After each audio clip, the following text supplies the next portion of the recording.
time. I just don't like the guy. The guy's just a douchebag. Yeah, welcome everybody to the PulpMX show presented by motorsport.com and Fly Racing. Coming at you. It's Monday, November 16th, 5 p.m. Pacific. Thanks for listening. Thanks for watching. RacerX Facebook page, PulpMX YouTube page. We got video now, and it's been a massive hit. Many people say that it's the greatest thing in motocross. We see it all the time. 702-586-7857 if you have a question about the series coming up. The series that just finished, MXGP, whatever it is, give us a call. Marty Davalos will be on the show tonight. Man I've always believed in, man I've always stood behind. Martin Davalos on the show tonight, the Ecuadorian bandito. Talking about 2021 and more. Monster Energy star rider Colt Nichols will be on. Don't sleep on Colt Nichols. I know last week Chris Kiefer said that Christian Craig on the Star Yamaha team was, quote-unquote, the man to beat. Well, don't forget about Nichols. MX Sports' Tim Cotter will be in as well, or call in as well. Looking forward to that. We may try to get our friend of the show, Phil Nicoletti, on as well. The PulpMX app is available now on the App Store, and there is a new app coming any minute now. Any day the new app shall be dropping. Stay tuned for that. Marks will have it done really soon. Amazon as well. If you go to the Amazon widget on PulpMX.com, click on that banner and make a purchase. We get a small slice of that. Thank you to Amazon and those people that are doing that. Karcher, we're an affiliate with Karcher. We're an affiliate with Arma. The codes are on PulpMXShow.com under sponsor deals. So if you're in the market for Arma, you need some blitz, some fire, you need a pressure washer from Karcher, we can save you money. Use the codes under sponsor deals on PulpMXShow.com. And again, thank you to people on Patreon as well. Some early access podcasts, although I'm pretty much all out of the early access podcasts now, so I got to start knocking those out again. I got some ideas. I've been calling some guys and going to set some stuff up later.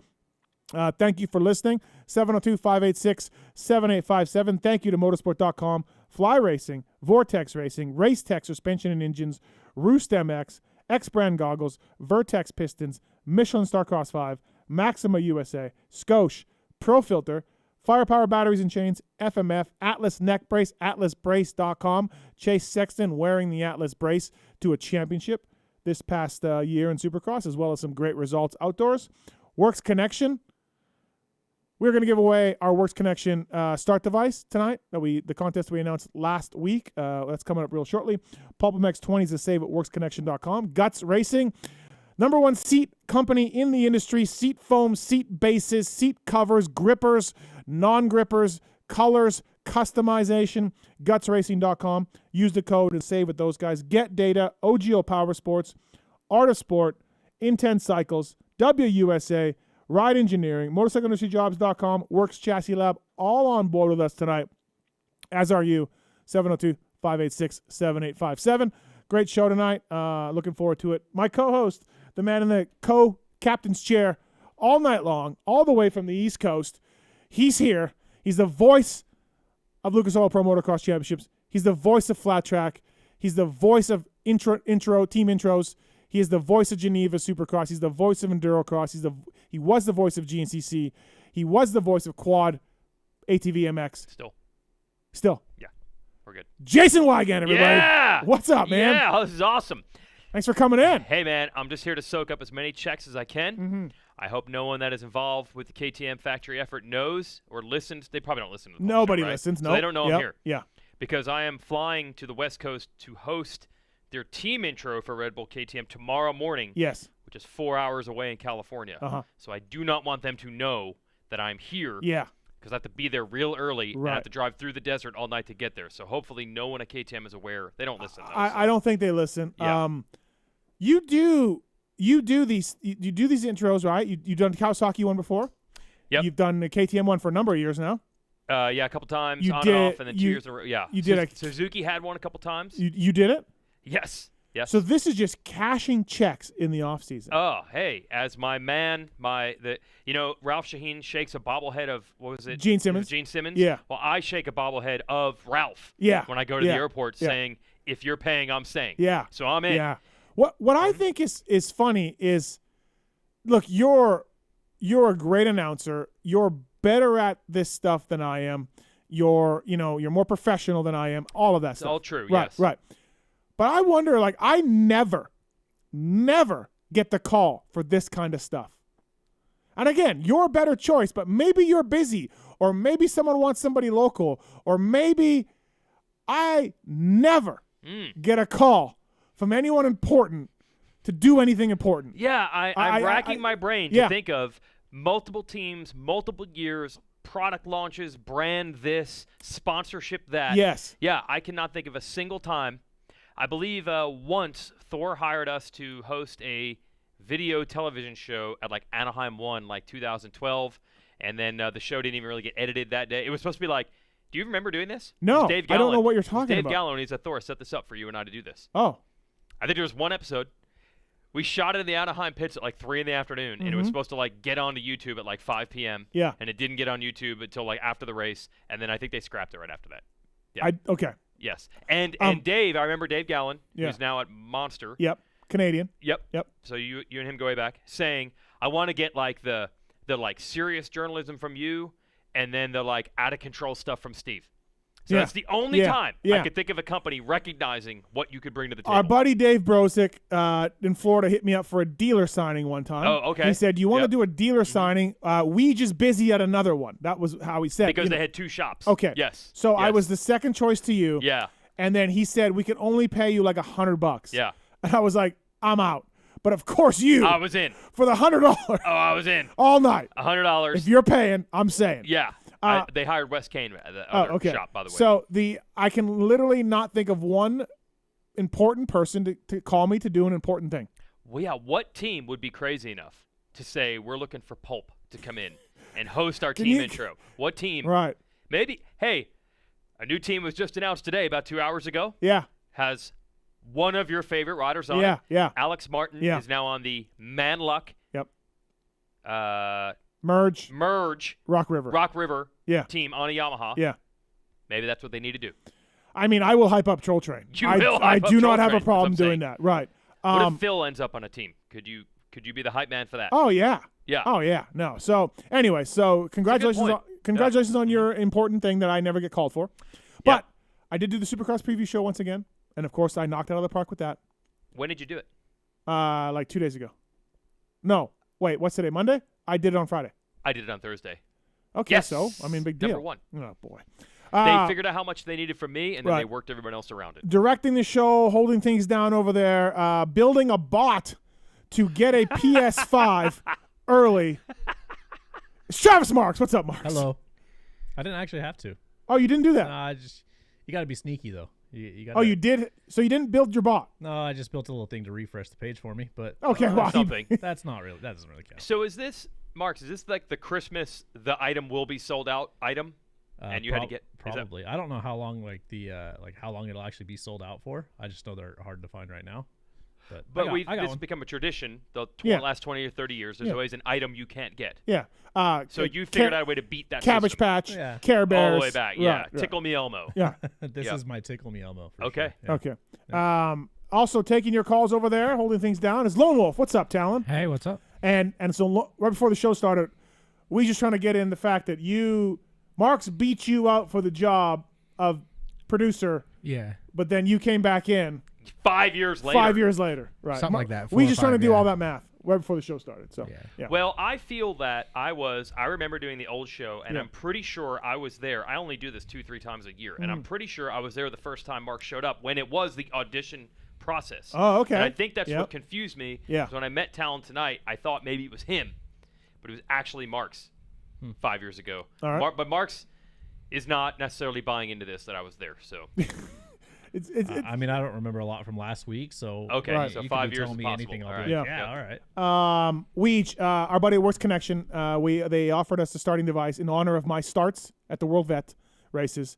They offered us a Works Connection starting device, which is used by so many teams out there in the pits. We asked the number. You had to guess the number of hole shots that Eli Tomac got this summer in the Lucas Oil Pro. I'm sorry, wait. Number of hole shots that Eli Tomac got in the Supercross Series this past summer. All right. What do you think the number are? The Supercross Series this past summer. Yes. Okay. Yes. How many hole shots did Eli Tomac get? Yeah, on the way to the championship. I suppose in this works connection part here, we don't want to turn this into a race tech rant on how hole shots and how they're counted and his first lap stats. No, you don't want me to get into that, right? No, we don't have enough time right now. But All right, no, so we're just but talking hole shots. Yeah, just officially No credited hole argument. shots. Right. Yep. 2? 0. None. Credited with 0. Wow. Yes. None. So, we had 42 people with the right answer. Mm-hmm. It's 70-some entries. Yeah. 42 people had the right answer. I'm going to go through those people, and the winner will get the whole shot device, but I need a number from you between 1 and 42. 21 and a half?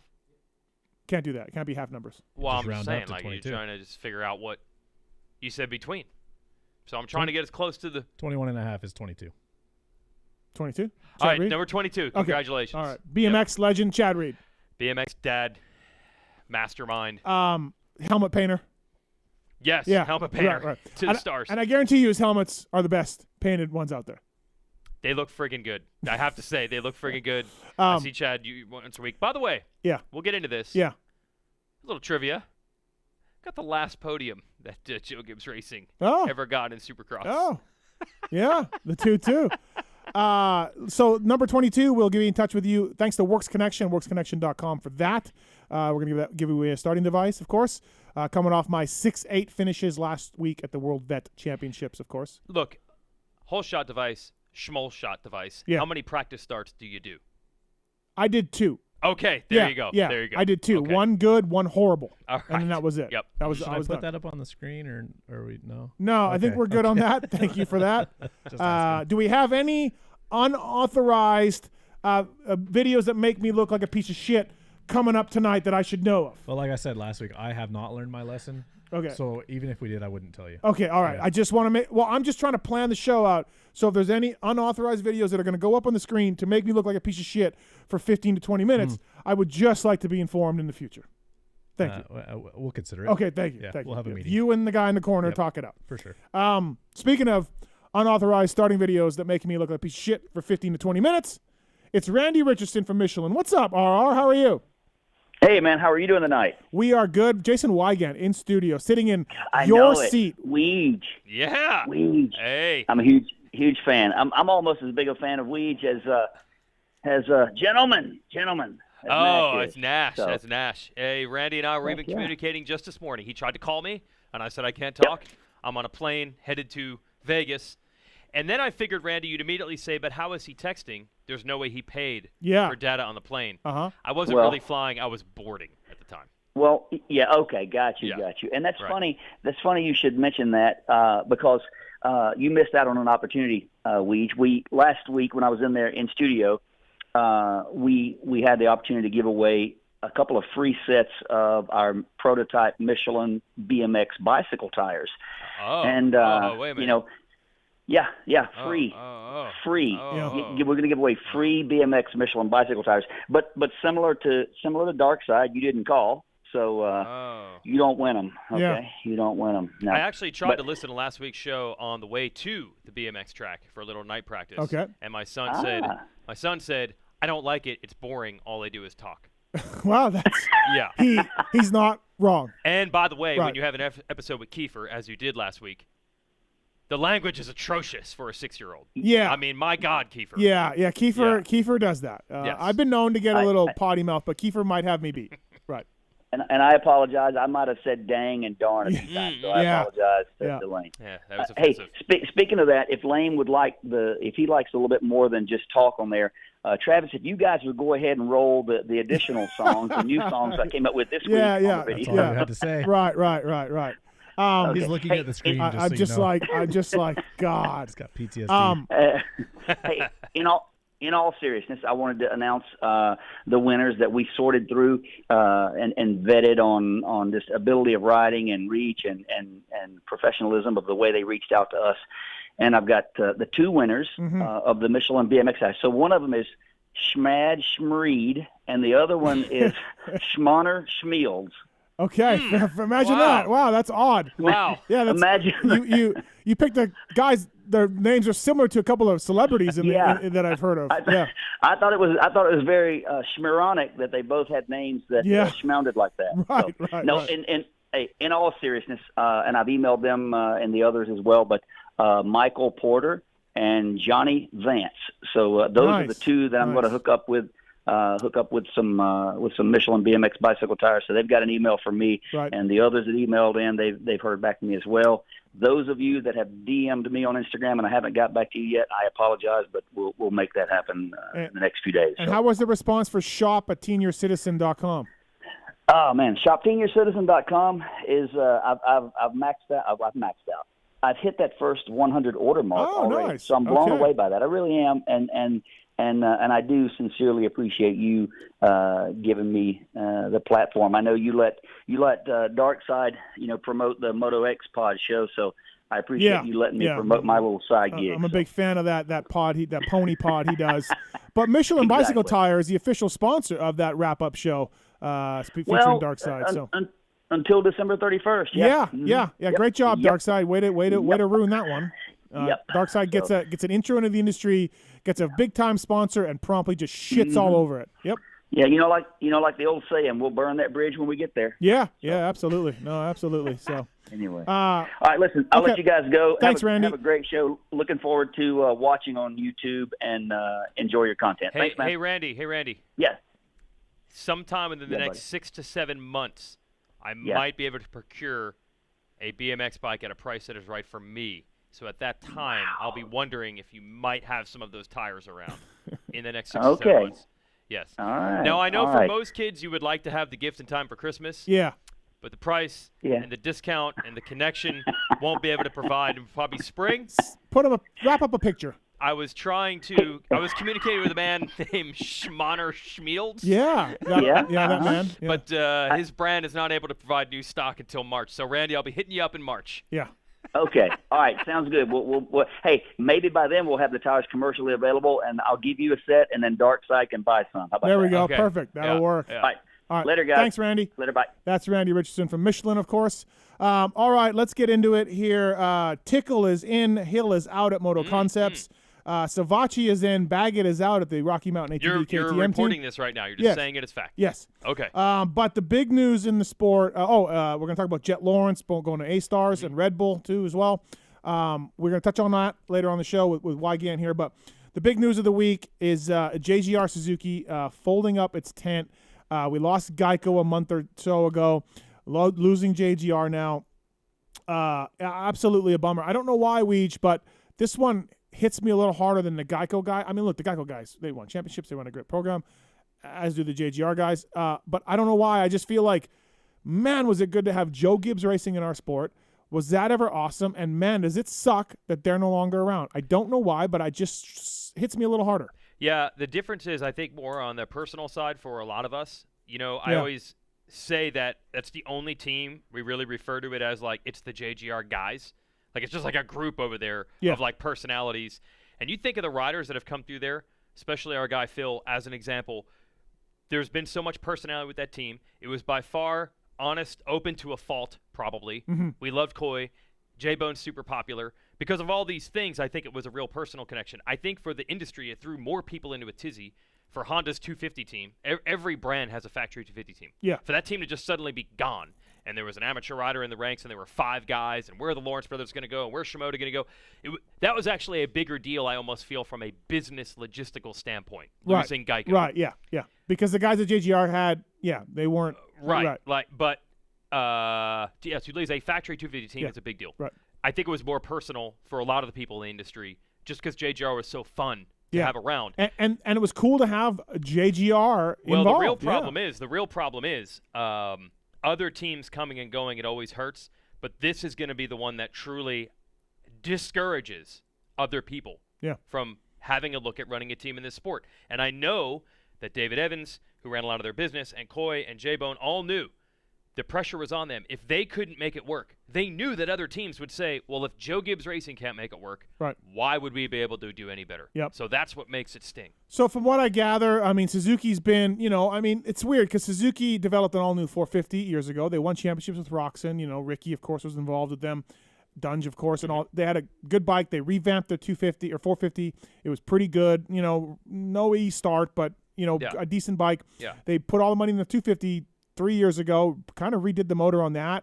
They invested in their bikes to a point. Yeah. Not all the way, but they did show some investment. They teamed up with JGR. At one point, JGR had 2 trucks, 250 effort, 450 effort. It was all Suzuki. Yeah. Then they just slowly kind of pulled back, right? More and more. And from what I gather, from what I heard, Suzuki offered $300,000 to Coy to run the effort for support. And this is not from Coy himself, but from people close to that. The normal budget was like $1.3 million. And Coy was like, look, and I talked to Coy about this. He didn't give me those numbers, but I talked to Coy about this last week. He called me. I couldn't believe it. After he complained about the election, after he complained about how dumb I am, after he said that nobody listens to my show, and after he said, he made fun of my truck, we got talking about the race team. All right. And he just said, look, I can't be stupid I can't continue to be stupid year after year after year. Right. At the point I talked to him, he said it's 90% done. And I was like, really? Like, shit, I thought maybe 50%. Yeah. He said 90%. And dude, sure enough, like, I put this on Suzuki. I mean, they're in MotoGP. They're winning there. They don't sell a lot of dirt bikes, but they sell a lot of scooters and cars. Financially, they seem stable of a company outside of dirt bikes, but they're only getting what they put into it with dirt bikes, which isn't, as we've seen, a ton.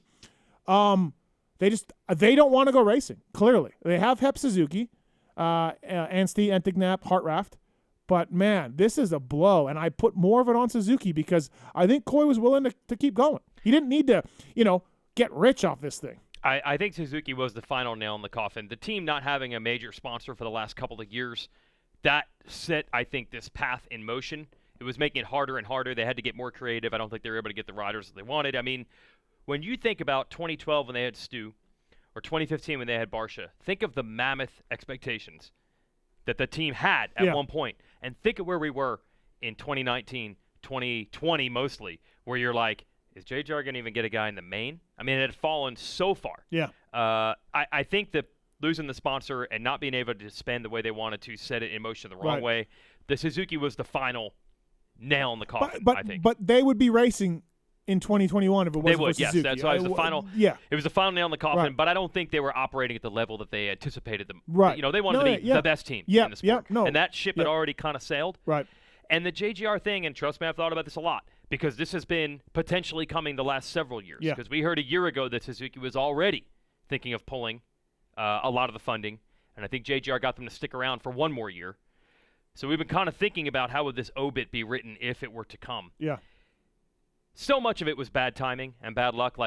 And then, look, they also didn't get results. They were around for a long time, and they didn't get the results expected. So how much is on them? How much is it on the luck? How much is it on the right partner at the right time? It's just fantastic, the irony in a lot of this stuff. Think about if they were on Yamaha, and dudes were bailing from the team to ride a Suzuki. Stewart left to ride a Suzuki. Millsap's left to ride a Suzuki.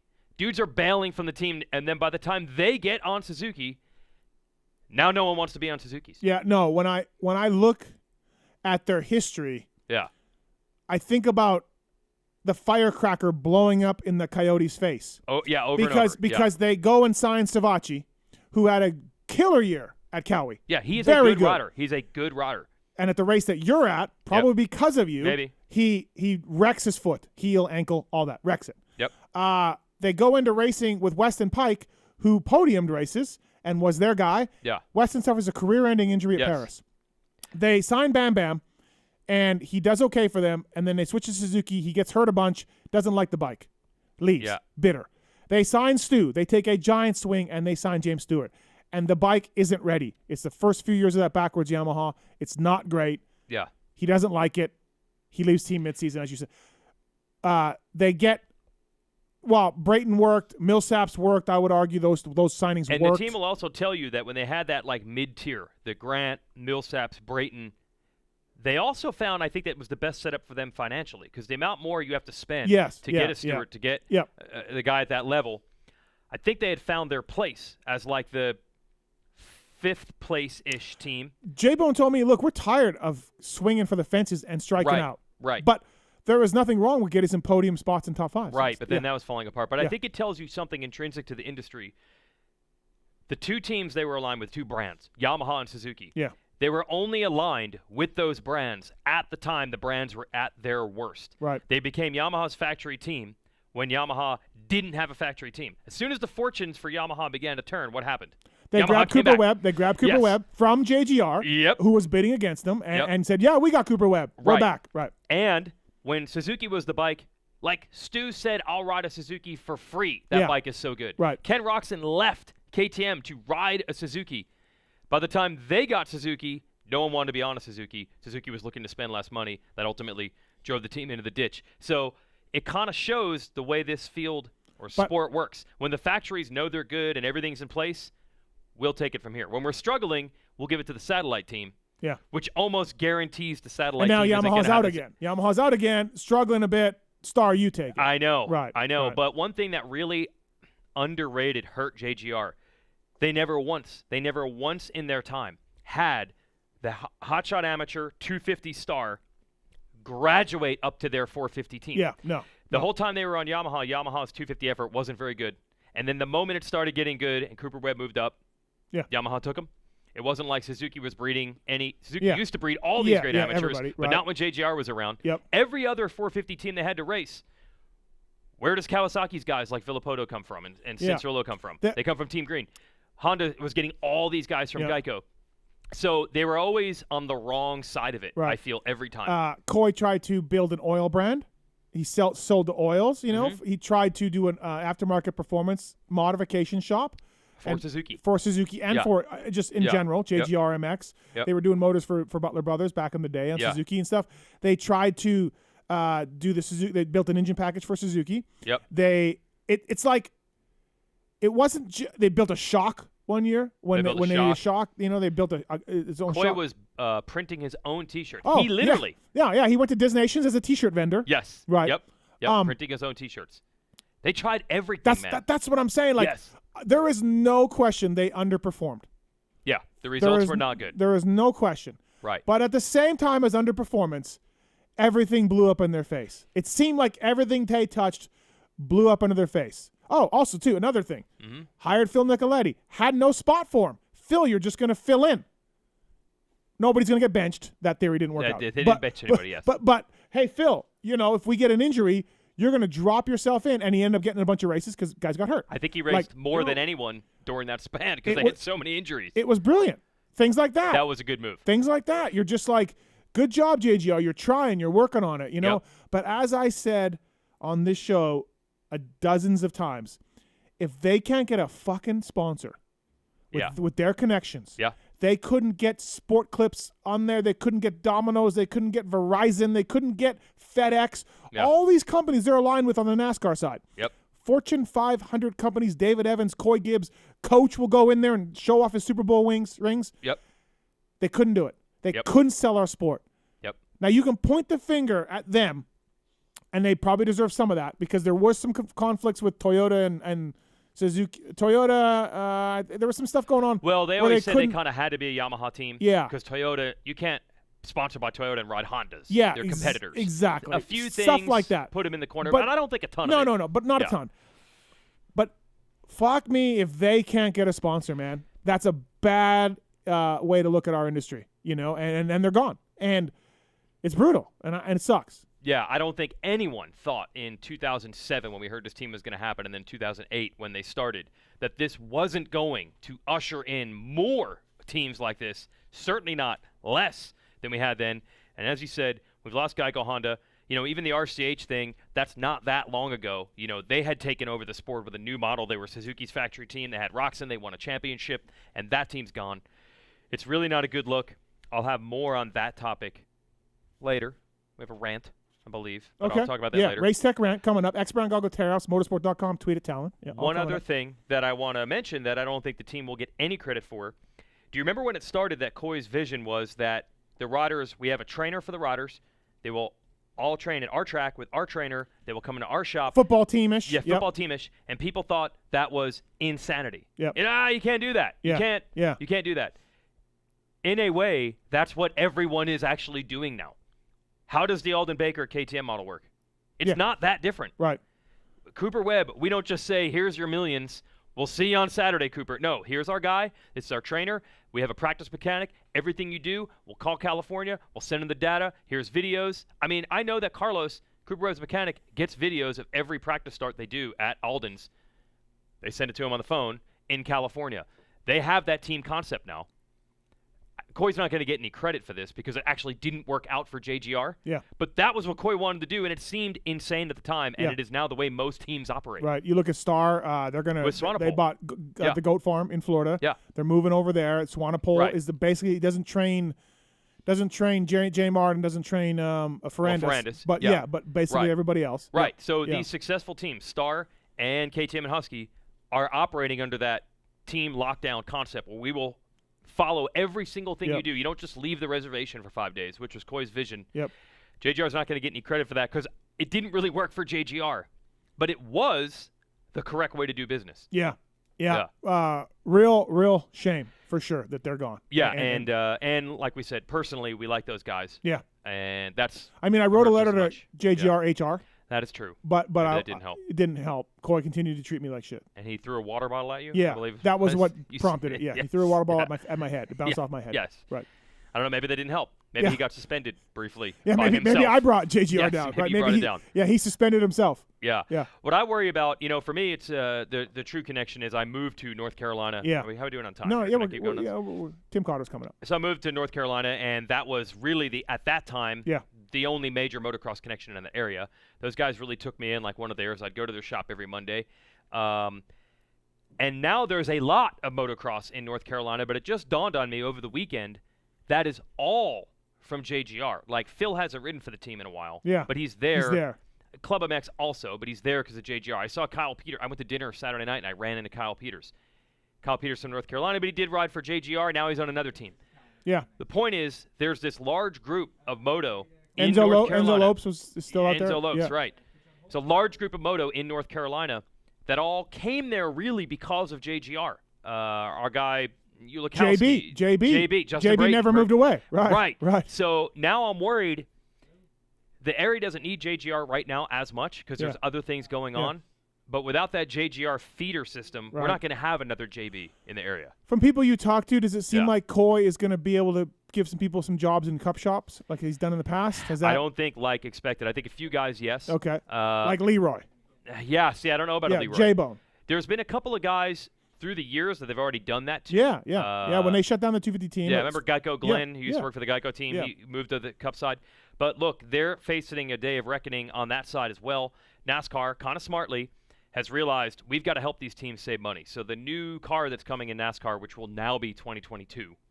2020 was kind of messed up. Oh, yeah. Maybe you noticed. Yeah. So they had to push that back. But the general idea of that new car is it's going to be easier to build, so you need less staff and less engineers to help these teams save money. So they're anticipating that most NASCAR teams are going to have to cut 40% of their staff. 40? Yeah, within the next 18 Yeah, months.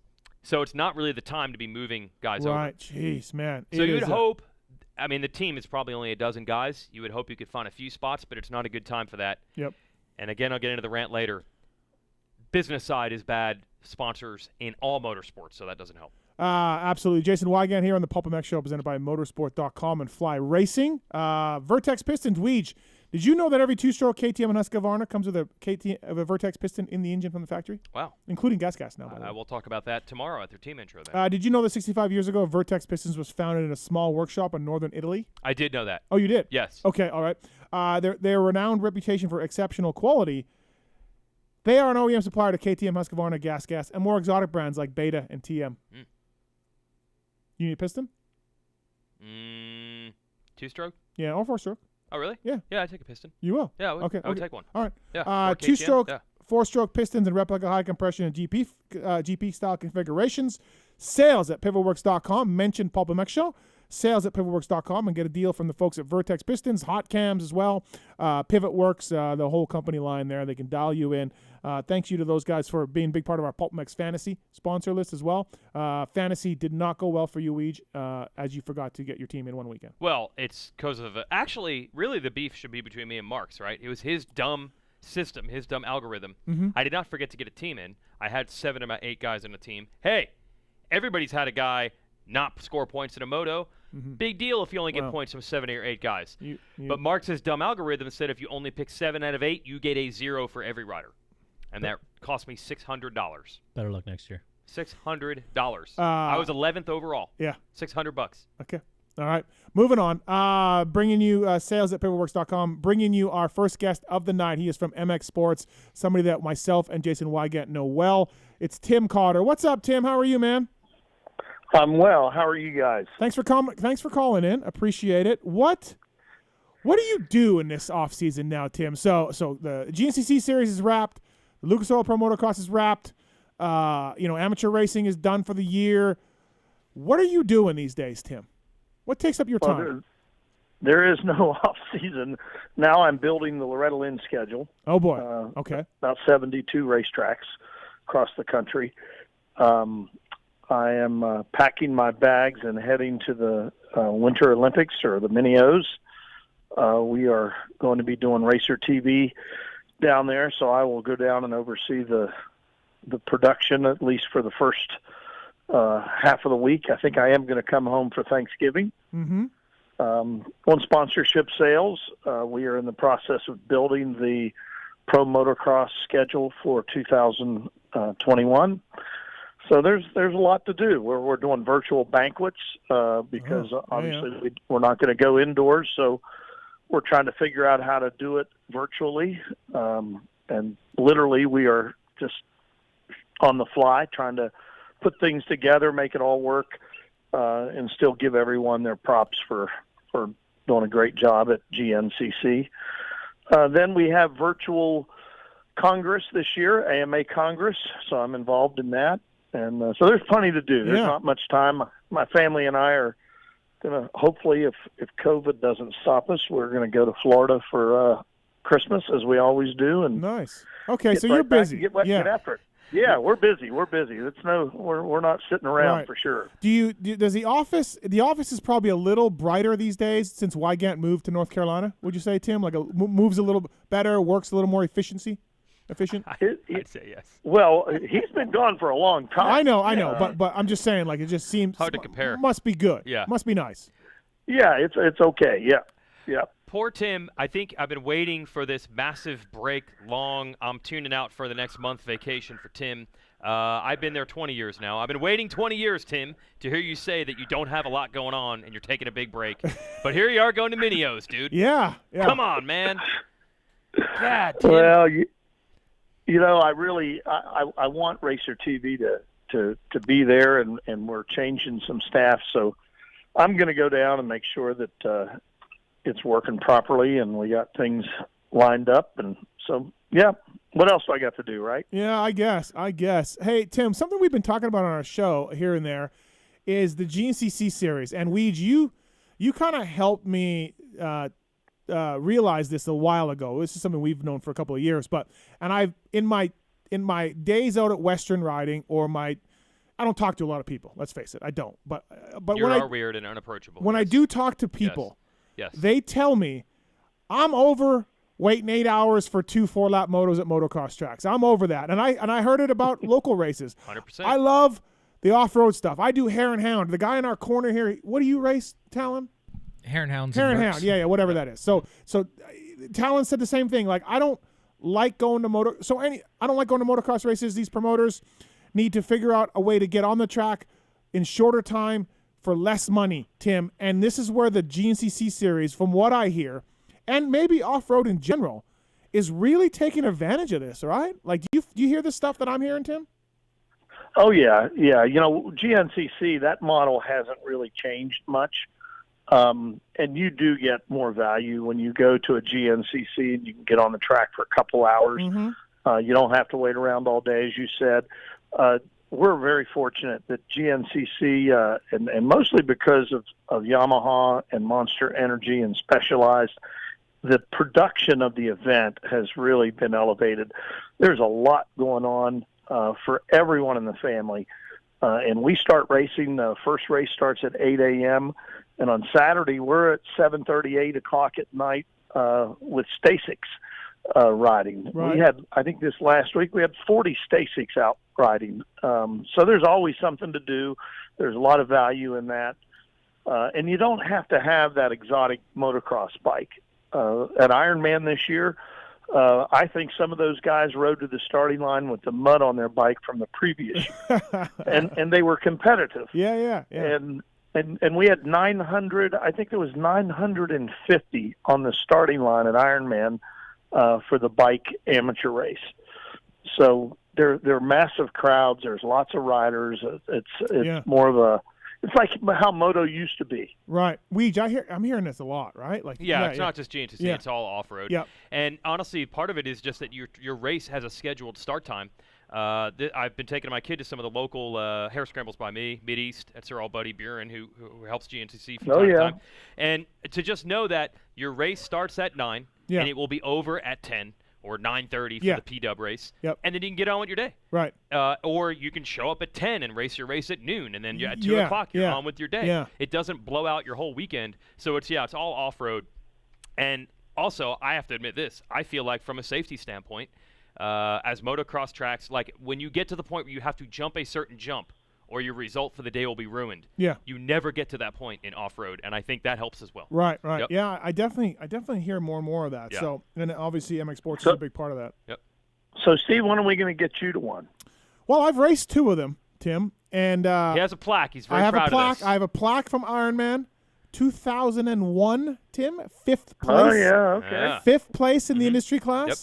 Awesome. And then I raced the Unadilla, and it was an absolute downpour. I lost my gloves, I lost my goggles, and then I lost my sanity and pulled it in early. I get that. It was unbelievable. But I'd like to go. But I'll tell you what I do want to talk to you tonight about, Tim, that could see me come out, and I really think. Oh, here we go. This is right in Steve's wheelhouse, Tim. You stumbled right into one of Steve's passion projects. Yes. Are we? All right. Are we still doing the vintage Daytona race? Oh, that? Yeah. What are you talking about? That's what I'm talking about. E-bikes, bro. E-bikes. Yeah, that too. Oh, God. Yeah. So if at this point in time we are still doing vintage Daytona. There could be a curveball coming our way. We'll know probably in the next 15 to 20 days. That would eliminate that race or vintage race. I would like to do that. I feel pretty. Yeah, I would like to do that. I feel pretty confident we're going to be vintage racing at Daytona. Okay. More importantly. Yeah. Okay, so GNCC now has an e-mountain bike series. And I've watched a couple of videos. Oh yeah. From them. Yeah. I don't know if you know this, Tim, but Steve is probably as effective as selling e-mountain bikes as the entire GNCC series. He is an absolute salesman through and through. Yes. Greatest endorser that these products ever had. So when GNCC announced that there would be an FIM North America, what was it? How did we call it at Loretta's? Was it a FIM North America World Championship at Loretta Lynn's? Steve sent the stroking chin emoji text, thinking of going to Loretta's to potentially participate to be a world champion. Yes. So Steve, this is where we need to get you. Yes, I would like to do one of those. I talked to Luke Nestler about it. Oh yeah. I need an intense taser. I'm an intense athlete. I will not get on that other brand. Okay. But he thinks we can work this out. And I wouldn't mind trying it out. I think it'd be kind of fun. And from what I gather, these things have been a success, Tim, these e-bike races. You know, the e-bike races are good. We've doubled our entries. Granted, we started out at about 30 bikes per race. Mm-hmm. Now we're up to 60-ish bikes per race. But I think where we're really successful is there's 300 bikes around the racetrack watching those 60 guys race. Yeah. I mean, literally... there are a ton of bikes. And in fact, at our final round at the Buckwheat up in Preston County, West Virginia, when the sun came up the next morning, somebody just left their bike. It was one of those high-end Levos, left it right in the middle of the field. And we got it back to the right. Well, it's not back yet. He's from Massachusetts, but literally just left it in the middle of the field. Oh, that's funny. One of the carbon fiber, I think. Carbon fiber Levo. I think I want to do it. I want to try it. Yeah, we got to get Mathis to race one of these. Yeah. This would be great. You pick the event, Steve, and we'll make sure that you get the experience. I think it'd be fun. Yeah, I do. They're an hour from what I got, right? They're an hour? Yeah. Yeah. Yep, they are an hour. It would be it'd be something to try. I think I'd be into it for sure. And again, the Intense Cycles guys are big supporters of mine in the show, and so it's cool to see that. I bet you they would make it happen too, as far as getting a bike out for me. Well, with their new relationship with Parts Unlimited, and I think we're going to see some intense athletes, from what I'm told. next year. And Right. when you do a e-mountain bike race at GNCC, the vibe is already there. I mean, we already have the PA system and all the pageantry of motorbike racing, and then you add the bicycle guys. When we bring in real bicycle people that haven't been around motorsports, they're blown away. Yeah. That with the pageantry of it all. Someone tell Mullins. Coming for him? I'm coming for him. Coming for him. Someone. Right. I know he's got bad wrists, so I'll probably take advantage of that. That's true. But Yes. yeah. Someone tell Mullins That's right. that I'm coming for him. Force him into retirement Yeah, again. again. That's what you're Yeah, I'll gonna put him do. again. You'll Yep. retire him again. Caleb did it the first time. I'll do it again. Okay. Right. All right. Tim Cotter here on the show, brought to you by VertexPistons.com. Email sales@pivotalworks.com to get a deal for a 2-stroke or 4-stroke piston. Hey, Tim, I don't even know. Actually, I don't. You would think that we were in cahoots on this. I just happen to be out here, and then you just happen to be a guest. So it's not like you and I discussed what we can be talking about the show. Yeah. But I have a real question that's going to go back a few months here. You got through the storm. We got through 2020. You got races to happen. I know you're an integral part. The Coombs are going to say it was you. You're going to say it was the Coombs. Everybody deflects the praise.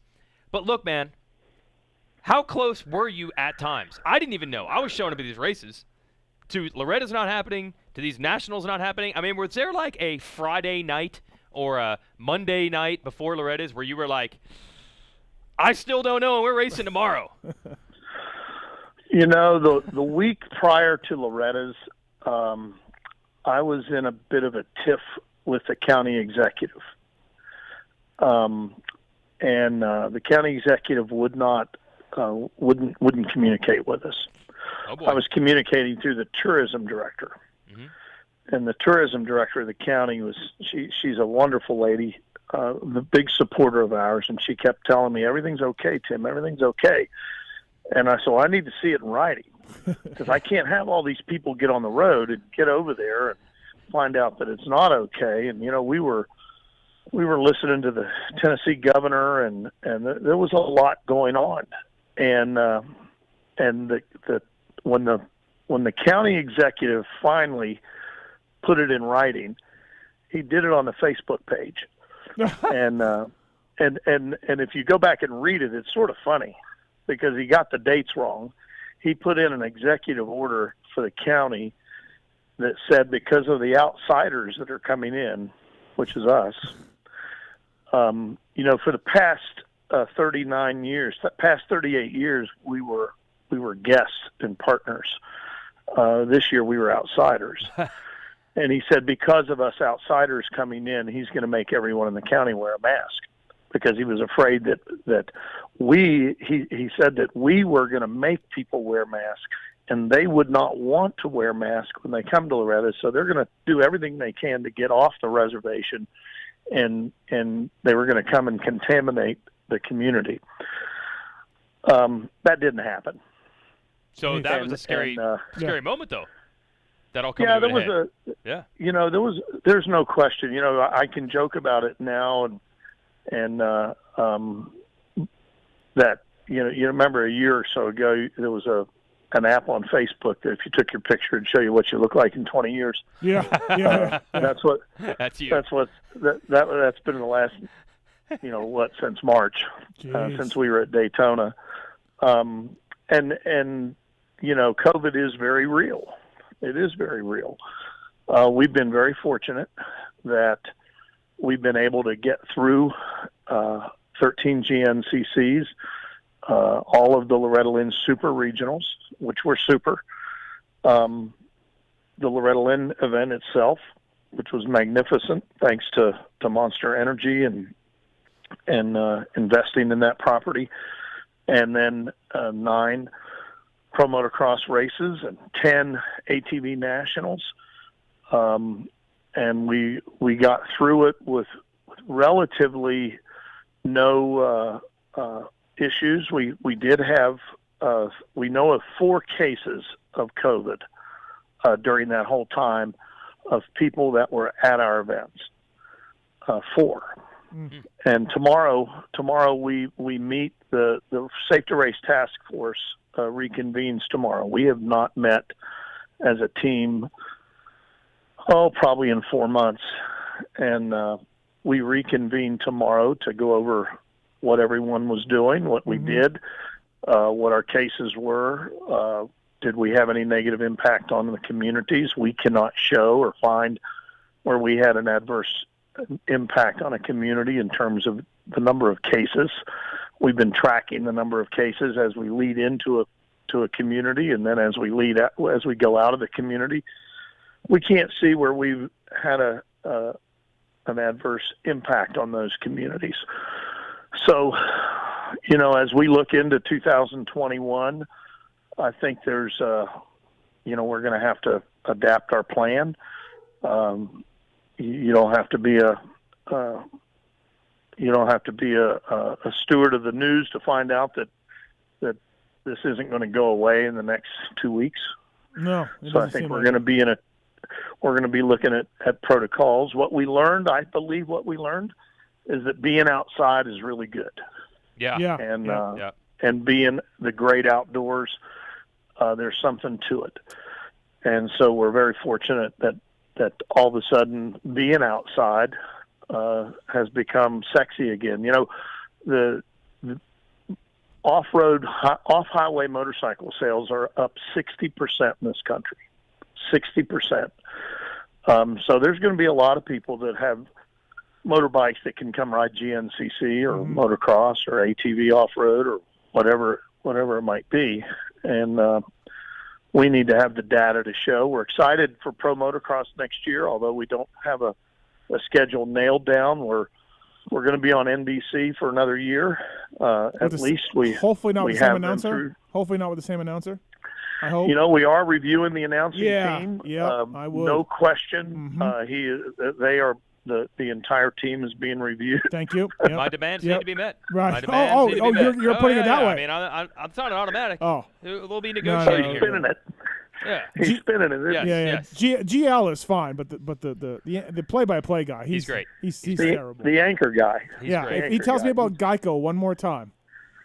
Yeah. We're going to be cutting back on that. Yeah, we might be cutting back on that. I never really asked him. I would see Tim every weekend, but I didn't really ask. I figured you had enough. You didn't need to answer my questions of, is this race really in jeopardy or not? So I never actually asked you how bad or how difficult it was. I had my assumptions. Right. But I'm sure there were some sleepless nights, and yes, you're like the when you see the president, what he looked like when he entered office and when he left. Yeah. That's your rapid aging process. I think, like I said, if the vintage Supercross race at Daytona is happening, which I hope it is, I think I'm in. I just need a bike. So we just got to get a bike. You weren't what do you planning this want? around something you have in the garage here? And how am I going to get out to Florida? Dude, easy. What about that bike behind Weege? That's what I'm saying. Yeah, I could try to get that thing out. That's a 125, though. Bro, it's Daytona. No one you know. There's no vehicle or truck or no, anything. there is. Yeah, there's. I could try to. I want to do that. I want to do that. Doesn't our guy 6-time bring like 6 different bikes down there? Yeah, Tim? see, I can get one of 6 times bikes. Right. Yes. Yeah.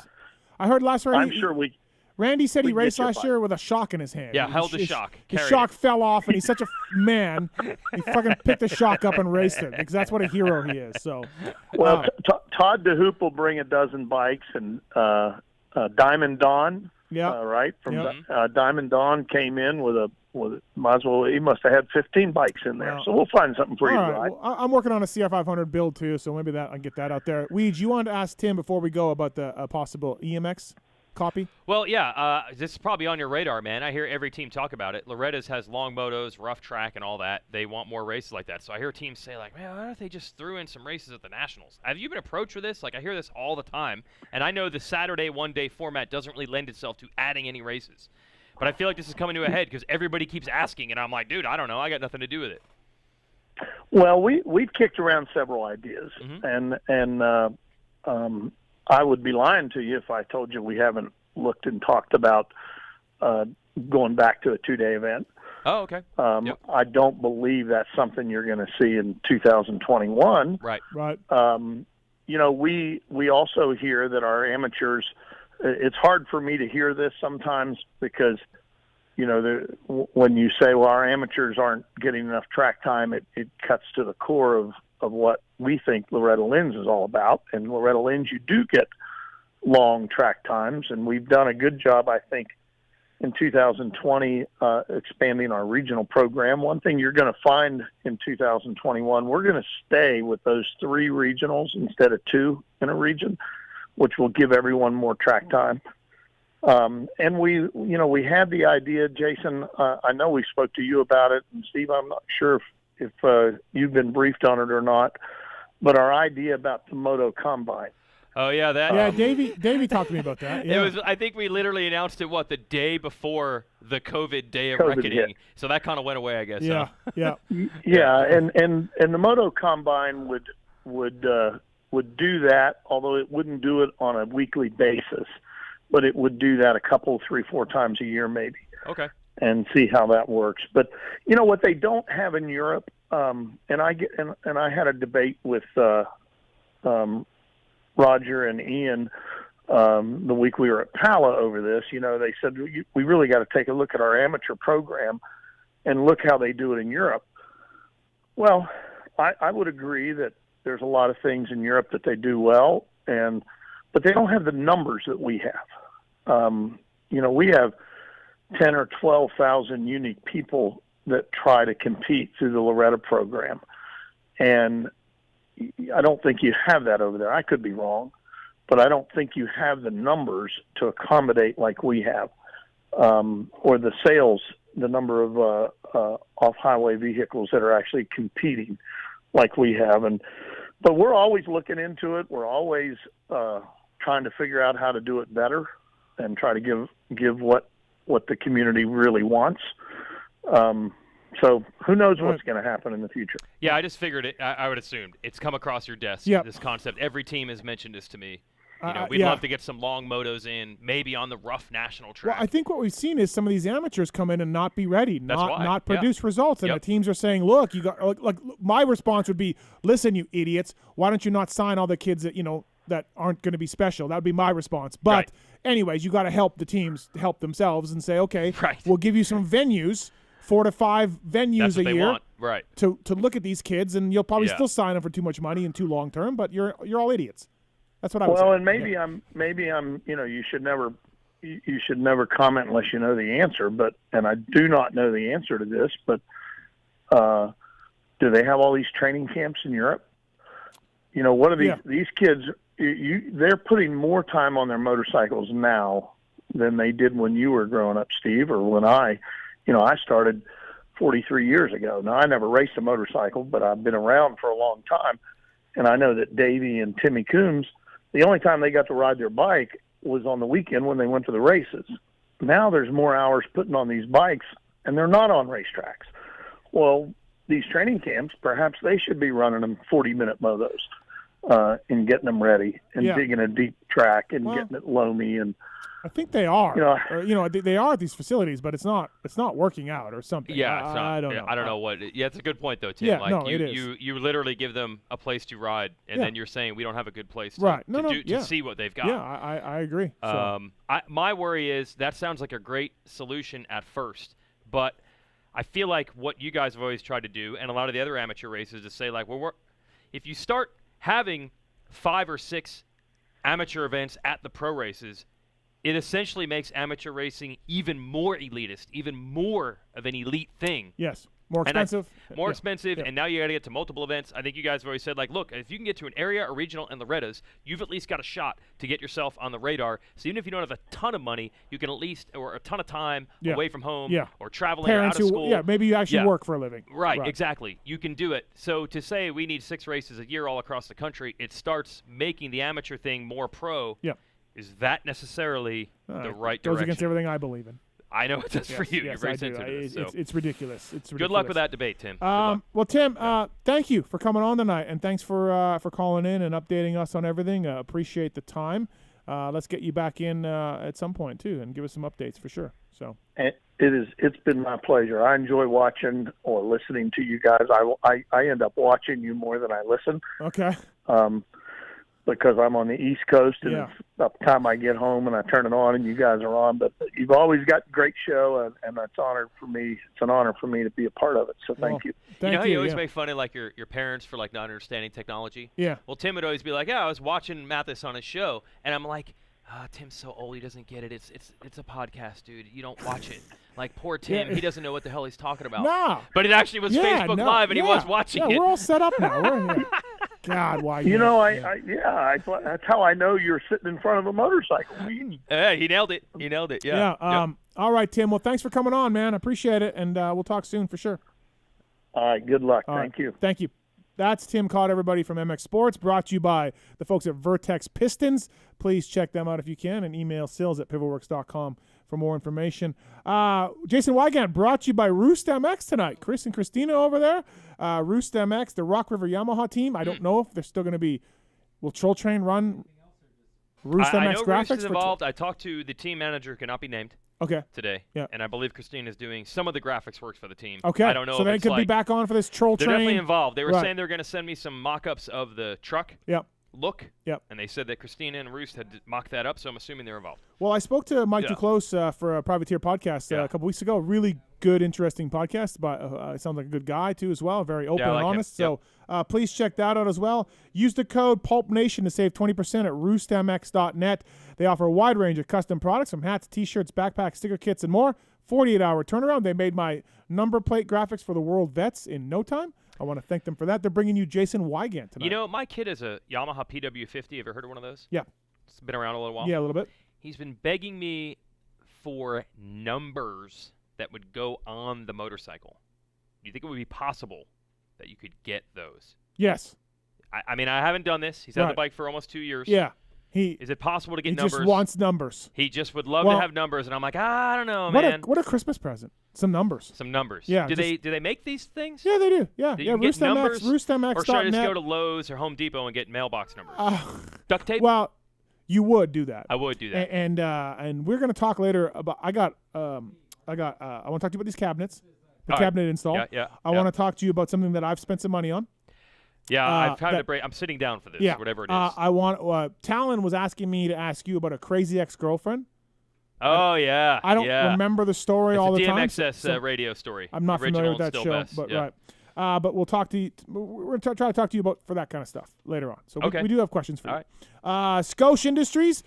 Dean Wilson got married this past weekend using Sco. Zach Osborne's your 450 national champion. He uses Sco. He got married using Sco? Yeah. What do you mean he got married?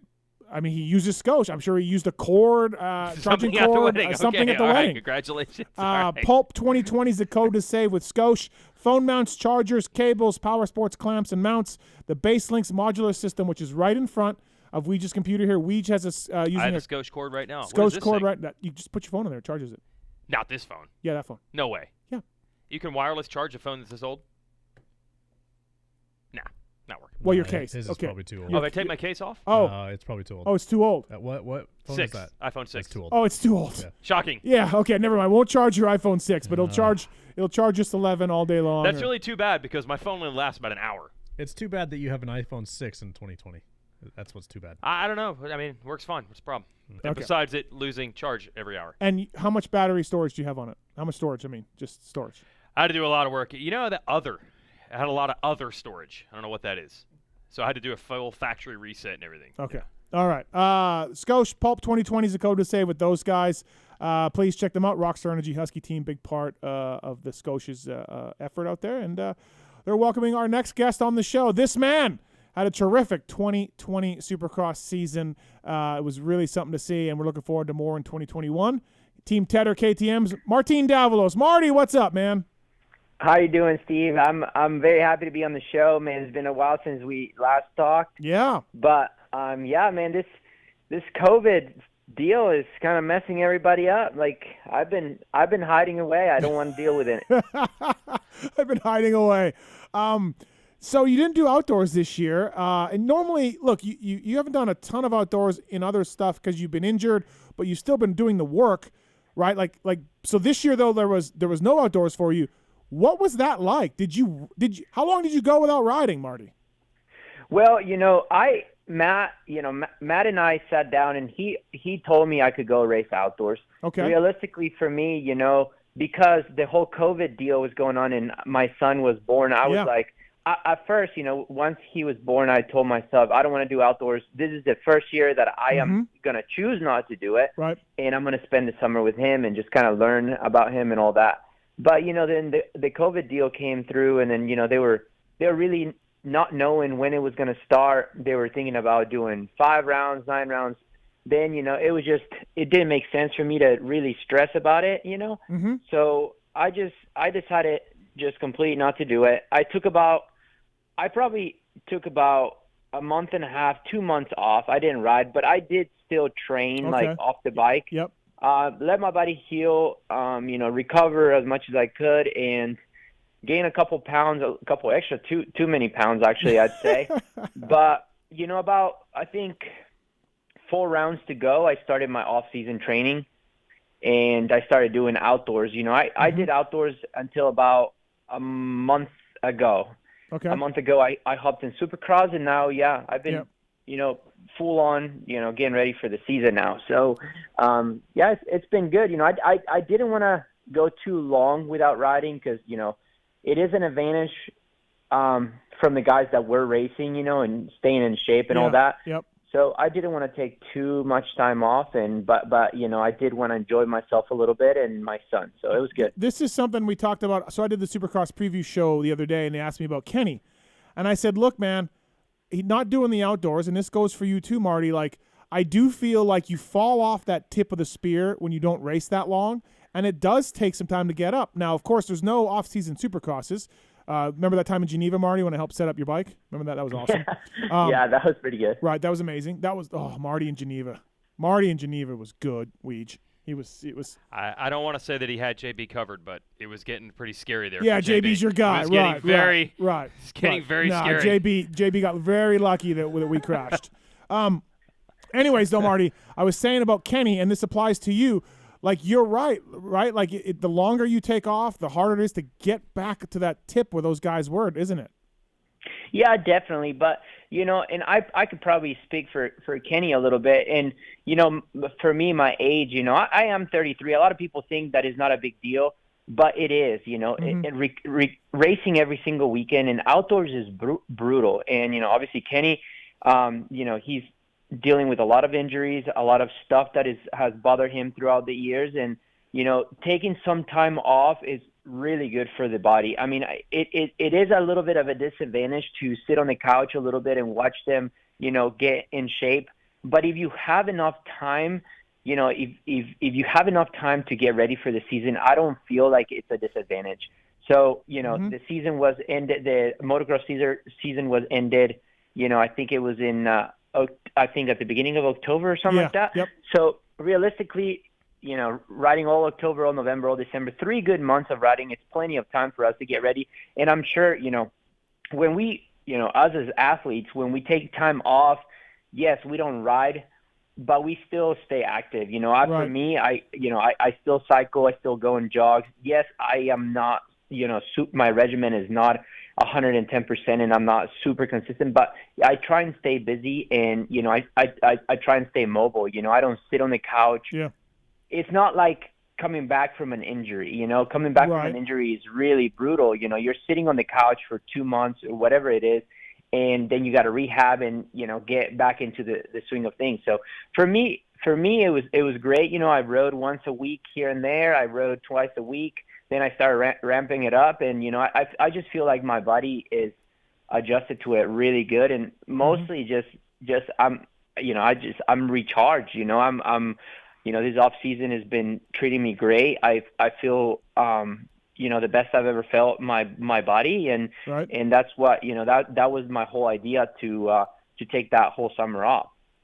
Hey, Marty, I know the COVID thing has thrown everybody's schedule out of whack, but you have stability. The team announced that you're on, I think, for 2 more years already, right? Something like that.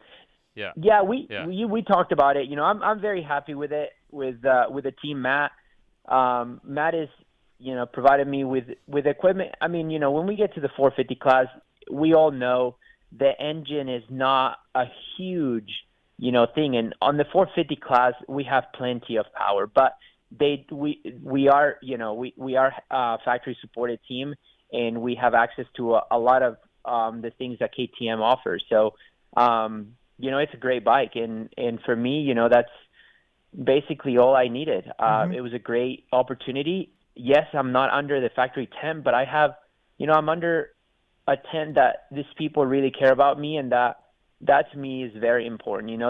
They're willing to give me a shot, and that to me, I'm very thankful to have that, a place to ride. I mean, now you guys see how many great riders, past champions. I mean, people are struggling to get a ride in it. It's not fair for anybody.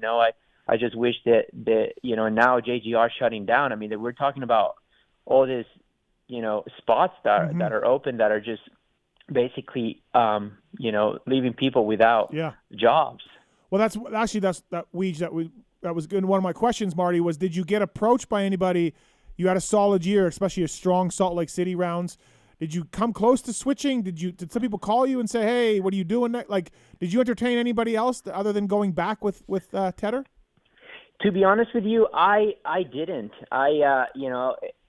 I think a lot of people, a lot of the budgets were cutting down, and everybody was kind of waiting on this COVID deal, and I maybe I could have waited, maybe maybe gave it a shot, but for me it was a no-brainer. I was happy with the bike. I was happy with the program. I think we all of us got along in the team, and they're there to help me achieve my goals, and it was just a no-brainer. So I decided to to continue the program, and just for me mostly it's just it took me so long to get used to the motor, the riding on this motorcycle, and I just didn't want to switch manufacturers. Right. I didn't want to start getting used to another bike, another team, another program. So I just feel like having that, coming into this next year, the 2021, it's going to be a little easier to adjust. 702-586-PULP. You got a question for Martin Davalos from Team Tedder.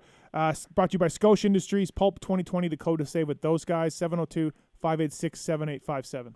Yeah, so Marty, you have some stability. You have a team. You wanted to stay there. They still had a spot for you. But I remember it was like a little over a year ago, it was like you just wanted one shot at the 450 class. So you have to be just ecstatic to know you made it happen, you got good results, you don't have to worry about employment in the 450 class, because at one point it looked like you weren't even going to be racing anymore at all, and you were never going to get that 450 shot.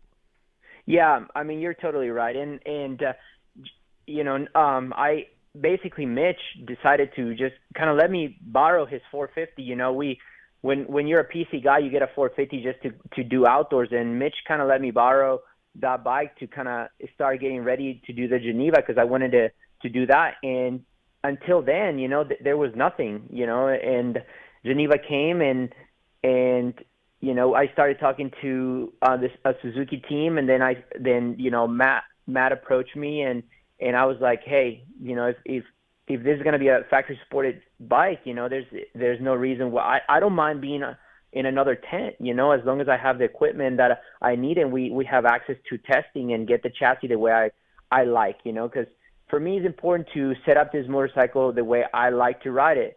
And I flew to California right before Geneva.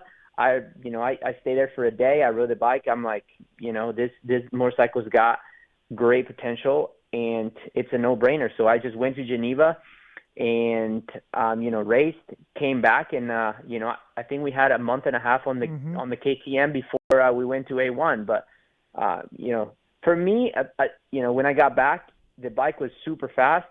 They handled great. It was just it was very hard for me to go fast on the bike. It's hard to push this 450 and be aggressive on it compared to a 250F. You have so much power that it's just, it took me a while to get used to. Listen, Marty, there was one man who was always talking about you on a 450 outdoors on the Rockstar Husky team. You got a podium. You showed everybody. This past year, you almost got on the box. You were super fast at times. I feel so vindicated, Marty, by your 450 skills. I knew they would translate.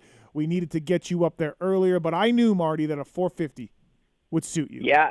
Hey, man, I had a great 2017 with, the reason why I switched to Husky, at that point in my career is because I was supposed to transfer to the 450 a year earlier than I actually did. But they didn't let me. They wanted me to stay on the 250.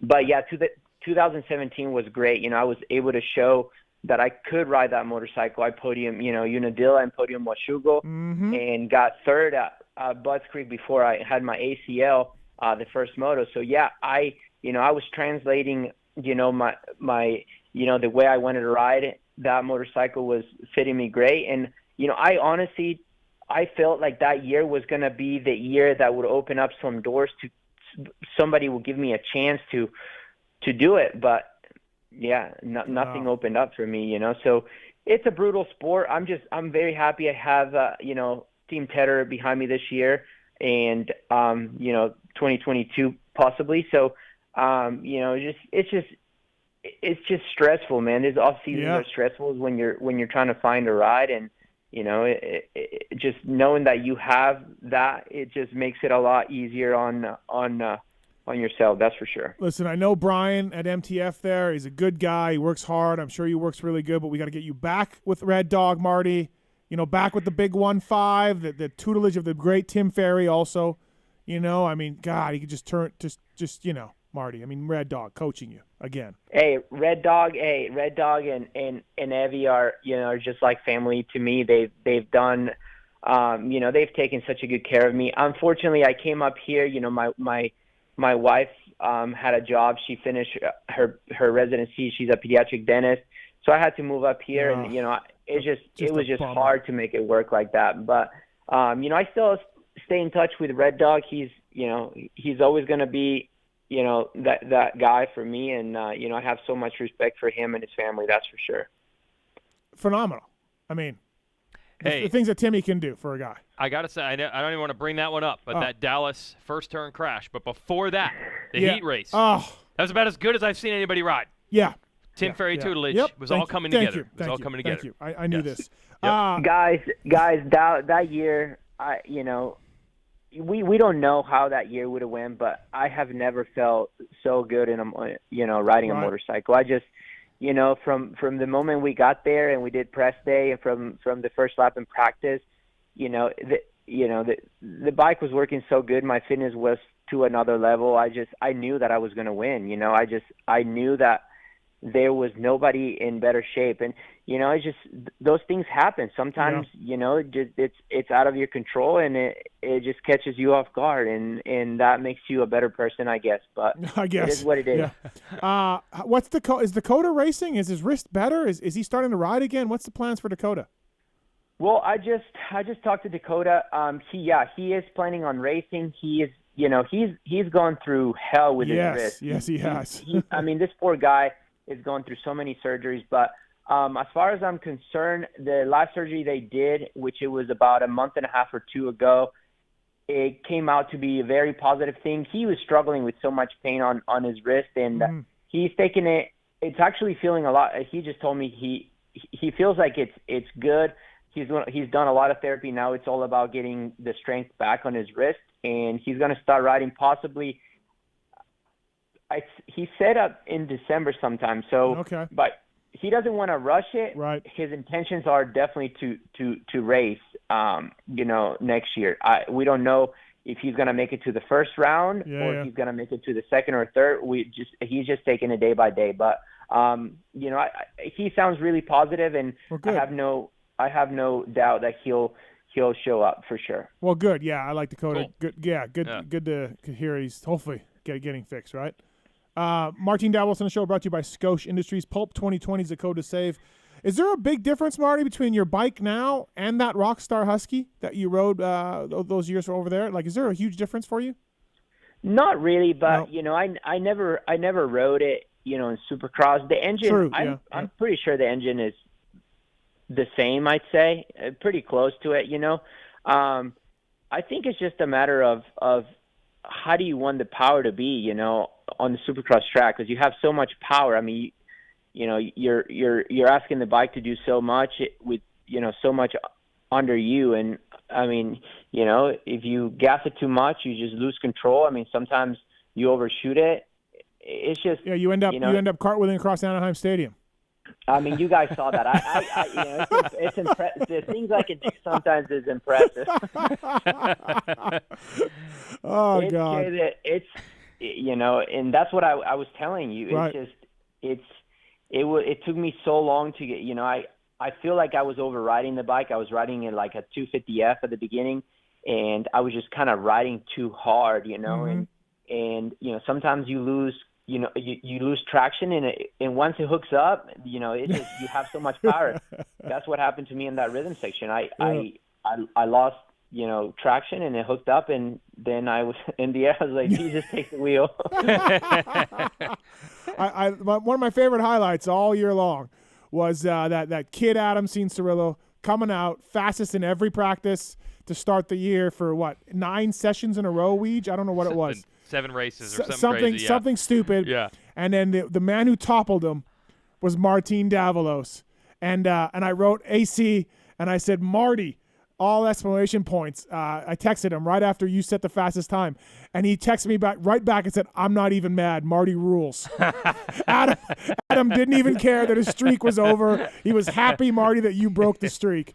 He was stoked. that was pretty funny. But, man, it's pretty hard to be AC on a heater, Right. It's just the guy has got such a natural raw speed, and now he rides that 450 very, very well, and his length, and I feel like his weak points at the beginning of his pro career were the whoops.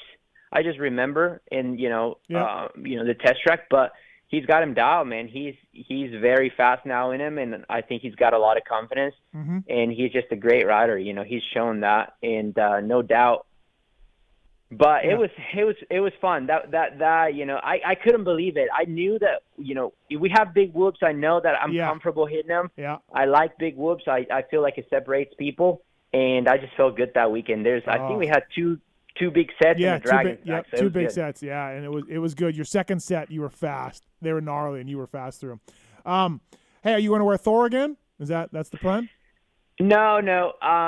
Unfortunately, Thor, the Star Racing deal went to the 450s, and Thor wasn't able to do very much for me. Unfortunately, it's a bummer. I like them, but I can't tell you guys just yet. What? Oh. We're going to make an announcement soon. It's a great company. I'm very thrilled to be with them. Okay. The deal is pretty much done, but we want to make it, we want to make it official and good. I just don't want to throw a picture on the internet that. And, I've been testing gear and all that. So I just want to make sure I look decent.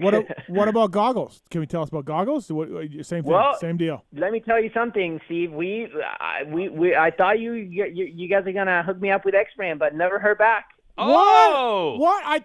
I thought you said you believed in Marty. I thought it was happening. Really? That's why I brought it up. You didn't bring it to the corporate boardroom. I brought it to the corporate boardroom. You did? Yeah. You don't have as much sway as you thought. We thought it was gonna happen, but we never heard back. Did you commit yet? Did you commit to somebody? Can we still are we still in negotiations here? We haven't committed to anybody just yet. Okay. We're still talking. Okay. Oh, okay.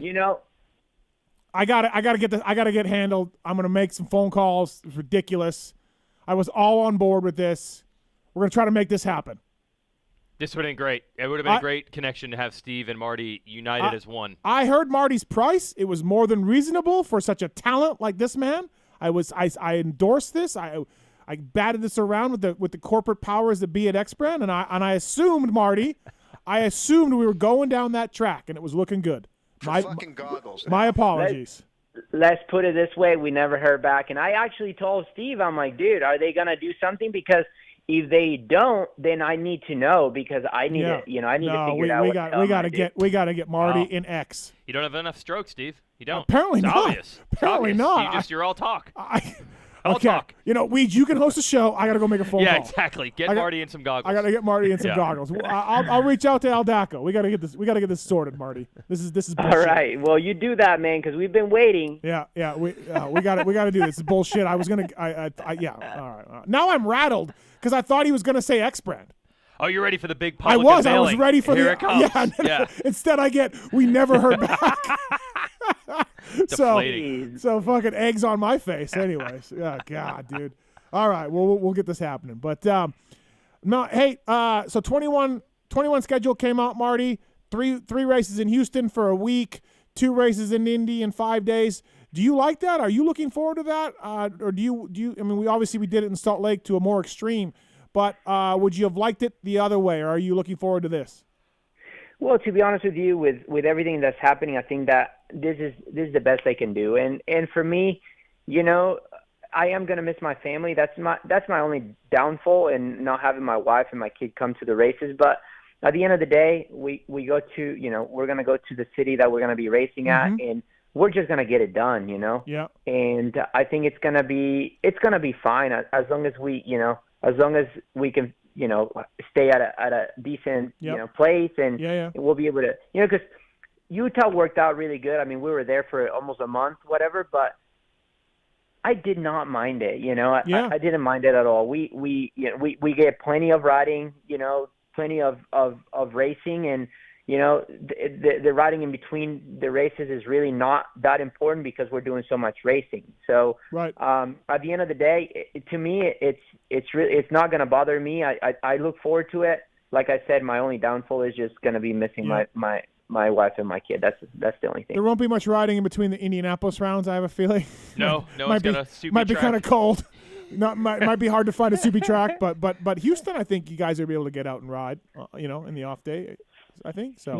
Yeah, that's what, you know, and I'm sure a lot of teams are going to be doing. We've talked about it. Just throw a practice bike on the rig, and that's what we did at you know, basically in Utah. We're not looking to go to a gnarly supercross track. We just, you know, we can find an outdoor track, do some starts, loosen up, get you know, a moto in, and that's what we did, and it worked out perfect for us. So I'm sure a lot of the teams are going to be thinking about the same thing. And but there are going to be some cities that, you know, like Indy, where it's going to be freezing. So we're just going to want to stay inside. You know, I think everybody liked the Utah thing, and I loved it. But the riders, everybody I talked to seemed to like it. And it's like, hey, you know what? I was riding on a Wednesday or whatever it was anyway. Why not race? Now, like Webb was saying, he never made that much money in his life. Right. Like three times in a week. 3 times in a week. But that was late season. Everybody had a 2-month break to really get their bikes where they wanted. Yeah. Look, Marty, we know that usually guys freak out after Anaheim 1. They freak out, and they got to go right back to the test track. The Supercross champion right now, Eli Tomac, struggled big time in Anaheim 1. Was back at the test track on Monday, got it rectified, won the title. So I don't know about you, Marty, but aren't there going to be some riders who round 1 Houston are like, oh, throw all the settings away, but now I don't have the factory test track to go to. What am I going to do? Isn't that going to happen? I think there's a couple of people that are going to run into the issue. That's why, for me, you know, it's important not to, you know, get away from my setting that I've been testing, but I don't want to be too far off the setting that I raced last year, because I know what it feels like race day, you know. I know a lot of the manufacturers are coming up with, you know, new bikes. I know Honda's got a new bike. And there are going to be people struggling a little bit. I mean, we all do. You know, it happens every single year. You set up your bike. The test tracks are so different from racing. And, I mean, A1 last year was insanely tight. So I think a lot of people struggle because of that. That track just had no flow. Everything was so tight. And hopefully, you know, they do build the tracks a little more open, because I think that's the reason why Utah was so good, is because the tracks were, you know, everybody was able to move. When they start making those 180s, it's just so hard to pass, and it just becomes a single line file, you know, and you're just kind of following the leader. But when they run the tracks, you know, from one end to another end, you know, in the rhythm sections, you can make up some time and come in on the inside on a berm and make a pass. But you know, we'll see what they decide to do. You know, it's going to be interesting. Yeah, the Anaheim one. Yeah. Well, not Anaheim one. Yeah, Houston one. Yeah. Someone that wants to win getting 8th. Yeah. What are they going to do between then and Tuesday when they don't have a track to go to? They're going to lose their mind. Absolutely. Yeah. Marty, thank you for coming on tonight. Appreciate it. I know it's later where you are, and I appreciate the time tonight. And yeah, man, I'm going to get on this goggle thing. We're going to try to get this deal settled for Martin Davalos and X Brand. Choice of champions everywhere. So thanks for the time, man. Thank you, guys, and I appreciate it. And, we'll see you guys soon, okay? All right, Thank sounds you good. for having me. All right. That's Martin Davalos, everybody. Brought to you by Scotia. Marty, legend, 450 hero. If only you always said it. I always said it. You always said it. RC came on a few weeks ago. Marty's on the show around. now. They all come around. They all come around. Yep. I mean, there's one guy left, but at this point, I mean, if you got one guy, yeah, his jersey's right behind your head. No, I know, and that is a purposeful. I figured. Yeah, okay. yeah. All right. Jason Weigandt on the show tonight. Weigandt, you're a professional announcer. Please read the bottom paragraph there for us, please. Just one of our sponsors there. Oh yeah. Yeah. Heritage can't be bought. Maximo Racing Oils revolutionized the racing industry by introducing Castor 927 in the 70s, and 927 is still the #1 selling performance two-stroke oil in most markets around the world. What makes Castor 927 so unique? Proven performance, unbeatable protection, and it's still the greatest smelling two-stroke oil on the planet. Made in the USA and for use in all motorcycle brands: Kawasaki, Honda, Yamaha, Suzuki, KTM, Husqvarna. Should I add gas to this? Yeah, please do. Gas, and more. Maximo Racing Oils. Experience the difference. Visit MaximoUSA.com. That's MaximoUSA.com. Pulp20 is the code to save with MaximoUSA.com. Also, Firepower. Marks is wearing his Firepower hat. The other guy's wearing his Firepower hat.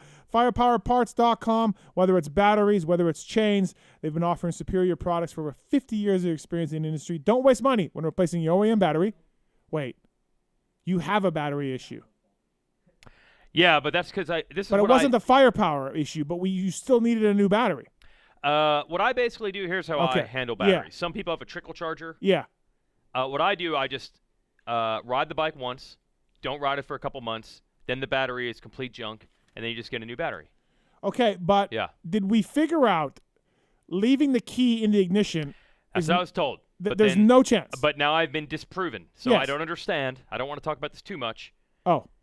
Because it is a firepower battery that I'm running. It is not the firepower battery's part. Okay, you're sure? I am sure. It's definitely not. This battery company, the Firepower guys, have done a terrific job with their batteries. June through September, not starting the bike. Should the battery be completely and totally? No. So that's why I thought many people have said, dude, get a key eliminator switch. Don't ever touch that key. My bike is an EXC. Yeah. It is street legal, so it has a key, and the battery is dead. Now, I killed an OEM battery earlier in the year. Got a Firepower battery. And it is killed. No, it is not the Firepower battery's fault. We will get to the bottom of this. Right. Firepower batteries and chains. You know who uses Firepower batteries? Who? A-Ray. A-Ray. Chiz. Gopher Dunes Honda. I mean, occasionally A-Ray's bike does need to be restarted. Yes. In the middle of practice right, for races. Right. Yes. FirepowerParts.com. Please check them out. Check your go to your local shop and ask for Firepower if you can, and we'd appreciate it.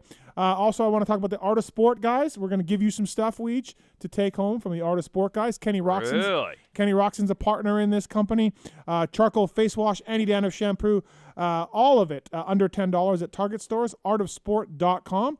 They have 7,000 5-star reviews. Wow. Yeah, deodorant, body wash, shampoo. It's amazing. Artofsport.com. Please check them out. You want to support the sport? Well, support the guys at Art of Sport, I should say. You're actually going to give me shampoo specifically? Yeah. Oh, this is brilliant. I'm going to give you all of it. Yeah. Well, the goal was to try to always make it through the entire year without buying any shampoo. So you usually take the hotel ones, but the hotels are on to me. Have you noticed hotels more often now have the dispenser thing built into the wall in the shower? Yes, I have. So they're on to me. Yeah.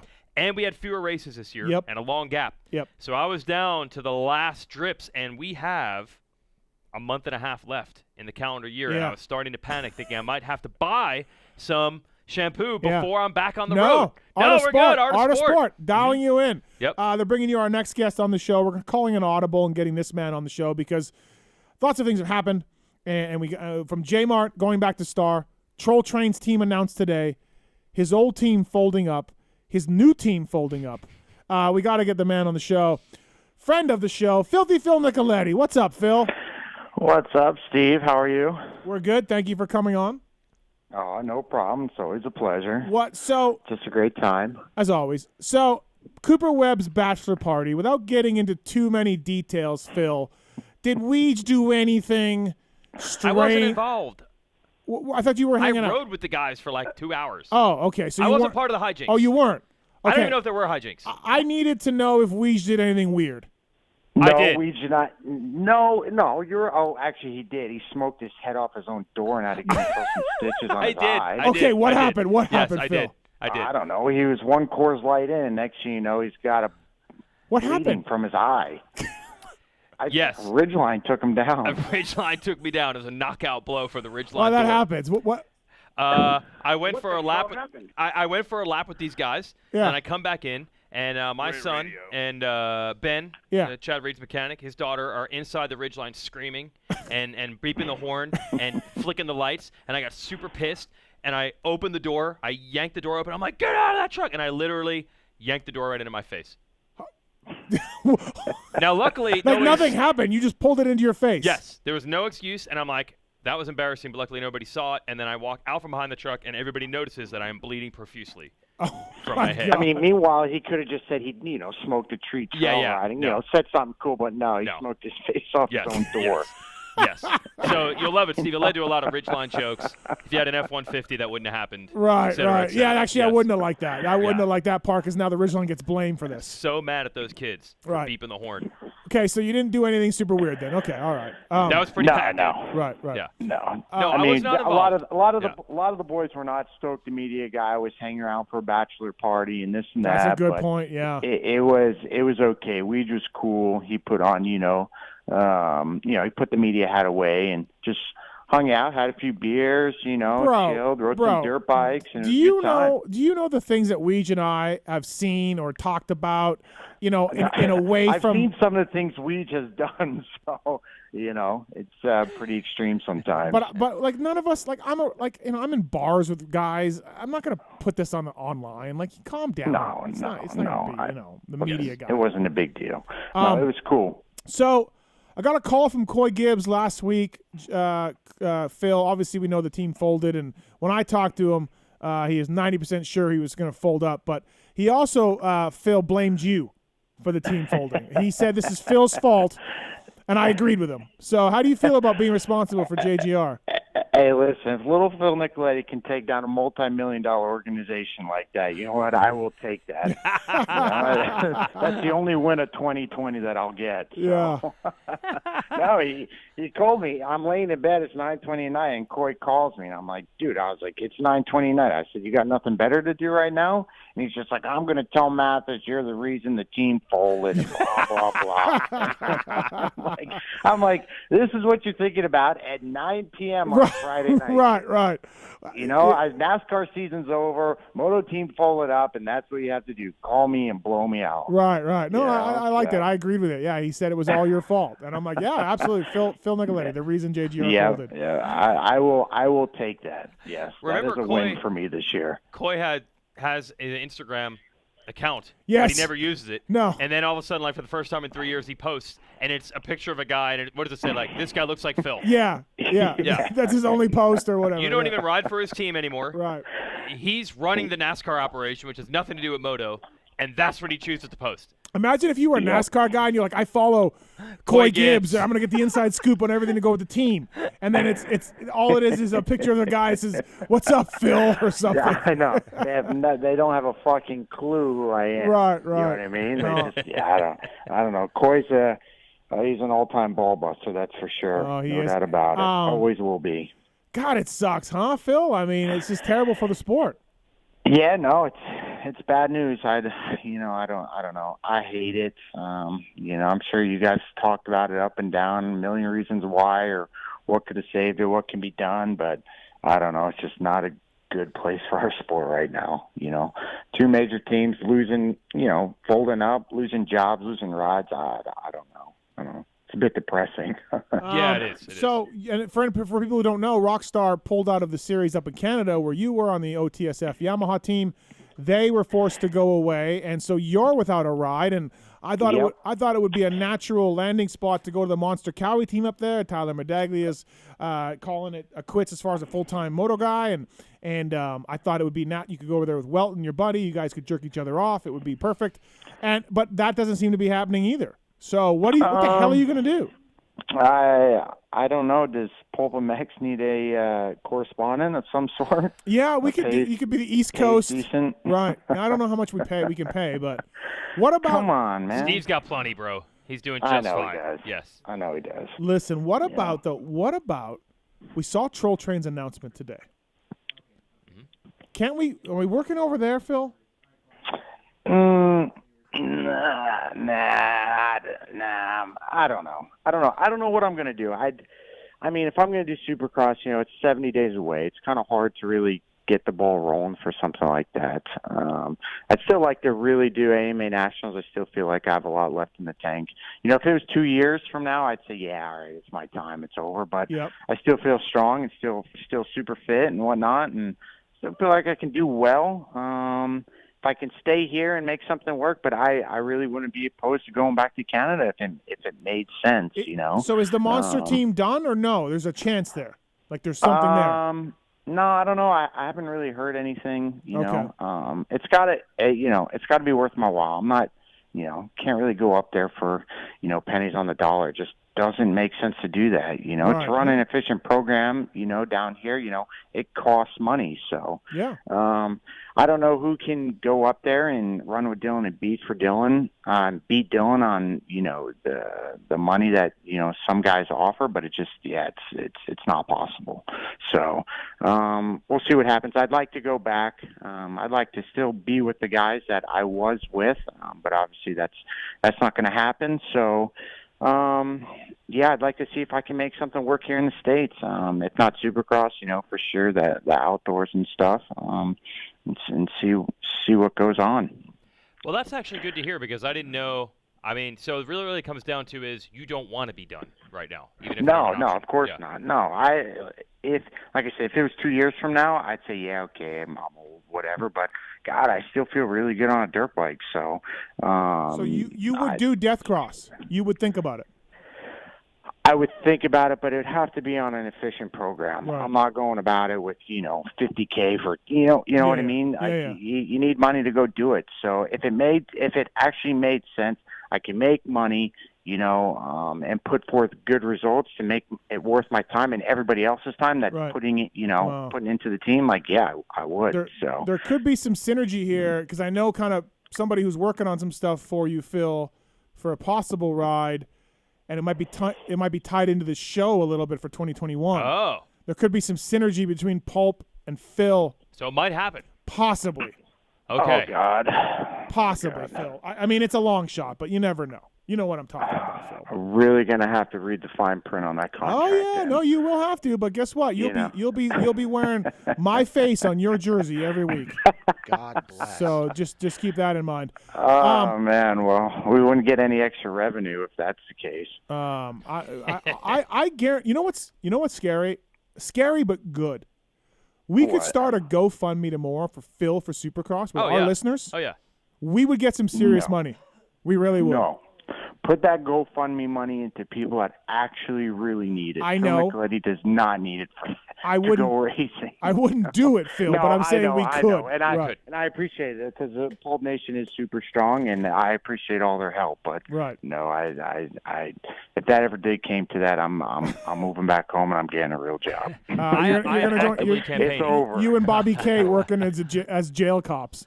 Yeah, for that sure. Would be a fun time. 100%. Yard shift. Meathead and Phil. Meathead and Phil. Yes, that would be a great time. Lots of stories would come out of that, I'm sure. Oh yeah. Phil throat slit gestures. Yeah. The actual criminals. Phil Nicoletti on the show here, brought to you by artistsport.com, or we're going to give Jason Weigandt some Artist Sport stuff for free. For free, yeah. I've been saying this, Phil, for the last couple of days. Like, there are people we know. Steve, you know these people. Phil, you know these people. I know there are people that just exist. I don't know what they necessarily do for a living. They're just kind of around. They always seem to have money. They're just dudes that are around. So I don't know what their formula is, but I want Phil to become one of those guys. I don't want to lose Phil. I don't want to just Phil's back up in New York and he's doing some jail cell thing and we don't hear from him anymore. So how can we turn you into one of those guys, Phil? That's just like a man friend or something. I don't know who these guys are, but you know what I'm talking about. No, I know what you're talking about, but I don't want to be that. If I can't ride a dirt bike and make money doing that, then it's I don't know. Obviously, there is a niche in the sport. You just have to find it. Like obviously, you have Weege and Steve has, but for me, I haven't found that niche yet. I just truly enjoy riding my dirt bike still at this point in time, and that's what I want to do to make my income. So I'm trying to make that work at the moment.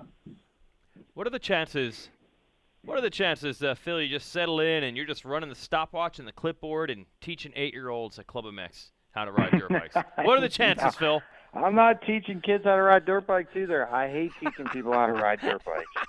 That is the worst job in the world. Like I'm not meant to do that. Sun up, sun down, stopwatch, no, clipboard. No. Screw that. Some people are meant to teach kids how to ride dirt bikes. I am not one of those people. Can you imagine? No, I can't. Can you imagine? Let's get the phone calls here for Phil. Roogs. Hey. Yes. Yeah, man. First of all, Weege, I want to make sure that the giant Weege head is going to be taken care of with the closure of JGR. Yeah, we have a big problem here because the giant Weege head. It's at JGR. It's been at JGR the whole time. I know what we can do with that Saturday night. Oh, yes. It might Yes. Yes, Roogs, it might be taken, but it might not be taken care of. Well, that's all right. As long as it's posted on the internet, I guess. Okay, we'll be all right. we can post it, right, Phil? Yeah, we can do that. What's going on Saturday? I can always make a new one. Might have a big seance. Oh, really? For the memories of the team. Yes, the giant head that Roogs brought to the Ironman National, 3 years ago? Yep. Has lived in the Joe Gibbs Racing shop for years. Yep. It's actually been longer than 3 years because when I was trying to break into NASCAR, one of the best breaks I ever got was there was this big media roundtable and Coach Gibbs walks in and everybody's like, "Oh my God, Coach Gibbs is here! Coach Gibbs is here!" And I'm a nobody in NASCAR, and he turns to me and he's like, "I know you. Your face is in my lobby every morning." Because of Roogs' giant head that they had sitting in their secretary chair that doesn't have a secretary. Right. So, yeah, it's still the shop. We got to rescue that. We only have, I think, till Friday. Yeah. Shop's shut down. Yes. Yeah. So, go ahead. Go ahead. No, go ahead, Roogs. So my question was about 1 year at Ironman. I was taking pictures for PulpMX, and I was in the JGR pits, and someone had an I Heart 37 or something, or an I Heart Phil shirt, and he told me he was your dad, Phil. And it wasn't until Weege set me straight, I think the next year or the year after that is not your dad. And he showed me a picture of your real dad, and it made more sense. So who was this guy in Indiana? That said my dad would have a shirt on that said "My kid sucks." I can tell you that and right that now. makes sense based on what I know now. But no, that's one of my all-time fans that I've had since I was a kid. So met him at a local track, and he just been around ever since. So he was super cool, super nice. Oh, okay. Yeah, he's awesome. So always has like a bandana on and whatnot. But yeah, he's yes, been around for years. He had a bandana on. He had a bandana. Yeah. Yes, he did. That's a Phil super fan. A bandana. Bandana guy. Yeah, bandana guy. All right, Roogs. Anything else? No, that was all. Thanks. All right, thanks, man. Appreciate it. Cheers. Thank you. Thanks. All right, listen, we've been talking about Phil and going back up to Canada, so let's try to continue our quest here to get him a ride. We got the owner of Gopher Dunes Honda on the line right now, Derek Schuster. Diggs, what's up? What's happening, guys? How are you? Oh, what up, Digger? I figured you'd be asleep by now. Listen, he might have been, but No. Diggs, what do we got to do? You got to have some money for Phil. Oh man, Phil's been after me about this already. He's been on this. Yeah, I mean, I don't understand. You know, he's obviously, look, he's Dylan's greatest threat for a championship up there, and injuries can happen at any time, Schuster. So you would have coverage no matter what happened to any guy. You'd be able to assure yourself a title up there. It's a great plan. 1, 2. Think of all the ads. Think of all the win ads and the photos of these two going on the podium. We don't even know the order. We don't even know the order. We don't even know the order of the 1, 2. You could assure yourself just a Ride Red campaign, Diggs. What's the problem here? No, I've been through this once before with a Lessie and Fassi Audi in 19, and I told myself no more 2 title contenders in the same year. Okay. Same team. Do you think Phil would be on the same level as Mike and Tony? Is that what you're getting at? If you agree with that, I'm going to headbutt you. Okay, well, yeah, maybe I won't go that far then. Right. I won't compare to him, Phil. Do you think you will have to get along really great? If you had Dylan and Phil, do you think you would have to leave a guy at the track to make sure nobody F's with Dylan's bike? I would mess with it. Oh, you would mess. Oh, Phil would mess with it. Never mind. Heck yeah. There's plenty of connectors on that Honda I would undo before first moto. All right, never mind, Diggs. I guess you will have to do that. Yeah. Not gonna happen. Right. I guess it's the same deal over again, right? It's just Yeah. Hey, I told Diggs I call him the silent assassin. So he's taken me down multiple times in 2 years now. Yeah. So yeah. You know, he sits from afar with a sniper and he just shoots a leg off one at a time at me. You know, Diggs, like we just in studio here, and by the way, Diggs, did you get your grill your ass stuff? Did you get your grill your ass off stuff? What are we doing with that? We getting Nope, it? it's on its way though. It's on its way. I should have it any day here. Okay. So we just saying, and he's got a great point. We cannot have Phil Diggs just go away. Like we all enjoy Phil. We need to Phil around. Fans love Phil. Yeah. I got a flat Phil in the studio. Yeah. You, Diggs, cannot be the one that we hold responsible for letting Phil just drift off into the New York penal system as a guard. All right. Diggs don't give a fuck. He's just happy I'm out of Canada. We'll sign him up. What's that, Diggs? Away we go. What? I said, help me get a sponsor. We'll get it done. We'll sign him up, and away we go. What about a GoFundMe? Can we do it that way? You want to do a GoFundMe with me, fuck's bro? sake with the GoFundMe. I just. Bill, you must have a personal sponsor. Smart Top.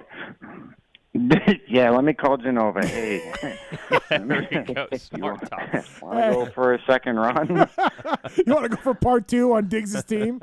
Yeah, I don't. exactly. Diggs, have you tried? Have you asked Honda or your sponsors? Fox is a big part of your program. Have you asked them? Have you dug into it? Well, I'll be honest. I didn't really try too much, and the reason is because, as Phil already knows, and part of the reason why he's probably struggling right now is we have no idea what's going on with our series up here for next year. I have no idea how many races it's going to be. I have no idea. You know what it's like, bro. You don't know what's happening. Yeah. No, I know. Digger's got. Yeah, he knows. I mean, I get it. Shitty. Yeah. I think, maybe we'll have some more answers on that fairly soon here, and maybe that's when we can start hitting sponsors up. But, what do you tell a sponsor right now? Hey, I need some more money. What's happening for racing? No idea. Well, I got Phil. You just say, look, I got Phil. I need money. That's what you said. And lock. Well, the past 2 teams I rode for have now folded, so I don't know if that's a good. No, I don't have a good record. Yeah, maybe that's not a good idea. Yeah, Diggs, listen, Coy Gibbs blames Phil for JGR folding. I want you to know that before we get before we get him a ride on your team. I need to. Fuck, Steve. You're actually going to convince people that I really am the reason JGR folded. What? That's what Coy said. Coy doesn't know. He hasn't known what's been going on over there for 3 years since he left. He still thinks you ride for him. Yeah, probably. Yeah, exactly. Probably. He's like, Fred Noren? Is that Phil? Yeah. Right. Well, all right, Diggs. I just wanted to try to, on the air, work this deal out, but clearly you're not having it. So I don't know. Well, I mean, like I said, if Phil can find some money from somewhere, I'm sure we can make something work. You're such a politician, dude. Can we get Guaranteed MX to pony up? AMO? Yeah, I'm sure Galdi can. He's making a lot of money at the amateur races these days. Right. He's getting. Yeah, absolutely. What about Atlas like Brace? it. Those fucking guys got a ton of money over there. Noof and everybody, they got a ton of money. Yeah, they got a ton. We'll work something out. Can you wear a brace, Phil? Yeah, Phil will wear a brace. We'll wear a brace. Yeah, no problem. Yeah, for sure. Yep. I look like the Michelin man out there. No, not with the Atlas. Not with the Atlas. No, I know. Noop and I are cool, by the way, now. So it's okay, that's good. Good, because you guys do have an on-again, off-again relationship. Yeah, right now, right? Yeah. So super sensitive dude. All right, Diggs, I'm gonna let you go, but thanks for picking up. Right, good talking to you. And let us know if if before the end of the show comes up, some money comes in. Call us back. Sounds good, boy. Okay. All right. Thanks, care. Diggs. All right. See ya. Well, I mean, now that he's been on here, the money just start. Yeah. The phone could be ringing right it's now. like the Jerry Lewis telephone. Yes. Hey, Phil, before we let you go. If Diggs did get extra money, he's putting it into his new multi-million-dollar house he's building out in the back. Yeah. Go for Frank's money. He's got. I don't know why I didn't tell him to just hit up Frank. I don't that's know. it. Phil, before we let you go here, I gotta talk to you. Can you believe that J-Mart went back to Star Yamaha. Can you believe that? I am still in shock and awe that this happened. There's one thing I could really say about that, but I can't say it on air because it's not nice. But yes, I can believe it. Anything's possible in this world. It's 2020, right? And it's J-Mart, so yes, he will be, I think, super dominant on that bike regardless. Yeah. So regardless of the past, anything that's happened, any bad traits that German has ever went through or had, and it all comes back 360, he will, I think, win next year on that bike, right. which is cool. So just smash cut to yourself when he left the team, and just say to both sides, hey, you guys are going to be back together in like 3 years. All I know, at High Point in 2016, that was never going to happen.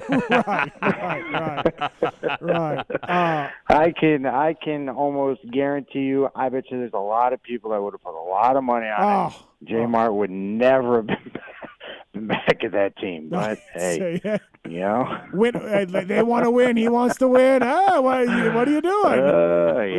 It's like your ex-chick that you break up with, and you just – it's lonely. You're lonely one night. You're super horny. She's looking good, and you just call her up. And you just so funny about the ex-chicks, huh? Yeah, exactly. Yeah, the ex-chick thing. Also, your thoughts on Troll Train and his new team announcement today? Yeah, I mean, I'd been talking to him about it for a little while. I didn't know he actually signed anything, to be honest with you. So it shows how much he really keeps me in the loop. Right. But yeah, I mean, listen, he's in the same boat as me. He thinks he has 2 years left, as same as I. And we talked about it, and it's just like it's not really time yet. So I mean, dude still won motos and got on the podium. So why the fuck would you try and retire? So you just got to try and make it work to where you can make money and make sense. And he just needs a good bike, I guess. I don't know if he's going to get that or how he's getting it or what. You know what I mean? Will he know about that button on the right to start it? How long will that? Boy, he's going to get spoiled with that one. So, but it's only a benefit, So, yeah, we'll see. Wow. I don't know. I texted him today to see if he wanted to go mountain biking up in the mountains this weekend.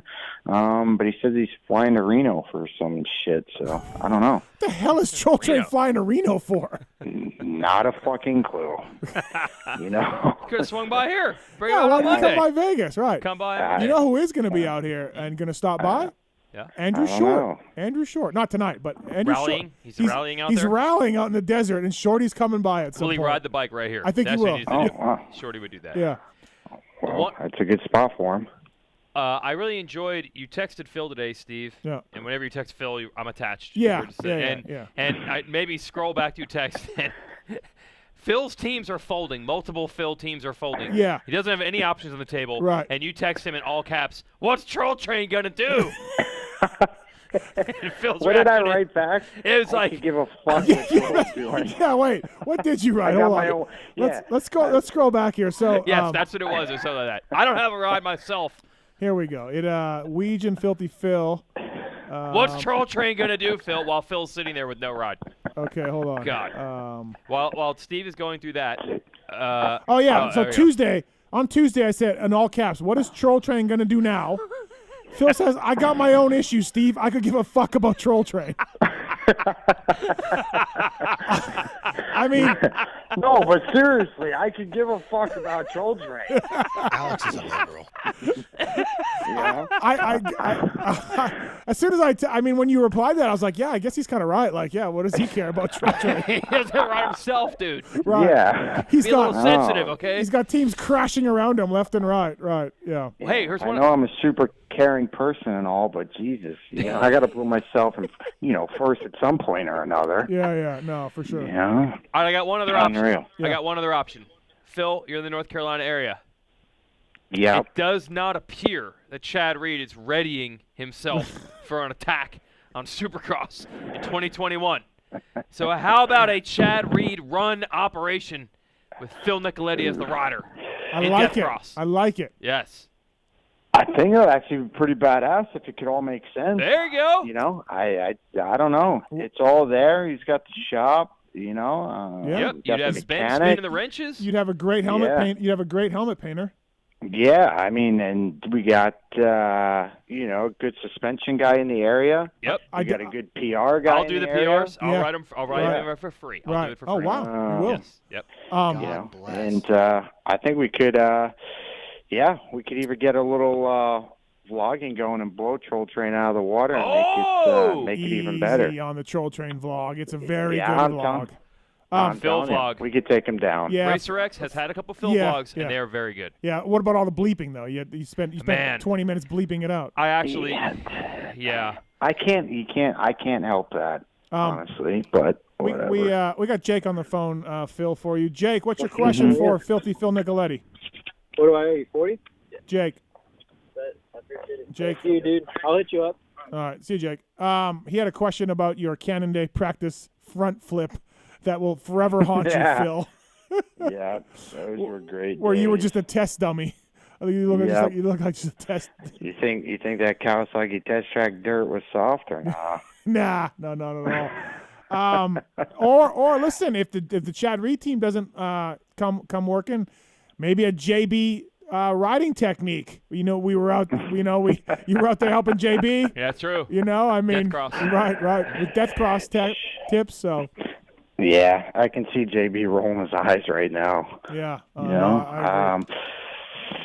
know. I don't know what to tell you. Hopefully I can get something here soon, but if not, I got the PulpMX correspondent deal, and I'm dialed. Yeah, well, let's get you out here for a show. I think come in, sit in on a show. Maybe you can be permanent co-host for a couple of weeks. You're not doing nothing. We'll mountain bike every day. It'll be great. Yeah. I'm in. Have you talked to Nichols yet? No. I seen he was on. That's today. coming up. Yeah. Tell Colt I said hi. I didn't like Colt. It's not that I didn't like. I didn't like Colt. him. Mm-hmm. I didn't. Like the persona, but Colt came out for the bachelor party, dude. We had a good time. So you're talking recently? Recently, you were not a fan. Yeah, it was just like I don't know. I didn't really know him, so I kind of like judge a book by its cover a little bit. Yep. But he's a good dude. He's a really good dude. He's really cool to talk to. I mean, I'm going to ask him about that earring tonight. I have to ask him about that earring. Yeah, I might have told him a few times I was going to rip that out when we were a little incoherent at times, but I didn't, so it was good. Right. We just got texted. We got texted a cycle news. Nicoletti be nimble. Local regional events headline from back in the day. Yeah, if I had back in the day you're on your 71 on a Honda with enough stickers on your front fender to make Darkside a fan. Good God. Come on with those. I'd go back in a heartbeat. Oh, boy. All right, Phil, thanks for the call. Appreciate the time, and we're working on this. We're going to maybe have weekly Phil Nicoletti updates about what he's doing and what's going on. Oh, God. At least do it bi-weekly, because I doubt anything will happen in the next week. Okay. That's probably a good point. Thanks, Phil. Thanks for the time, man. See ya. Yeah, sounds good. See you, boys. Yeah. Right, bye. See ya. Phil Nicoletti, everybody, brought to you by Autosport.com. Just a beauty. Oh, that's great. Yeah. Hey, we're just glad to hear that Phil doesn't want to hang up the boots either, so maybe we get 2 more years of Phil. Yeah. If not, I'm going to keep pushing for Phil to just be Phil and somehow get paid. Yeah. You know these guys? We don't know what the hell they do, but they're just around and they seem to have money. Yep. Phil could be one of those guys. Yep, I agree. Yep. I'd like it very much. All right, let's take a commercial break here on the show. PulpMX Show presented by Motorsport.com and Fly Racing. Jason Weigandt here in studio. We are going to go to commercial break. We'll be right back after this. We've got Jason Thomas coming up. We've got Colt Nichols. We've got some segments and more. So stick around, everybody. We'll be right back. Is it true, Phil, that you overwatered that corner where Jeremy went off the track? Yeah.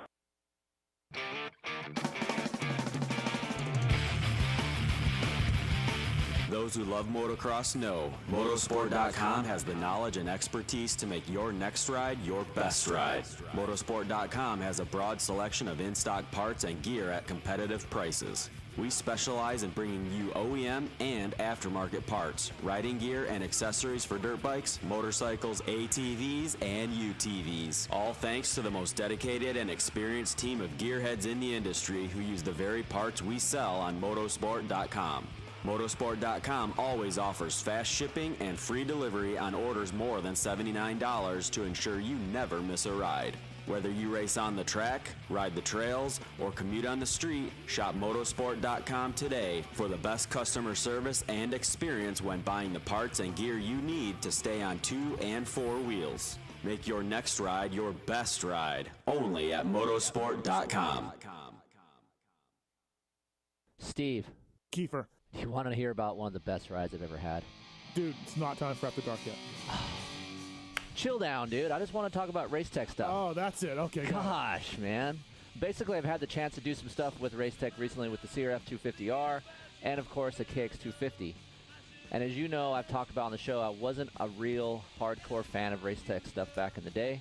But since Rob and Andrew and those guys have assembled at race tech, the stuff has been great. So for you guys out there listening, if you guys are looking to get your engine work done or even some suspension work, or as Steven says on the show sometimes, get your seals and your oil rebuilt in your fork and shock.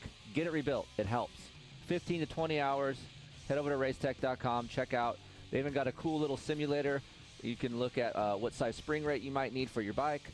So a lot of cool features over there on the website. But and as you know, Yamaha Blue Crew guy over here, you guys have some of that on your bike. It's fantastic. Zombie Blows uses it. Jerry Robin uses it. Starling, all of those guys over there. Malcolm Stewart won a Supercross with Race Tech stuff a few years ago. Pulp19 is the code to save. Mention PulpMX when you call. You can save on the service. You can save on motor work. You can save on springs if you just want to do that and get it put in yourself or do it yourself. Race Tech is the one-stop shopping for motor and suspension work. You can also mention the code HOMELIFE2020. That's a better code, I think. We'll do either one. Just listen, people. Give your bike some love. Get your suspension modified service. Get your motor modified serviced with the folks at Race Tech. Good people. Want a chain and sprocket kit but aren't sure what you need? Then call Vortex Racing at 800-440-3559 and get hooked up with a V3 Performance Kit. They have more gearing than your garage has room for. With over 30,000 possible gearing combinations, Vortex has the right gearing for any track condition. Join the ranks of factory Yamaha's Justin Barsha and Aaron Plessinger, as well as Supercross champion Dylan Ferrandis, and run a Vortex sprocket. Available in red, black, blue, silver, and green. Yes, green. Call a doctor, because things just got sick. Warning. May cause extraordinary power, excessive performance, and speed so fast your eyes will bleed. Call Vortex Racing at 800-440-3559. Mention promo code PulpMX 2020 and get the best deal on your next order. And don't forget to sign up for the Vortex EK Athlete Support Team for 2020. For more information, call 800-440-3559 or visit vortexracing.com. Maxima Racing Oils was created for world-class racers who challenge the limits of possibility. Their demands on equipment drive us to look beyond conventional ideas and to exceed industry standards. It's in our DNA to identify problems, formulate solutions, and execute at the highest levels of competition.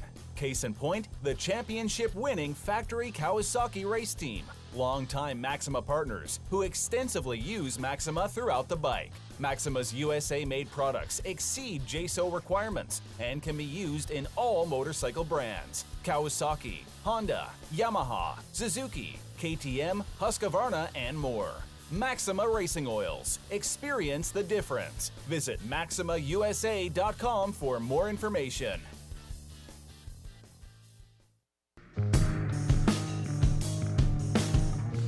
Hey Pulp listeners, this is Andy from Guts Racing. I want to thank you guys for all the loyal support over the years. Thanks Steve Mathis for having us on the show.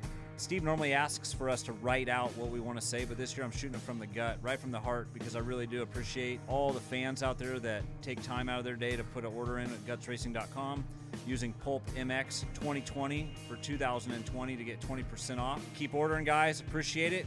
Love the support. Shout out to all the Guts riders out there. Go get some this year. Thanks for listening to the PulpMX show, everybody. Please, if you're listening to these commercials, I appreciate it. Yeah, that's right, because without these commercials and without these sponsors, we wouldn't have a janky radio show for you to listen to. But for now, I want to talk about Roost MX, the official graphics company for both Cobra Moto and the Cycle Trader Rock River Yamaha team. For over 20 years, they've been delivering professional level graphics for every rider from an amateur to a pro, including Alex Ray back in the day. Choose from our selection of graphics online or make yours one of a kind. Roost also offers a wide range of custom products from t-shirts, sticker kits, helmet kits, trailer graphics, and more. 48-hour turnaround. Be sure to check out the new Pulp Nation section on the website. Get your PulpMX swag, customize your bike, get custom stickers, get custom helmet stickers, whatever it is, including PulpMX stuff. Follow them on Instagram at RoostMX for monthly sales. Get your equipment looking fresh visiting roostmx.net and use the discount code PulpNation to save 20%. Thanks, roostmx.net.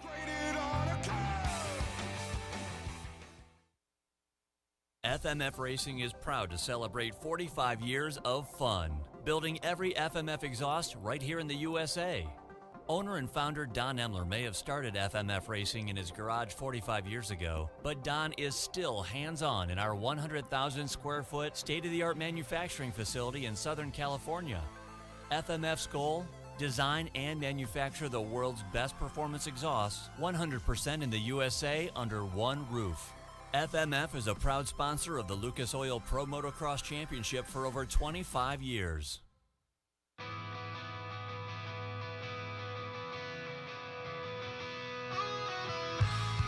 Hi, it's Tomax Superfan Dylan here. The only thing I love more than seeing Eli win is Michelin motorcycle tires. And Michelin is introducing many exciting new tires for 2020. For V-twin riders, the Michelin Commander 3 Cruiser and the Michelin Commander 3 Touring tires offer improved wet grip and enhanced tread life. For sport bike and track day riders, the Michelin Power 5 tire and the Michelin Power GP tires feature the same architecture and profile for effortless sport bike setup from street to track.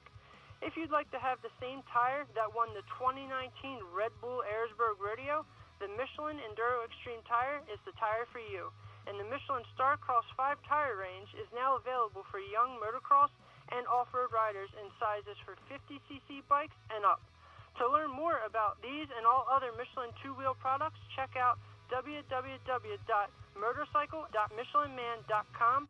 Visit your local dealer or online retailer and follow at Michelin Motorcycle on Instagram and Facebook. Hey guys, it's Mathis. Look, if you're still not wearing a neck brace in 2020, it's time to go get one or at least think seriously about it. It's been over 15 years since the neck braces first came out. They're not the clunky, oversized devices they used to be.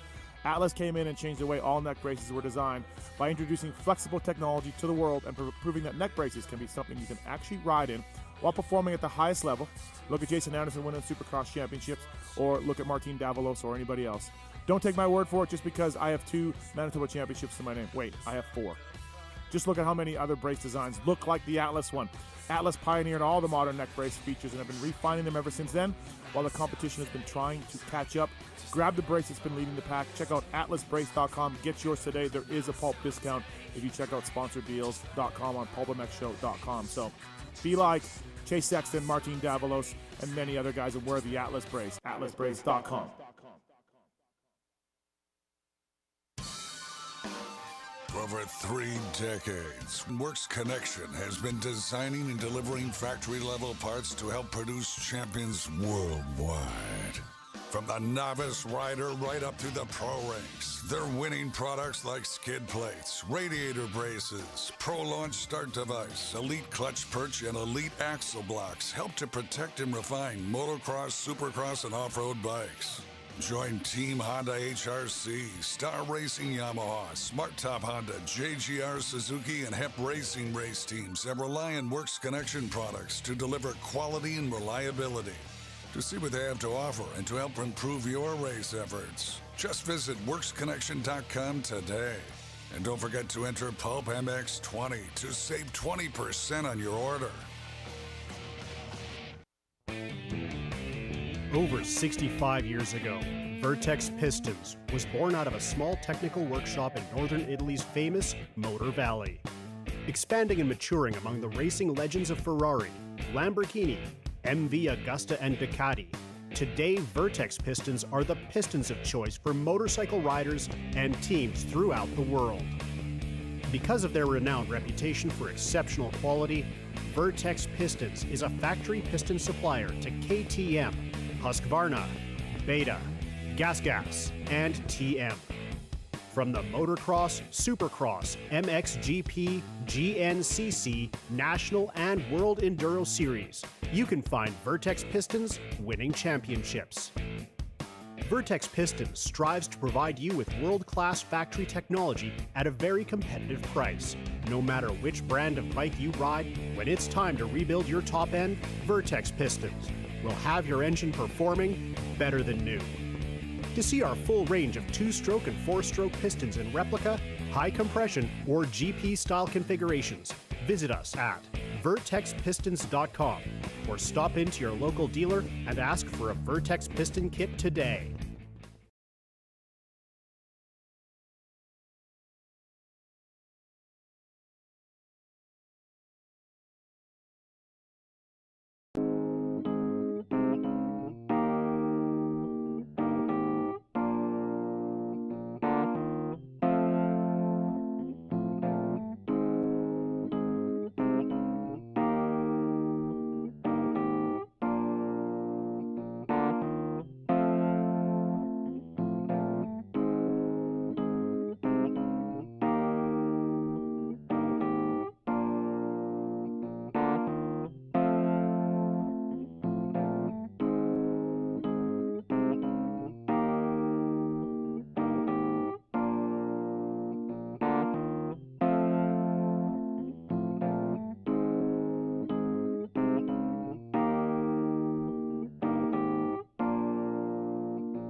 Phil Nicoletti's already been on. We've had Tim Cotter has been on. Marty Davalos has been on. Jason Thomas coming up here. So lots coming on the show tonight. We got the Race Tech rant as well. I want to thank the folks at OGO Power Sports. We had a contest running for the last 2 or 3 weeks about show us your OGO product. Write us a story, where it's been, what it's been like, how it's served you well. And we've got a ton of entries. Weigandt, I imagine you've used OGO over the years. Oh, yeah, got me through 1 year ago. Weekend in New Zealand, then 2 weeks, and then in Australia. 3-week trip. Got some OGO swag just for that trip. Really got us through. You're still running it. Still running it. Actually, they sent me a new bag for that trip.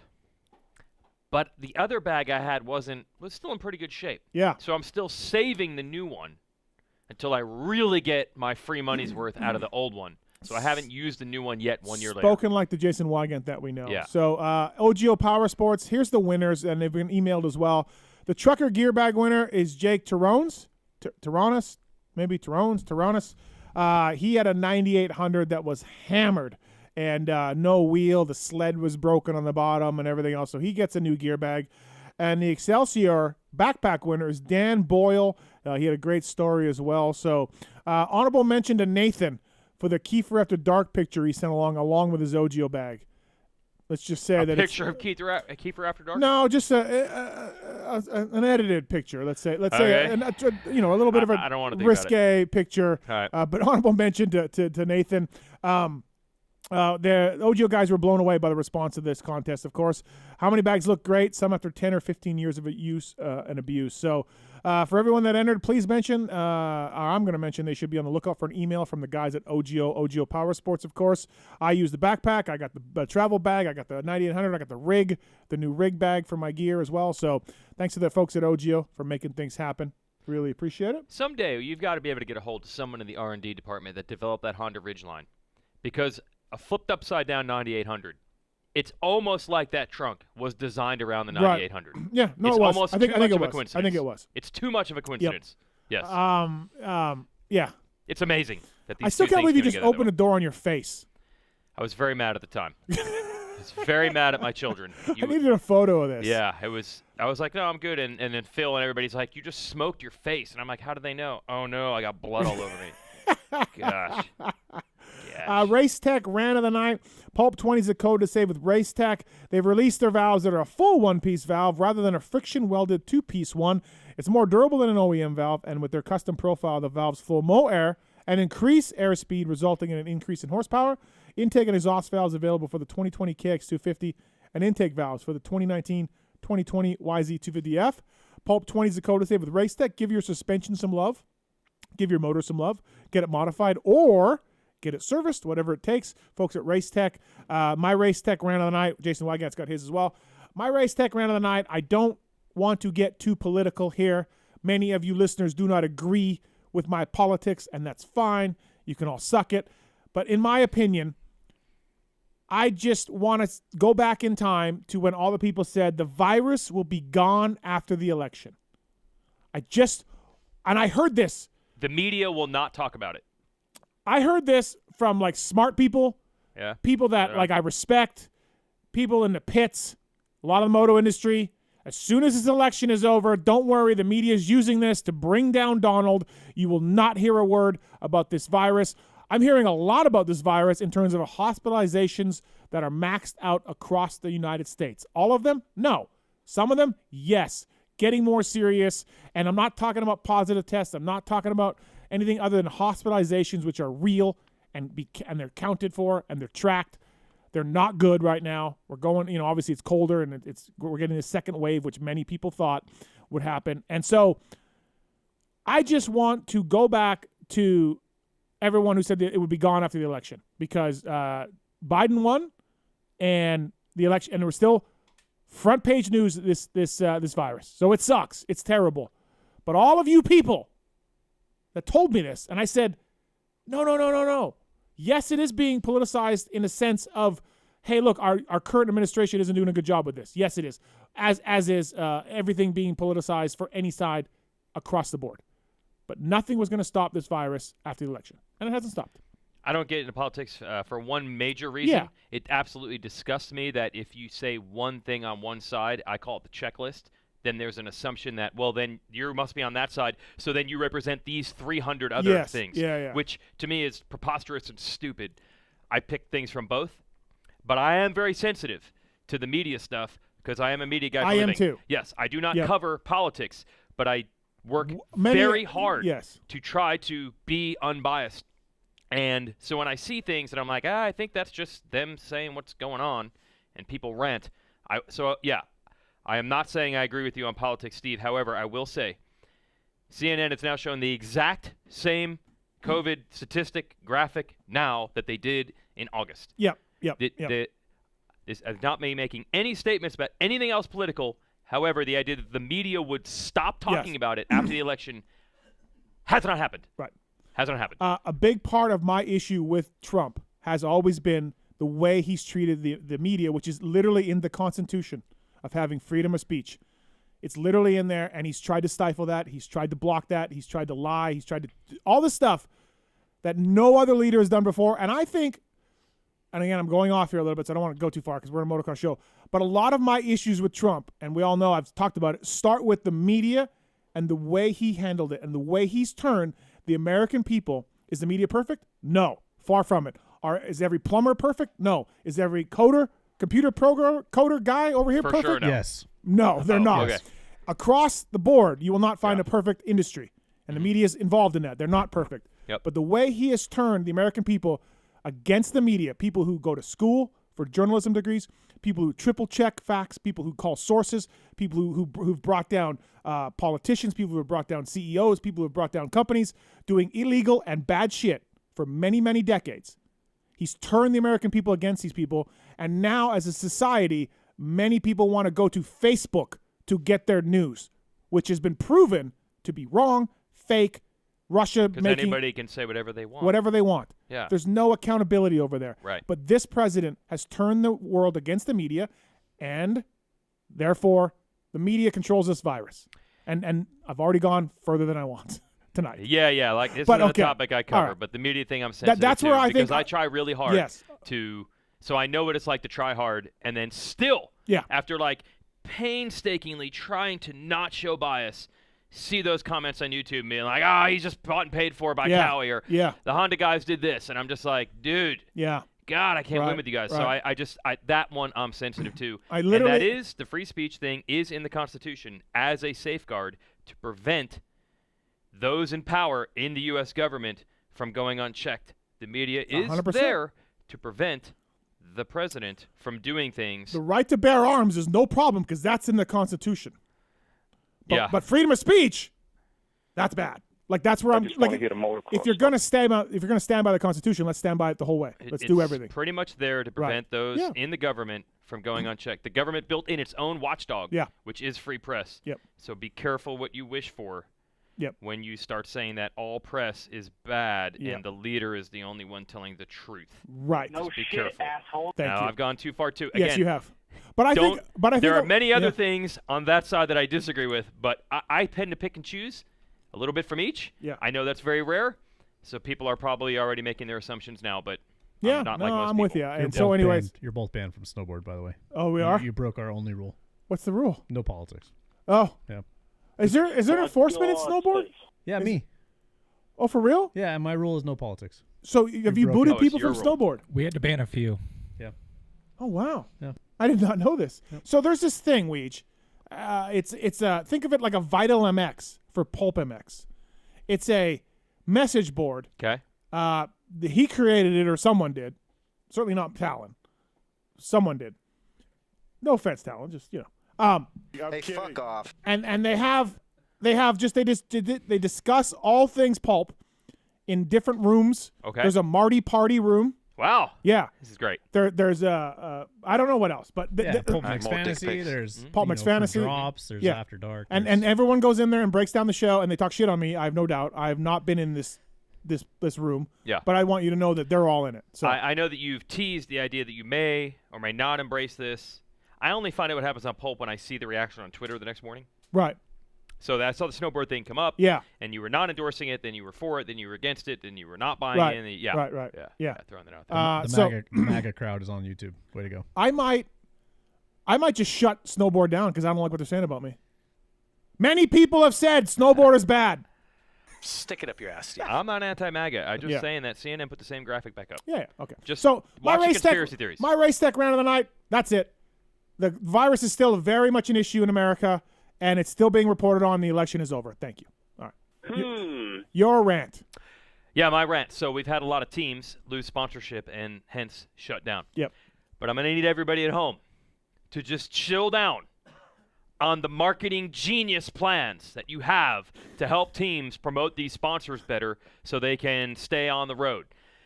Make bigger shrouds. Run a list of sell scroll T-shirts. on the Sell T-shirts.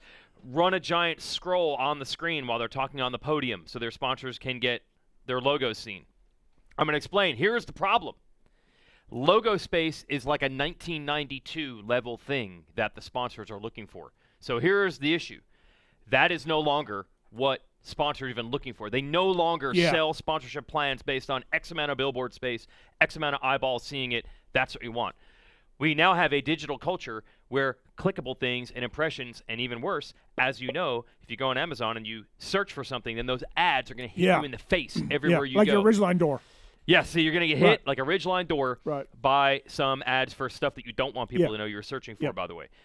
So we've turned into a completely different culture. So any sort of race team to try to sell a sponsorship based on the amount of impressions that we can get you, you're going to lose that battle every time because Google has it dialed. The reason that Google has Maps, the reason that Google has Search, the reason that Google owns YouTube, right? Google owns YouTube? Yes. Yes. Correct. The reason Google has all these platforms is because everywhere you go, they're in your face with ads that you can click on. No other company on earth can offer that. So if you're a race team, you don't even bring up the amount of times your logo gets seen because if you want to play that game, every company on earth will be like, yeah, good job. You made the radiator shrouds 20% bigger. Yeah. We're getting 1 million times more luck with Google. Yeah. So the only way they get sponsors is, as your guy Kenny Watson used to say on this show, it's all about the business to business. Yep. Every once in a while, through a race team, they'll get to meet some high-end people from another company, and it's worth going to the races and being a VIP just to meet other CEOs, other rich guys, and maybe your company makes a connection. So that helps. There is a branding thing, of course, and we are very lucky that the energy drinks have decided that we're not choosing all of our advertising based on impressions. It's based on branding, but we're fortunate there's a few companies that feel that way, but most do not. So the bigger radiator shrouds, the rider should say this or do that. The it doesn't T-shirt help. sales. The T-shirt sales. It doesn't help. It doesn't help. It's got nothing to do with it. So just stop with the suggestions, because what gets me mad about it is he is getting it. What gets me mad about it is I like it. It's always under the guise of, well, if these dumb teams or these dumb marketing people would have just tried this or have just done that. It doesn't work. They've tried it. They've thought about it. It actually makes it look worse. If you try to tell these companies that the return on the investment, this race team is worth your $3 million, it is practically impossible to justify that from an advertising impression thing. So you have to try other tricks. We'll introduce you to people that you wouldn't get. But honestly, the only thing that works, you can feel important. If you're the rich guy, be it just the random rich guy or the CEO of a company, you can feel like a VIP. You can feel important. You can get that ego stroke. An old agent in the sport says sponsorship is more egonomics than economics. That's the only way it works. It has nothing to do with the radiator shroud size. And because of that, it's just like a miracle has to happen. You have to find the right rich guy with the right interest at the right time who's willing to not spend his money in the smartest way, just the way he wants. Right. So stop with the marketing tips, everybody. It will not help, and it's not that the teams are dumb. It's that even the smartest marketing genius at a race team can't beat Google. That's the problem. I don't, and this goes back into JGR discussion a little bit. That's a Race Tech Rant by Jason Weigandt. Very good, very impressive. It goes back to the JGR thing and not being able to get it. Like, to me, we're the number 2 motorsport in America, right? Would you not say? Yeah, but that makes it seem so much bigger than it is, so I don't even like subscribing to Okay, that. but we're up We're there. small, dude. I know. Small. Oh, listen. I'm the one saying darts gets more people on TV. Than, yes, calm yes, down, everybody. yes, exactly. We 300,000 people generally watch a That's race. not good. That's not good. No, NHL not good. gets laughed at for $1 million. Yes. Laughed at Yes. for $1 million Yes. people. Right. Feld and MX Sports would do horrible things to people for $1 million, for averaging 1 million viewers. Yeah, they don't. They will never get there. Right. No. But what I'm saying is, like, I feel like we're a cool sport. Demo is good. You get a lot for your money. It's exciting. It's flashy. Yeah. I can't quite figure it out why we're not bringing in bigger companies. But I mean, I'll go back to we were on ESPN, we were on the Tonight Show, we were, and nothing happened. ESPN X Games. So we are what we are. But it is strange to me that we can't seem to elevate the sport at all. Not a little bit. Yeah. At all. Yeah, but the basic answer is the sport is not that big. It's just not that big. Yeah. It has never been mainstream in America. It has never been. Now, there was a brief time we had 0 outside sponsors in the sport in the 90s. The glorious 90s when the sport was apparently at its best, which, by the way, is whenever people are in there. 1-800-COLLECT. All right, we had 1-800-COLLECT. Yeah. Okay, one. And one. With the best guy. They had McGrath commercial. I feel like the sport really, a couple things happened in a very short amount of time. McGrath became this meteoric star at the same time that Supercross really got its act together. They finally had one promoter working in the right direction.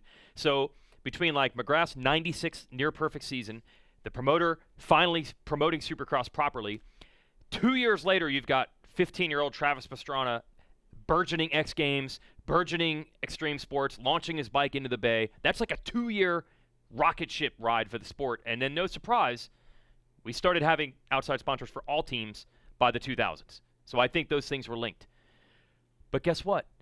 By about the mid-2000s, that's when social media started, and that's when Google started. And slowly but surely, I think that is sucking most of that money away from all sports, and NASCAR has the same problem. Well, I was going to say, you follow NASCAR. That's why I learned their this. ratings are terrible. Their ratings are way down. Well, not terrible, but they're way down. Their ratings are way down. And you certainly know more about that sport than I do.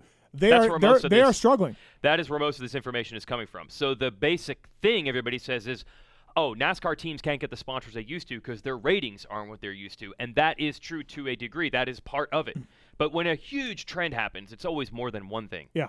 The thing I did not know until these NASCAR teams told me is, yeah, we can always lower our prices because we have a smaller audience, but we can't even get that. We can't even have half the money for half the audience. The logo on the hood of a car was great in 2004, but there wasn't Facebook back then, and Google wasn't in your face on your phone back then because iPhones did not exist in 2004. So, unfortunately, the paradigm has changed. Now you got to find, and this has been all motorsports forever, right.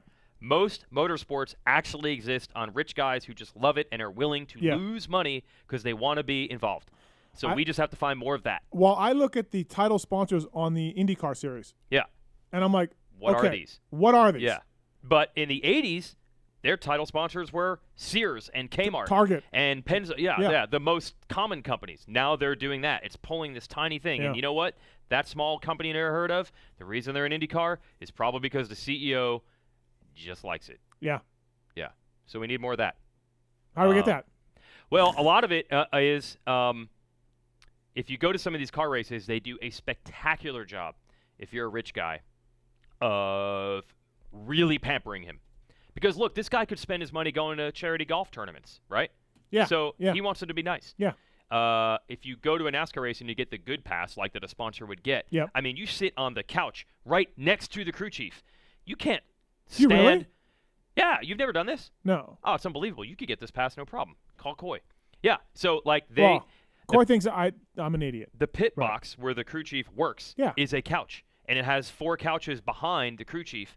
So the guy who's spending $8 million to sponsor this team can sit next to the crew chief and watch the pit stop with the crew chief all day long. He sees the guy's data. wow. He can wear the headset. Yeah. That's totally done. So the guy's like, that was the greatest $8 million I ever signed that check for, because he can't go down and do that with the NFL coach. No. So NASCAR has done an excellent job of saying, we know that a lot of this is the egonomics of this guy trying to feel important. Now, we can do rig tours at Supercross, and they try. Yeah. There is some hospitality. We've seen more hospitality. So I do hear fans say, spend less money, don't have the hospitality rig. I'm like, the hospitality rig is there to try to get I've heard people say, sponsors. hey, we need box fans. Yeah. Get rid of those semi-trucks and put box fans. Well, This team spend. You're just like, what? If you want to fall down that rabbit hole, you might as well just say, have 2 strokes. Well, I think that's probably soon, right? That's coming Oh, up I next. mean, Yeah, I get that yeah, with every right. single thing. I'm like, dude, I'm talking about high-end business here. The 2-stroke thing, it would probably make it cheaper to run a race team. Mhm. But I don't, just like when people are like, just make a modern, awesome CR250 and sell it for $4,500. I'm like, dude, it's not half. Yeah. It's not half the price. Yeah, yeah. It would not save, if it cost $10 million to run an awesome factory race team, it wouldn't cost $5 million if they were on 2 strokes. It would Right, help. right. But it wouldn't Yeah. change things that dramatically. No, absolutely. Fly Racing, they redefine expectations in safety and performance with the Formula helmet. Trust me, I have one of these tested on the most advanced equipment in the world. The Formula helmet's overall performance is best in class in both high-velocity crashes as well as rotational and low-speed impacts. It features the Rheon technology, the Conehead EPS, and a 12K carbon shell. Marks, do you have one of these yet? No, I don't. Are you still running the F2? Yes. Oh, my God. We got to get your Formula. Yes, I got one. It's great. Yeah, it's fantastic. Yep. Huh. Yep. You know, I actually got 3 of them. How many mountain bikes Fly you got? gear, best out there, bro. There's actually one on that mannequin over there in the corner. What size is it? I think it's a large. The helmet sitting on a mannequin, and Marks has an F2. Yeah, we got to figure that out. Well, to figure that out and more, let's welcome to the show Fly Racing Zone, Jason Thomas. What's up, JT? Not too much. Just listening to you describe your embarrassment of riches when it comes to Formula helmets. Wow, can we get Marks one? I think so. We have so many there that you're like, can you do something with this one? What do you want me to do with these extra ones? Yeah. Like, I feel like there are helmets around. Yeah, there is. We just signing one later tonight. We're gonna auction it off or give it away or something. And yeah, we're gonna do that now. But JT, you're not holding off on the Formula helmet for Marks because you beat him in the riding contest, right? There's nothing personal there. Why? I was the victor. Why would I have any hard feelings or hold out against Mark? It would be Marks. It would be more like a pity giveaway, if anything, like a consolation prize for Mark. This is ridiculous. I don't want to talk about this. It's fake news. Is JT in snowboard? JT, are you in snowboard? Not in ours. Oh, He's okay. got other ones. Excuse me? Are you in snowboard? Oh, Discord? No. Yeah, okay. No, I'm not. By the way, thank you to Fly Racing for running the social Instagram post for my 6.8 finishes. It happened. It happened? It happened. It posted? Yep. Wow. Yep. Thank you, JT. I wanted Mark's. I wanted Kiefer in that post as well, but you shut it down. Yeah. You're normally a very generous, caring person, but when it came to that post, you were not. I don't want to have. You wanted your moment. Well, yeah, I don't want to have the winner in one post and then this fucking tubby guy got 6.8. Right, I want my It's own. more like the Pulp family, vet domination post. No. The vet domination. Yamaha ran a post for Kiefer. Yamaha USA. Oh, that's cool. Nice. A post just for Kiefer.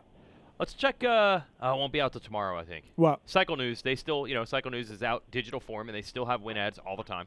Oh, okay. Will they do it? Yeah, I don't think so. Will they do it? The Timmyator? Oh, those were good. Those were good. Those were good. Those were good. Those were good. Oh no, it's out. So let's You see were- here. Yeah. He was getting a win ad. If he got top 5, he was getting an ad. Yeah, I was gonna but get it. He didn't get it done. Oh, Yeah, so you had motivation. Yeah, I did. I can't. But I thought you were out on World Vets until fairly close. Yeah, I was. Yes. I just didn't prep the same, and then I decided to go. So. I see. So maybe top 5 would have been possible. Right. All right, JT. I guess a couple things here. Let's talk about. First up, JGR folding. Man, we discussed this at the beginning of the show.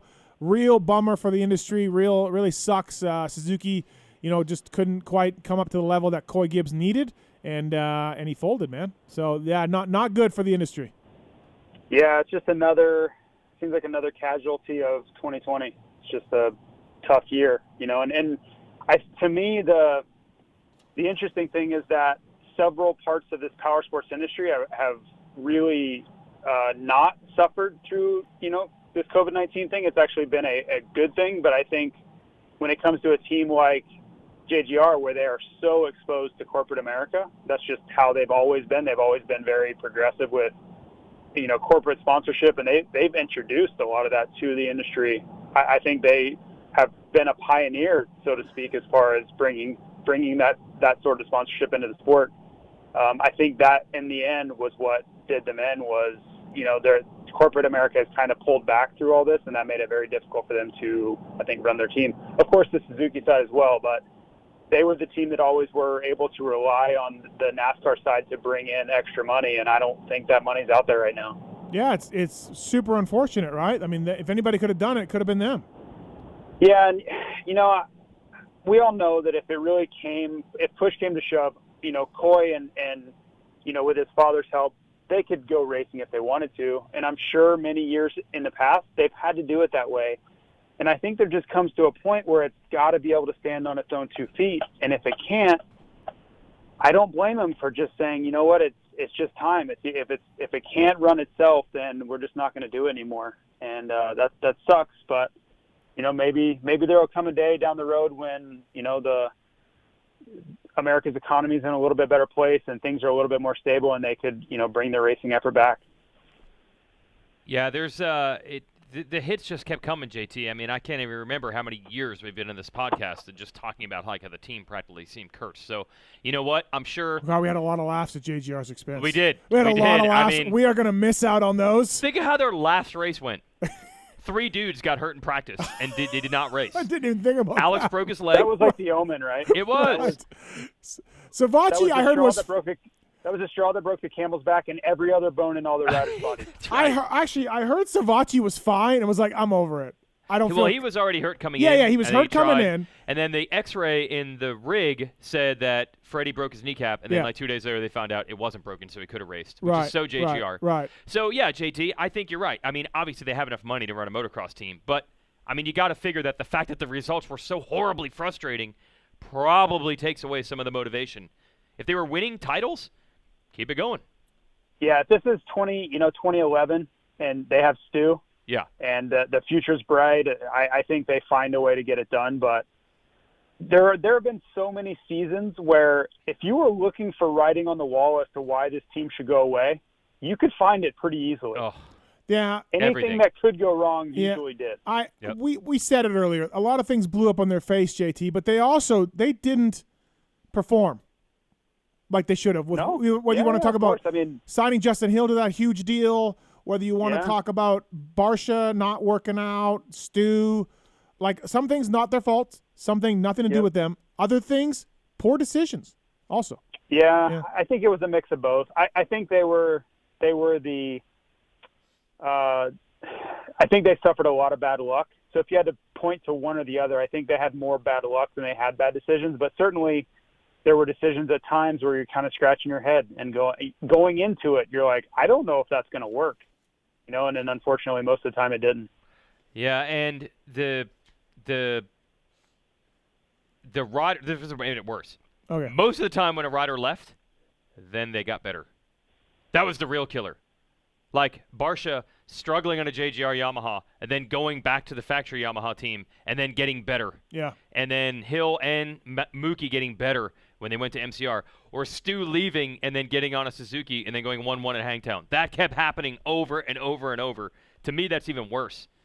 So, yeah, that's got to suck some of the life out of it. And do we have an official count of number of riders that have rode there? Oh, my gosh. It has to be 100.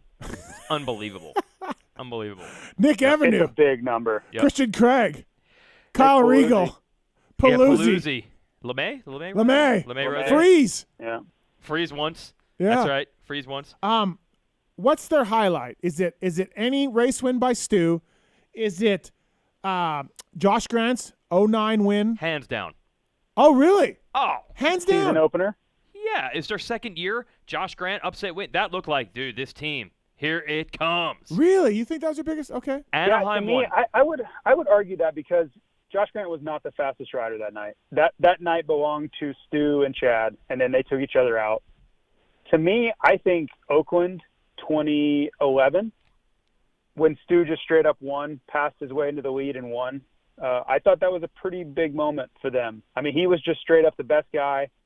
You know, they were using like they had kind of stepped out on their own and chose Pirelli tires and made decisions that, you know, I think they were proven right in that moment. I can understand the Josh Grant move, but to me, when I'm watching the race, it was kind of happenstance that they won. You know, and the headlines don't really care about that. But if you're watching the race, you're like, oh, well, that's cool for Josh Grant. But, I mean, Chad Reed and James Stewart, that's going to be what everybody talks about is those two DNFing the race for the rest of the week. Right. So what you're saying is that night in Oakland was like the one night, and Stu won at Daytona that year. That was like the only time where you're like, maybe JGR is the best in the game. Stu and Millsaps 1-2 Daytona. You're right. Yeah. Those are the That was impressive. Right. Yep. So that's like the only time where you would leave the race saying, maybe JGR is the best in the business. Well, if Right. you went to that race and that was your first introduction to Supercross racing, you'd be Right. like, oh, yeah, JGR, they win everything. They win NASCAR, they win motocross, they win everything. You would never know all the other struggles that had gone on. Right. Yep. Jason Thomas on the Fly Racing PulpMX show presented by motorsport.com and Fly Racing. Sorry. I'm just trying to. Hey, JT, one other thing on JGR. I guess don't even worry about the rest of my thing. Which they will. That's cool. Oh, you got more? No, that's cool. Sponsors? No, go ahead. I mean, you were doing such a horrible job. I was, thought you wanted to be bailed out. Yeah. On your own show. You know what? Yes. It's a great point. That's why you're a true pro. That's it's why like you he's get struggling. because you bailed me out. I mean, look, I've been there with GL. Yeah. Red Solo Cup. So, no, I love GL, by the way. He's my guy. Yeah, JT, we were discussing at the beginning of the show, like, Weege does these intros and these things for these. I never get called, JT. Weege has done intros, launches, new bike stuff. No one ever calls me. Do you think, JT, a factory team will someday call Steve to host their media launch for their new factory team? I'll tell you what, Steve has overcome all the odds. I mean, he is. It's true. He is hosting a radio show in the Supercross pits.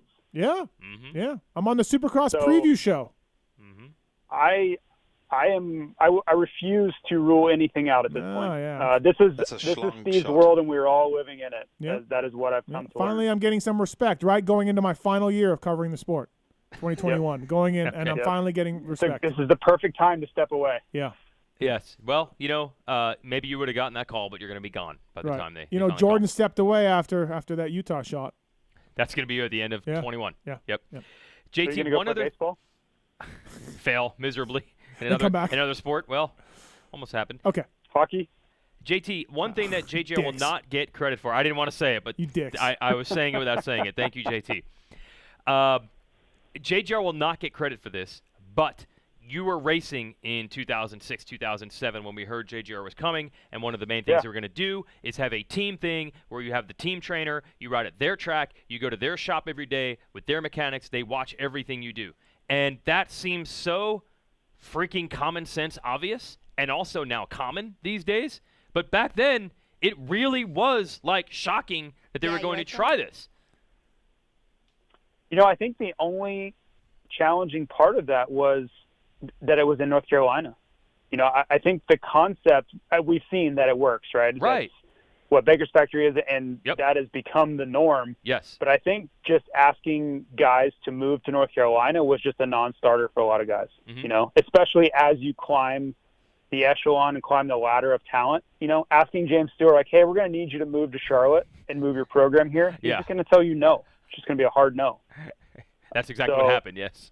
Yeah, that's the toughest part of it, is that it's, you know, if that was in Temecula, if Joe Gibbs Racing was in Temecula or Joe Gibbs Racing was in Orlando, they would have never had a problem, I don't think. Yeah, it was just shocking that seems so weird. I think fans just don't know. I mean, you did it during the week. You just do during the week. It was on you to just do your thing back then, right? Yep.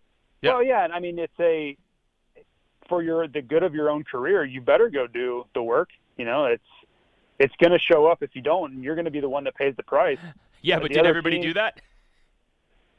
No, but in the end, you're the only one that suffers. You know, the team will move on and hire somebody else, but you're going to be left without a job and you know, moving on to a different career if you don't do the work. So for me, it was never about, I didn't need anybody to follow me around and make sure I was doing the work, but I think there are guys that definitely did. You know, they needed a babysitter that made sure that they were going to do everything they were supposed to do, because I think talent would drag them through, you know, it would drag them through mediocrity.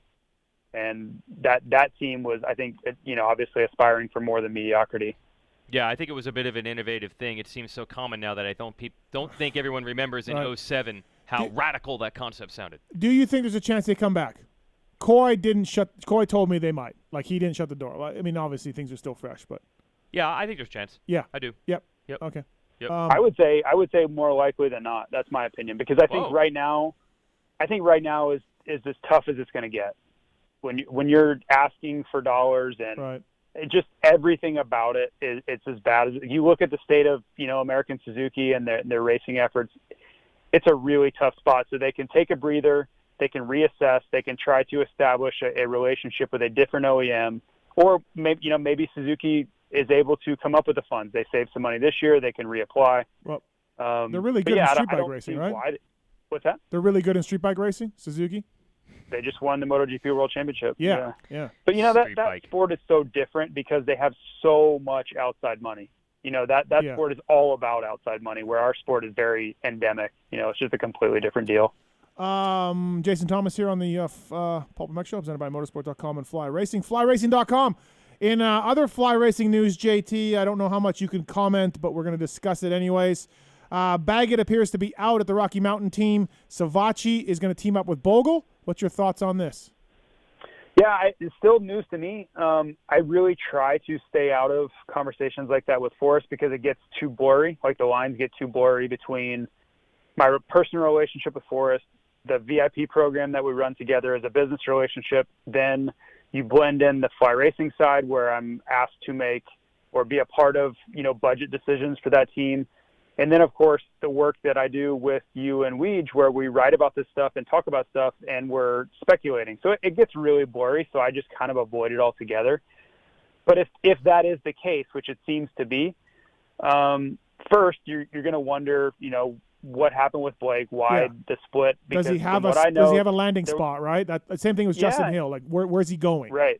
And there was another year on the contract, too. So where does that all land? Like, where does that conversation go? You know, so at some point somebody's going to talk about why Blake's not returning to the team, and then there's, you know, who knows how that all shakes out. We have our Blake Baggett whisperer here. Weege, do you think he retires? There's no rides left. However, whatever his explanation is, it'll be the weirdest possible way that you can explain it. Okay, all right, yes, okay, all right. We can just check that now. I have heard from Blake's dad over the years, not specifically about this year, Blake can make more money in my business than he's racing. Like, and I have no idea if that's true. You know what I mean? I know for I don't know I kind of know what his dad's business is, and I would bet anything you want to bet on this earth, period, anything, that's not true. Anything. Not true. That he can't make more money in his dad's business than he makes right now? Yes. Really? Okay. I don't know. Yeah, this is a strong statement. Anything JT said bet anything on that he owns. This is a waffler. Yeah, is now just become lead pipe lock. Right. I have a fairly good understanding of what his salary range is. Being, you know, I'm pretty tied into it. If that's the case, then he should. If he can make that kind of money doing, his dad's steel business or whatever, he needs to leave immediately. Like, hop on a jet and go start doing that right now. Okay, so that's not what he's gonna keep racing. I don't know. Right. Where's he gonna race? I don't know. Who's he gonna race for? I don't. Yeah, so he's not going for to make me- that money anymore then. Right. The only logical answer to me is that he's not going to race. And I say that because the deal he has another year on is lucrative. So if you know that there are no rides left and you know that you have this contract in front of you, even if the circumstances are difficult, where are you going to go? Where are you going to end up? There, even like sponsors really don't have any budget left. Like forget about the teams or the OEMs. It's like sponsors. It's super late. We're in November. I just can't imagine where he's going to end up if he decided to step away from the deal he's on. So Joey letting the MCR offer lapse, from what we hear, had a contract, didn't sign it, let it go. McElrath got the spot. Joey must have been gambling that this was going to happen. Yeah, so was McElrath's spot from Joey, and then Tickle's spot was from Hill? Is that how it all went? And Bloss was hired early for however that worked. So, so Savachi must have been gambling like, hey, I think I got this thing because Blake's not going to ride, I would guess. Because we all scratch our heads like, why is Savachi not doing anything? Not doing anything. Yeah. He had an offer from the Motor Concepts. I got that from a pretty good source, and he just didn't sign it. He let the deal go. So. Yeah. I mean, do you guys think Blake races? I can't see it. Yeah, I can't. Yeah, I don't know where would he go? There's him and Justin Hill form a super team of riders who just wanted to get out of their deals. Yes. Oh man, can you imagine because Blake and especially Tom is very strong in his convictions. Right or wrong, Tom's always been great to me, but he is very opinionated, right? Yeah. And then you have Justin Hill, who is kind of just free spirit. We're just flowing in the wind. Whatever happens, kind of happens. Yeah, man, it's all good. Yeah. Right. Yeah. I don't even know what place I got. Things are good. I could not imagine those guys working together. Do you think Donald's loss caused Blake to quit? Was he banking? He's a big Trump guy. Do you think he saw the election and was like, "That's it, I'm moving to Vietnam"? He probably thinks that Biden's just going to pay for all of us for everything, so we're good. Right. Actually, Blake probably figures it's not over. That's a good point. More So likely. he wouldn't make a decision on that that. is a Right. good point. Right. Yeah. Not yet. Right. So that's Savachi and Bogle, a cheaper team for Forrest than the Rocky Mountain guys. To go racing with. Both guys something to prove. Bogle, there's an instant hate on social for Bogle on my end. Why has he got the ride? He's been hurt, blah, blah, blah. I get it. I understand it. But I talked to Burner a few times, and JT's got a buzz going on, but I talked to Burner a few times. They like Justin. He's given them results before when he's been healthy. He hasn't been healthy, so they think get him healthy, he can get the results again. And guess what? As that goes back, they like him. Yeah. I agree. I think that goes a long way. Right. When it comes down to everything's equal, and we always talk about this and like, who would you hire? Right. And I always say, is salary a factor? And then you say, no, it's not. And I say, well, it has to be blah, blah, blah. But when it really comes down to it, in the end, likability matters. Being easy to work with matters. Sponsors being like, that's an easy guy we'd like to support. Yep. That stuff matters. Right. And I think that's a big feather in Justin Bogle's cap right now is that you can't find many people that have negative things to say about Justin Bogle. Right. If you have an axe murderer over here, but he can win you races, get the axe murderer. Winning, yes. Right. Yes. Yeah. But if you have a guy that's like, hey, he's 2 spots better than Bogle, but we don't really know him, and he's got this kooky family, and he's a weirdo or whatever, let's just keep Justin Bogle. Yeah, I think that helped Benny Bloss for several years too. Right. We like Benny. The team got along with Benny. His family is amazing. That stuff goes a long way. When there are very few spots and a lot of riders that are somewhat equal, it's who do we want to be on the team? And that's where it comes in. And sorry, Wade, I'll let you jump in here, but it's almost like I don't let you talk, but you talk for a living. I'm good. Okay. Savachi's not a fan of me. He doesn't, and I'm not like the biggest fan of Joey over the year. I felt like he's been negative, and I felt like he feels like the world's against him. He's made a few cracks to me about the media. Again, going back to what we were talking about, Weege, like where he, but I put all that aside. Like I do like him. Like I don't hate the guy. I do feel like his attitude is off. Now, having said that, I got to call it like I see it. He had a terrific year at Cowie. Very impressive. He was the best rookie of that bunch, which none of us thought. Which is a really good bunch. Yeah, which is a really good bunch. He was doing better than Osborne. Right. And I felt like he did get screwed a little bit because of AC. Yep. And I was really looking forward to him getting back on JGR. I do believe in what he did at Cowie and with his wins that he has in his background on a 250, indoors and out. Yep. He's not a specialist. He's not Justin Hill. He's won outdoors. Yep. He's won indoors. Yep. He's led laps. He's whole shot. He's won. Did he win a heat? I think he won a heat at Cowie. Yeah. Yeah. Yeah, I felt like he won a heat. So, like, it fucking sucks that this injury held him back. But, okay, so having said all of that, I think he can get back. I like it. I'm a fan. I'm a fan of his skills on a bike. Am I a fan of his skills off the bike? Not always. And I would tell him that to his face. But on the bike, I think this guy's pretty good, and I hope he can get back. It's upside, really, for both of those guys. And Bogle is likable, and I'm sure that does help.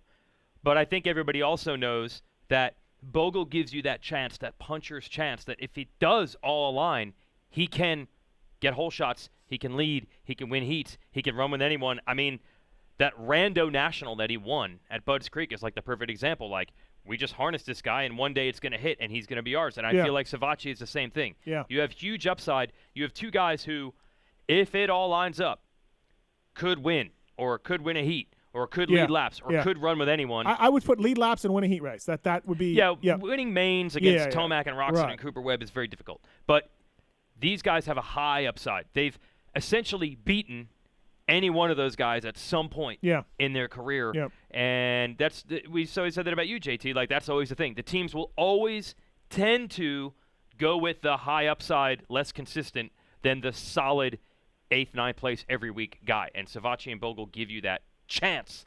Triples. They won't take the triples. They won't take the triples. They give you that chance. Hashtag poor. Well, that was Josh Grant for years, right? Yeah. The consistency was never there, but you knew on that certain day it was lightning in a bottle. I think, and he was going to earn his ride in one day. JT's top end is higher than either one of these guys' top end, though, for sure. Like JG. Yeah. JT's? JG. Oh, okay, JG. Not JT's. JT's top. But JT's top end at Salt Lake City heat race against JG. Against JG was higher. Yes. Right.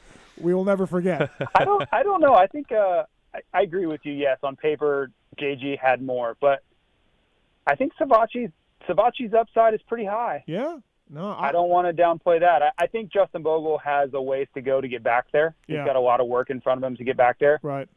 But if you get Joey back into 2019 form, because let's be real, he should have never lost that Kawasaki ride, in my opinion. He was up against a juggernaut in Adam Cincerillo, and that's unfortunate. We all knew that was coming.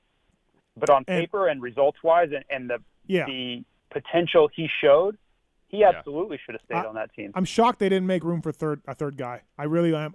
Look, their decision was justified because Adam's better than Joey. Yes. But, Joey, they should. I'm shocked, Monster. Someone didn't make a third spot over there and just be like, here, But, yeah, that's how it goes. But I'm pulling for both guys. I think it'd be cool. And they've certainly shown it, And Bogle, like JT, you've gotten to know him this year over the years, and I've known him for a while. Weege, you have too. Always got time for Justin Bogle. I really He's do. awesome. Yep. He's always. awesome. Always got time for him. I was really happy when he made it back from his last concussion at JGR. Speaking of JGR. Yeah. When he made it back with the team as a fill-in, I said, dude, you've done it. Look at this, man. Like, look, you couldn't even go outside. You couldn't turn the lights on. Your concussion was so bad at JGR that year. You were such. And look at, man, you just won a heat race. You won so blah blah blah. Anyways, it's funny. Like I had such a different perception of who Justin Bogle was. Yeah. Until I got to know him. Right. And I could not have been more wrong. And Colt Nichols is just like that. Phil was on earlier and said Phil said he hated Colt Nichols, and now he got to hang out with him, and now he likes him. So, all right. Other news here. Tickle in, Hill out at MCR.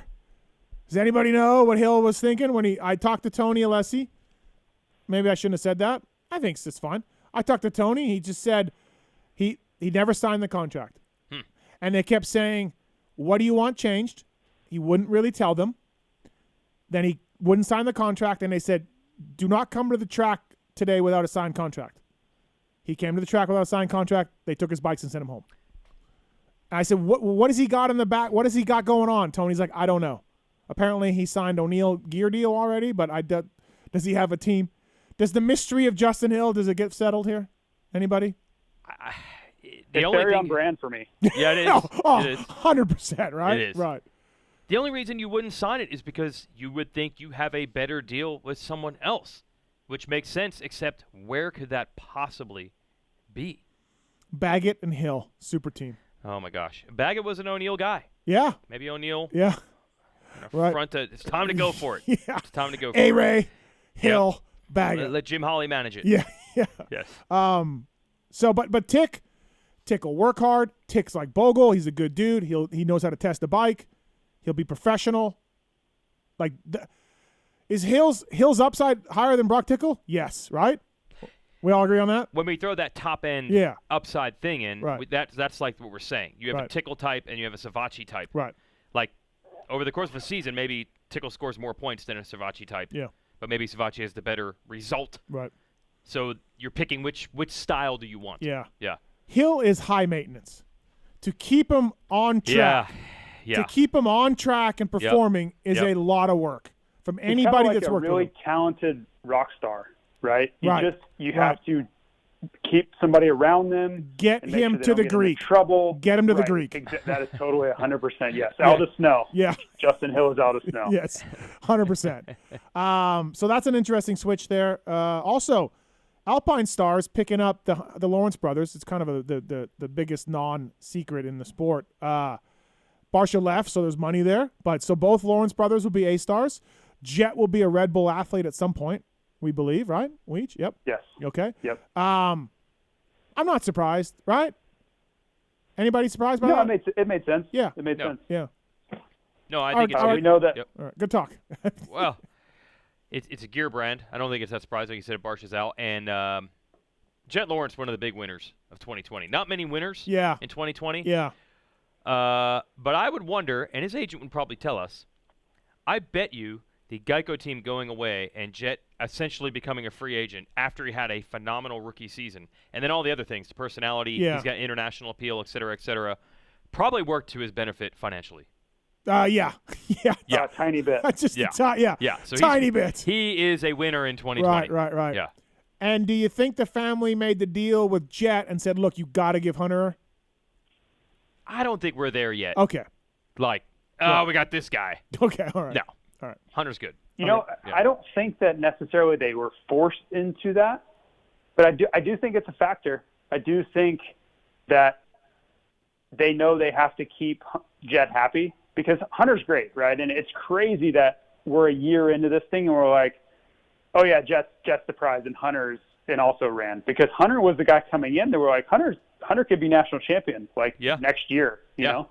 And that whole narrative is completely flipped now. So I have to pump the brakes a little bit myself when I start thinking about Hunter because, maybe Supercross is not his thing.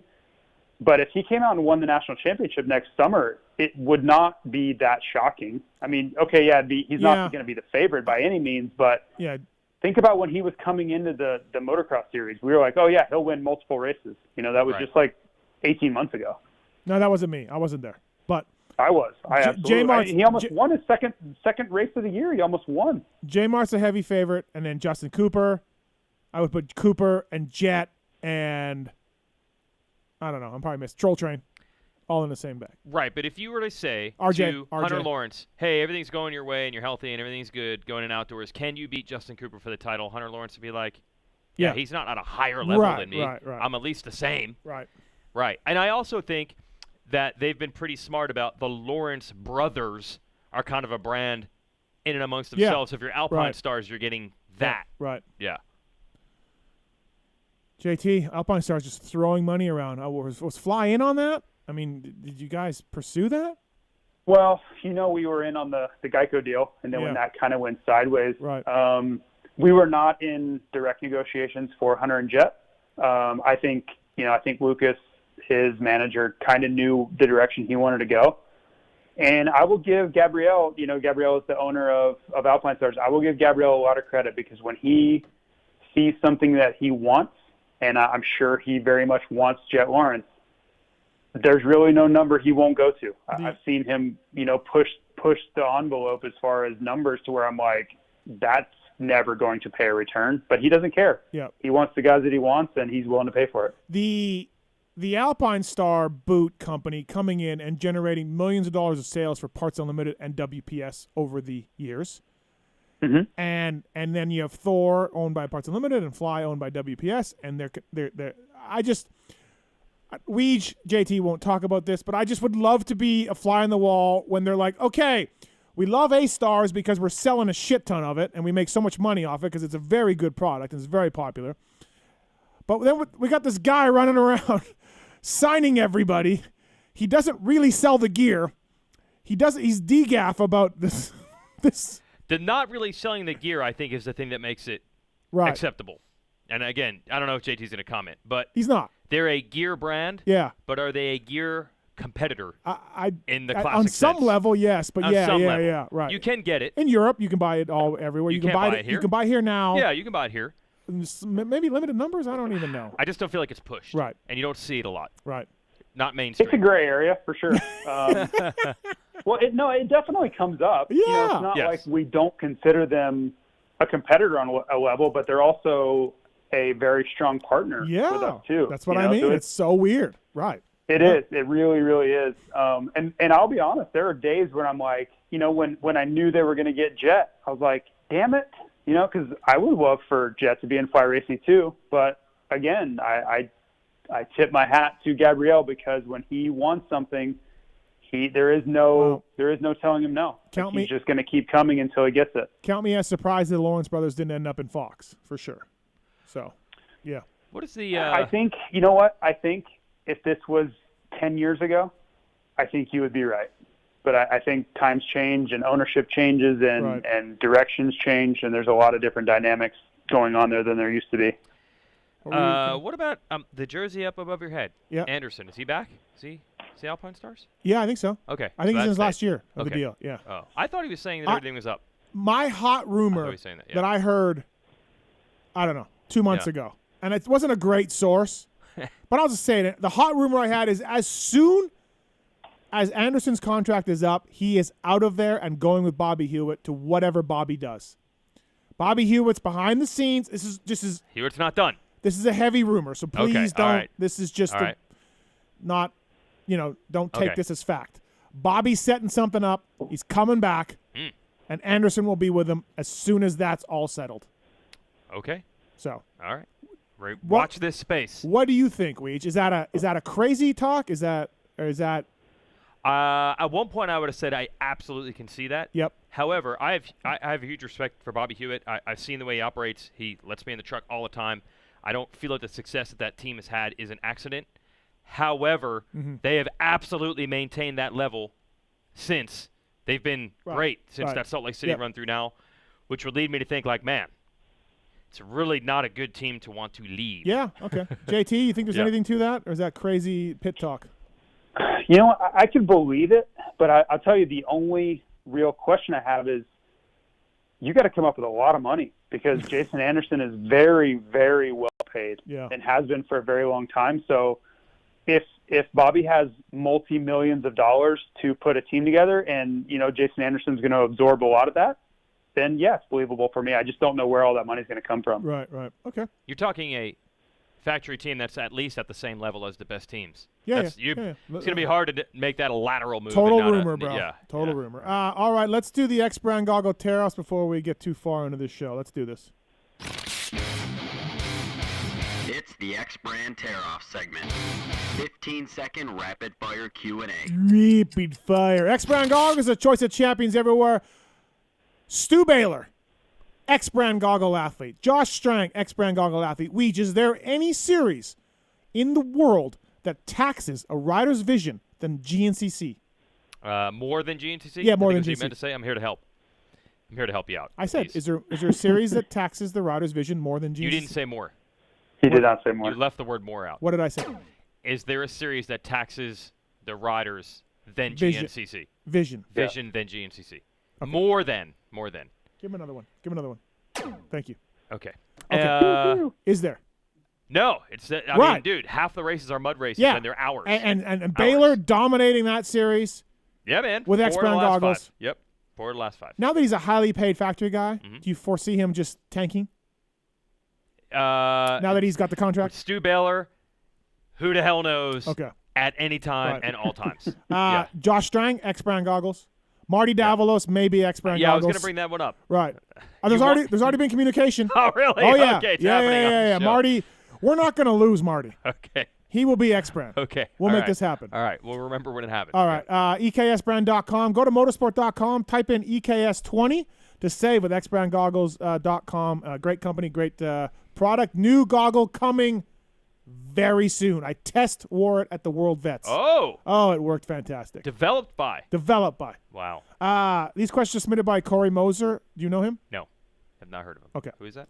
Moser. He's like a listener? I think so. Okay. All Never right. heard of him. Let's do this. All right, Steve. Why didn't JGR's success in NASCAR transfer over to Moto? For all the reasons we just talked about, yeah. Thank you. Bad luck and bad signings. Wow. Right? No, I don't agree with signings, but You don't agree with the signings? dude, they had like a 58 riders, so big deal. You're going to give me one that was a bad one? Well, I mean, yeah, I'll give you more than one, but 2? Look, like I said, coming every time, out of the gate with Summy and Hansen wasn't great. Okay, that wasn't great, but I do remember this, and Steve probably does not. When the word got out at the end of the 2008 season that they were going to sign Josh Grant, Steve was telling them, that's a bad one. That is a bad one. I wouldn't do it. I wouldn't do it. And then he went Anaheim one. He was great really all year. Okay. He was great all year. Weege. Who was JGR's best rider signing and named just one of their many disaster rider hires? Well, You the guys gotta best, stop I mean, it's talking about obvious. stuff before we get to it. I mean, the best is Justin Brayton. Yeah. There's no Perfect doubt 10. about it. I mean, Brayton, it really is the team. What was it? What was the second question? Disaster? Yeah, one of their many disaster rider hires. Phil, for sure.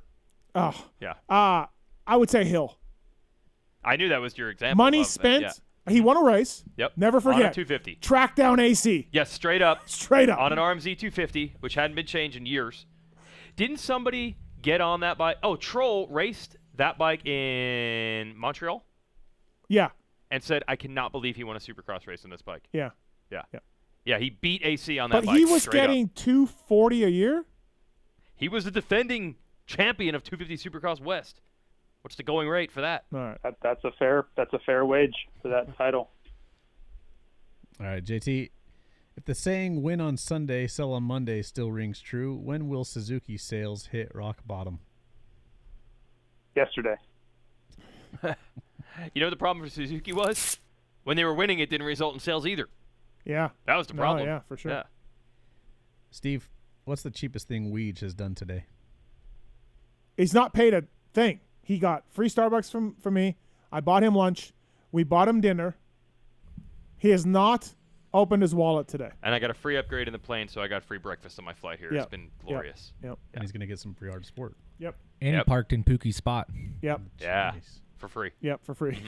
Unbelievable, this guy. Weege, what's a trick or tip you have to help listeners save money this coming holiday season? Coming. Yeah, so 2020 has been a messed up year, right? So I think at this point, all your family members are aware that we can't have everything we want all the time. Everything's kind of weird. Everything's kind of on delay. So, hey, if you can't make it happen like before Christmas, just tell them you'll get them the gift eventually. Wait to the time when the best discount comes, and it might not be right now. Such as me, could I spend money on a BMX bike for Christmas? Yes. Would I rather wait till March when the stock at a discount comes back in? Yes. All right. It's 2020. Sorry, everybody. Yeah. You might have to be patient. Finally, your strategy pays off. Yes. Right. Just took a pandemic. JT, rumor was JGR just needed one more sponsor to keep racing. How much money do you think they needed? $1 million bucks. JT's very quick tonight. I think he's coming around to this game. Solid. It's taking a while. 10 years. Yep. Steve, how did Jericho get picked up at Star? Jericho had teams fighting for him. For Really? his services. Were Yes. they paying attention to his rider's performance in fantasy? A lot of DNFs. Jericho. He had teams fighting for him. He asked me which team to go to, what I would do. Really? I asked him the wages, the hospital. I recommended the other team, Of course. and he went to Star. Jericho smart. I just said, look, I don't think you're going to have a lot of fun over there at Star. Who is he working for? Craig. Craig. Yeah. All right. So, but he's at Star, yeah. Jericho. Worked out. Weege, what's your favorite koi theory? Oh, this one is great. One time he said, hey, did you know that Charlotte has the third highest amount of people hit and killed by cars? And I'm like, wow, really? It's not the biggest city? That's crazy. And he's like, it's not actually true, but if it were, that would be shocking, wouldn't it? What about he can't be knocked out? It's physically impossible Right? to be knocked out, yes. That was another He cannot theory? be knocked out, Right, yes. right. Because he played football and crashed into walls in NASCAR and couldn't be knocked out. It was impossible. Yes. I'm going to miss Coy. I know. That's the worst part of this whole thing. Yeah, absolutely. All right. All right, last one. JT, inevitably, a rider is going to catch COVID during Supercross. Who do you think is most likely to get it, and why is it Filthy Phil?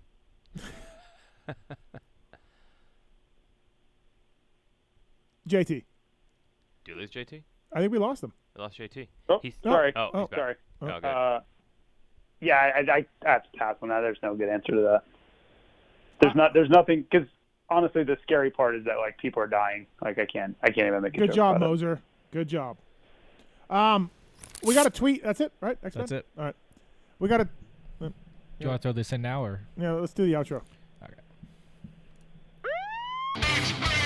X-Brand Goggles, choice of champions everywhere, choice of riders like Marty Davalos. You're saying it. And more. You're saying it. Yeah. Really? Sure. It's not even his choice yet. No, not yet. All right, we got a tweet for you too, JT. Go ahead, tell him. From Deke976. He said, who would win a 3-lap shootout this weekend at the WPS Ride Day at Waldo? JT, Bradshaw, or Weston Pike? He has Bradshaw. I would say Weston. Oh, Definitely okay. not me. I can promise you it's not me. Are you going to ride this weekend? I don't believe so, no, because I don't have a bike. That's the whole problem. If I had my own bike, yes, but I don't have. And we know how that went for Darkside, so I'll just not do that. Bradshaw's all good? He's healed up? Riding? Yeah, I don't know. Good point. Yeah. Yeah, he's good. He should be back. Oh, Yep. okay. All right. Yeah. Chicken. I know. Bradshaw and He Chicken drove. getting into it. He drove across the country to this thing. Did he really? Yeah. Shit. I went to Paris twice now in the last month, and the jump that he crashed on, I'm like, I could totally see what he did. Like, I totally get it. Is it like angled? Yes, and it's up against the wall. It's angled to the right, and if you don't quite get your drive or screw up the tabletop before, I could see coming into that wall for sure. So. Did you go through a whoop section in Paris and see how he got out of control and ghost rode into? No, I see did how not. that could happen? I Ghost did rode not. into Chicken. All right, X-Brand Goggle Tariffs. Of course, JT, before we go, confirm or deny Justin Brayton will be in a fly goggle for 2021. Can you confirm or deny this rumor that I have heard today? I can do neither. Okay. From a prominent goggle source in the industry. Coming in hot. I can do neither. He'll look good whatever goggle is in. Oh, he will? Oh, yeah. Yeah. Brayton. Best signing ever for JGR. Brayton tried to get you to go on a podcast tonight, jerk. Yeah, it was great. Yeah. Brayton texted us and said, hey, Weech, we're going to be doing a podcast from 5 to 9 Pacific time with me, Jimmy Johnson, and Damon Bradshaw. And I said, Steve, do you want me to lock the front door on my way out? Yeah. Complete bullshit. Fly Racing, flyracing.com. Thanks, JT. Appreciate it. Talk to you soon. Okay, guys. See you. All right, see you. That's Jason Thomas, everybody from Fly Racing. Colt Nichols coming up here in 7 minutes. That allows me to do some motorcycleindustryjobs.com. Number one source for power sports companies looking for employees and candidates looking for employment opportunities. The first and only job board, but specifically for the motorcycle industry. Upload your resume for free. Today's job of the week is at Racer X. They're looking for an online content editor. Oh, really? Yeah. What do you do there? Kellen's spot? Oh. Mitch's spot? That's jacked. Man, Kellen's probably listening right now. What's your title? I'm an editorial director. They're looking for an editorial director. Yeah. Okay. Yeah. All right. Shit. Oh, that would be great. really Kellen, close, meanwhile, is just panicking over there. No, Kellen is balls deep in MXGP studying for next year. He's looking. It's all ready for next year. He's looking at the schedule because Yep. that's written in stone. That schedule will never be changed. He's upset about the schedule. Oh, he is? Yeah, he's upset. Why? Well, Kellen is a motocross purist, and sometimes MXGP makes curious decisions on the tracks that they go to and the places they go The to. government that pays them the most money is where they go. Oh, is that what it is? I Yeah, don't know. yeah, They never yeah. reveal it. They usually say that it's a great market. I'm working at getting enough money to have Giuseppe hold an MXGP in my backyard. If he could just raise If the I could, funds. if I could just raise the money, I could get Caroli and Hurlings in my backyard. Yes. So he gets very frustrated. He wants tracks with hills, and real motocross heritage. Yeah. And the schedule always pops up without Yeah. all of the tracks being We're going to this third world country, and it's going to be in a flat field. It's a huge motorcycle market they're trying Yeah, to yeah, service. yeah. You know what, though? I cornered Pitt Byer one time on that, and I know Pitt a little bit over the years. Okay. And I cornered him, and I said, Pitt, WTF. You know? Wow, this is what you do. Yeah. This is impressive. Yeah. This is true journalistic chops. And I'm just like, how do you support this? How do all you OEMs do this? Why don't you get together and say, pound sand? That's expensive. Yep. We got to use your travel agency. Shocker, Giuseppe owns a travel agency that everybody has to use to go to these overseas races. Okay. Why don't you tell them as the teams, I mean, look, the teams would tell Davey to go pound sand if there was something that Davey was trying to do. They would. Right. If he said there was a national in Hawaii, Yeah. they'd probably be like, we're not doing it. Right. Hawaii's cool. You but have to work with your partners that put the race teams on. Anyways, the answer I got from Pitt was, hey, some of these countries, they sell a lot of scooters. All right. So And maybe if it we is go true. there, we sell more than dirt bikes, he was telling me. Okay. I'm like, okay. So it is a big market. Fair enough point, Yep. Pitt. Yep. I know when for example, Indonesia, that was the big thing Right. they played up, that they probably sell 8 billion motorcycle type, Mhm. scooters a year. Yeah. So there you go. All right. So, look, Racer X is not looking for an online editor, Kellen. Calm down. They're not looking for a senior editor, whatever you are. Your boss. My boss. Yeah. They're not looking for, what am I? Editor at large. Editor at large. Yeah. Yeah. Crack about my weight. Yeah, it was Yeah. really fun. Yeah. But you're really kind of messing that up. MotorcycleIndustryJobs.com, job of the week, full-time job in Illinois for MX Tech Pro Suspension. MX Tech Pro Suspension is a company that's been around a long time doing suspension work.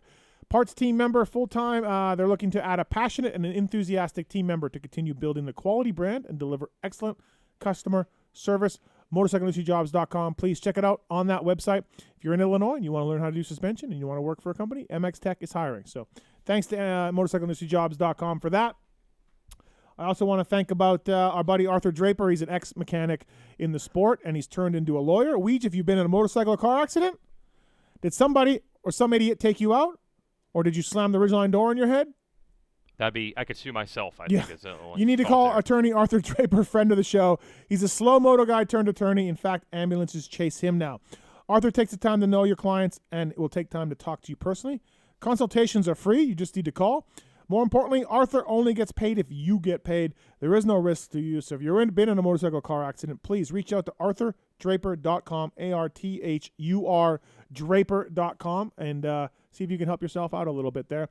702-586-7857. Still looking to talk a little bit of Supercross and motocross, so give us a call if you can, and we'll get on this thing. So ProFilter as well, ProFilter.com.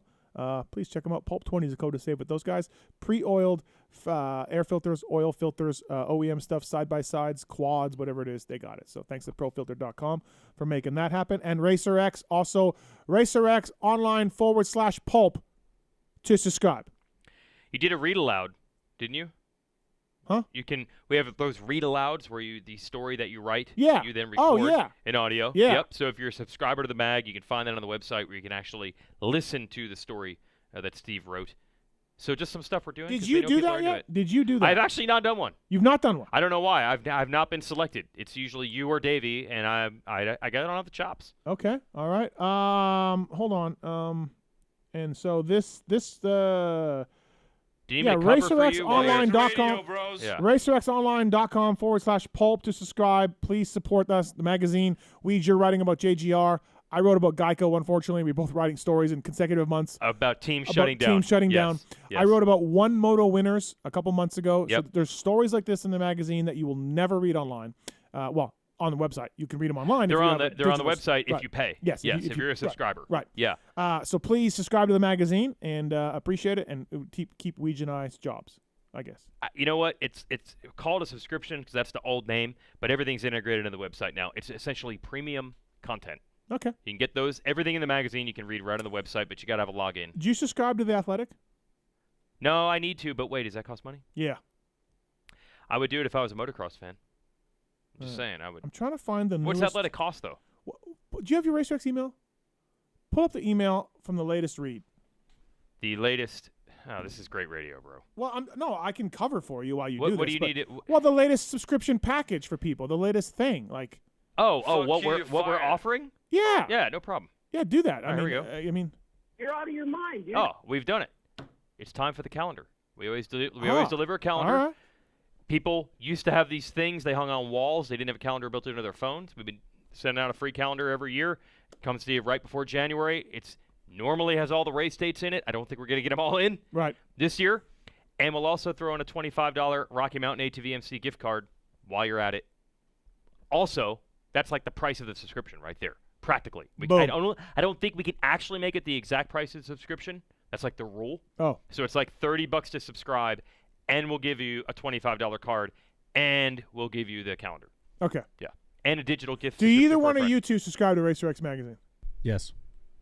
I don't. I used to get all the magazines back in the day, though. But now you can read all the stories right there on the website. So just do it. It's $30 a year. The Athletic is way more expensive than that. Thank you, Marks. I like the magazine. Well, yeah. I like the paper. If you want the paper, that's yeah. cool too. But I'm saying if you're not a mag guy. But yeah, that's cool. What's the Athletic cost? I don't know. You used to do it. I still do. Right. I don't know, Weege. It's like $5 a month or something. Yeah. That's just, way it more. just bills to my card.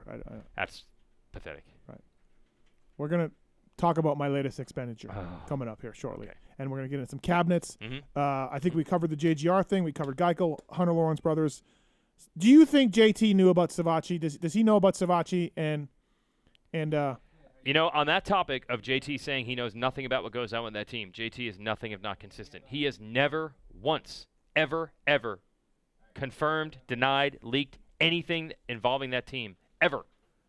Can you think of one time where JT... I can't really, no. yeah. So maybe he doesn't really know. Right. And we just the fact broke that it. he could play those cards that close to the vest for this long, Right. I doubt. So I'm thinking he really doesn't have the inside on that team. All right. Fair enough. Yeah. Vortex Racing. Weege, are you aware of Vortex Racing? Yeah. They've won championships with James Stewart and Chad Reed and Dylan Ferrandis. They've won races with Colt Nichols, Aaron Plessinger, these type of guys. Last time I was on the show, back in January, Yeah. right here, you had one of the greatest promo reads ever. Dylan Ferrandis using a Vortex sprocket to ram the shit out of Christian Craig. Oh, I said one of my favorite. Yeah, yes, yeah, it's yeah. one of the Well, best. I mean, listen, one of the best promos I'd ever heard. I should call it like I see it. Kyle at vortexracing.com will give you a deal on anything Vortex, the V3 bar. In a wide range of bend is 29% stronger than the competition. They've got their laser cut steel Vortex Racing sprockets. They've got the aluminum ones that the Star Yamaha guys use. Trusted by champions, Vortex Racing components are made from aerospace grade billet aluminum to the tightest tolerances. Speaking of Vortex Racing, this man has a Vortex Racing sprocket on the back of his monster Star Yamaha YZ250, and we're welcoming on the show tonight. It's Colt Nichols. What's up, Colt? How are you, man? Steve, how we doing? We're good, man. Thank you for coming on. Appreciate Of course, it. yeah. So we had Nicoletti on earlier because he's on all the time because we love Phil, right? And he said, hey, you had Nichols on yet? And we're like, no, he's coming up. He's like, tell him I said hi. Tell him I didn't like him. I never liked him, but I hung out with him at Coop's bachelor party, and he's okay. Now I like him. Now I like him, yeah. Hey, he literally told me that right off the rip. We had, I think, one night where we had a little bit of fun or whatever, and the next day he just comes up to me and he's like, Nichols, I'll be honest, I was never a fan. I hated you. But he was like, I actually think you're all right. And I was like, you know what, Phil, I appreciate the hell out of that, man. That's awesome. But I think you're all right is all you're going to get out of him, right? Like, that's what you got to get out of him. Yeah. Right. Yeah, it wasn't like you're awesome or anything. It was just like, you're all right. And I was like, all right, I'll take it. Yeah, no. Listen, Phil would look at the way you dress. He'd look at the earring. He'd look at the social stuff, and he's a New Yorker, and I could just see Phil being like, I hate Colt Nichols. Never having met you, never knowing you. Literally. Totally, right? Totally. The first words he said to me was like, I'm going to yank that fucking earring out as soon as we start to get drunk. I'm like, oh, my God. Oh, man. He was not feeling Well, it. he says hi. He likes you now. He says hi. So, that yeah, we're all good there. Hey, so we were discussing this on one of my shows the other day. Was the number 13 bad luck, Colt? Is that where we're going with? We took a risk and it didn't really work. So yeah, I guess I'm gonna claim it as bad luck. I guess I don't know. I'm not. Well, I'm try not. not to. Right. I didn't want to believe in that, or Yeah. anything. And to be honest with you, they gave me an option. Yep. They came to me and they were like, all right, your number is either going to be, I think it was 28 or 29 or something. I'm not real sure. And they're like, or you can do 13, but we just want to ask first. We don't want to put you there. And I was like, oh sure, like whatever. I thought about it for a day or so. I was like, I don't know. I think it looks kind of cool. Maybe I'll do it. Right. And it did not treat me well at all. So yeah, I guess so. But we were taught. I would have taken it. Like I would have been a guy that been like 13 is cool, man. It's almost like anytime close to the top 10 is an amazing number. But yeah, whether it was Tortelli or Swink or Jesse Nelson or whatever, we've seen RJ. We've seen guys have struggled with the 13. And again, I would have taken it. I'm not a superstitious guy. The number doesn't mean anything. But damn it, Colt. No, and that's exactly the way I looked at it. I was like, the number doesn't mean anything. And some of the, like in any other cross sport, like some of my favorite players in any other kind of sports are number 13. Yeah. Football, basketball, like all the stuff. And so I'm gonna give it a shot. Like maybe it'll work. And I only got to show it about 4 times. Yeah. So, I guess it was just bad luck for me. I don't know. I don't know, man. I don't know. But I feel like you're really coming in under the radar. I think people forget how good you were the previous year, and you didn't get to show it this year. But how you feeling? How's it going? Actually good, man. We've done a different approach to an off season this year. Just stuff that I've been wanting to do for a while, and me and Swanee are kind of putting our heads together a little bit and kind of going about things actually quite a bit different than we ever have in an off season. So I'm really happy with all that.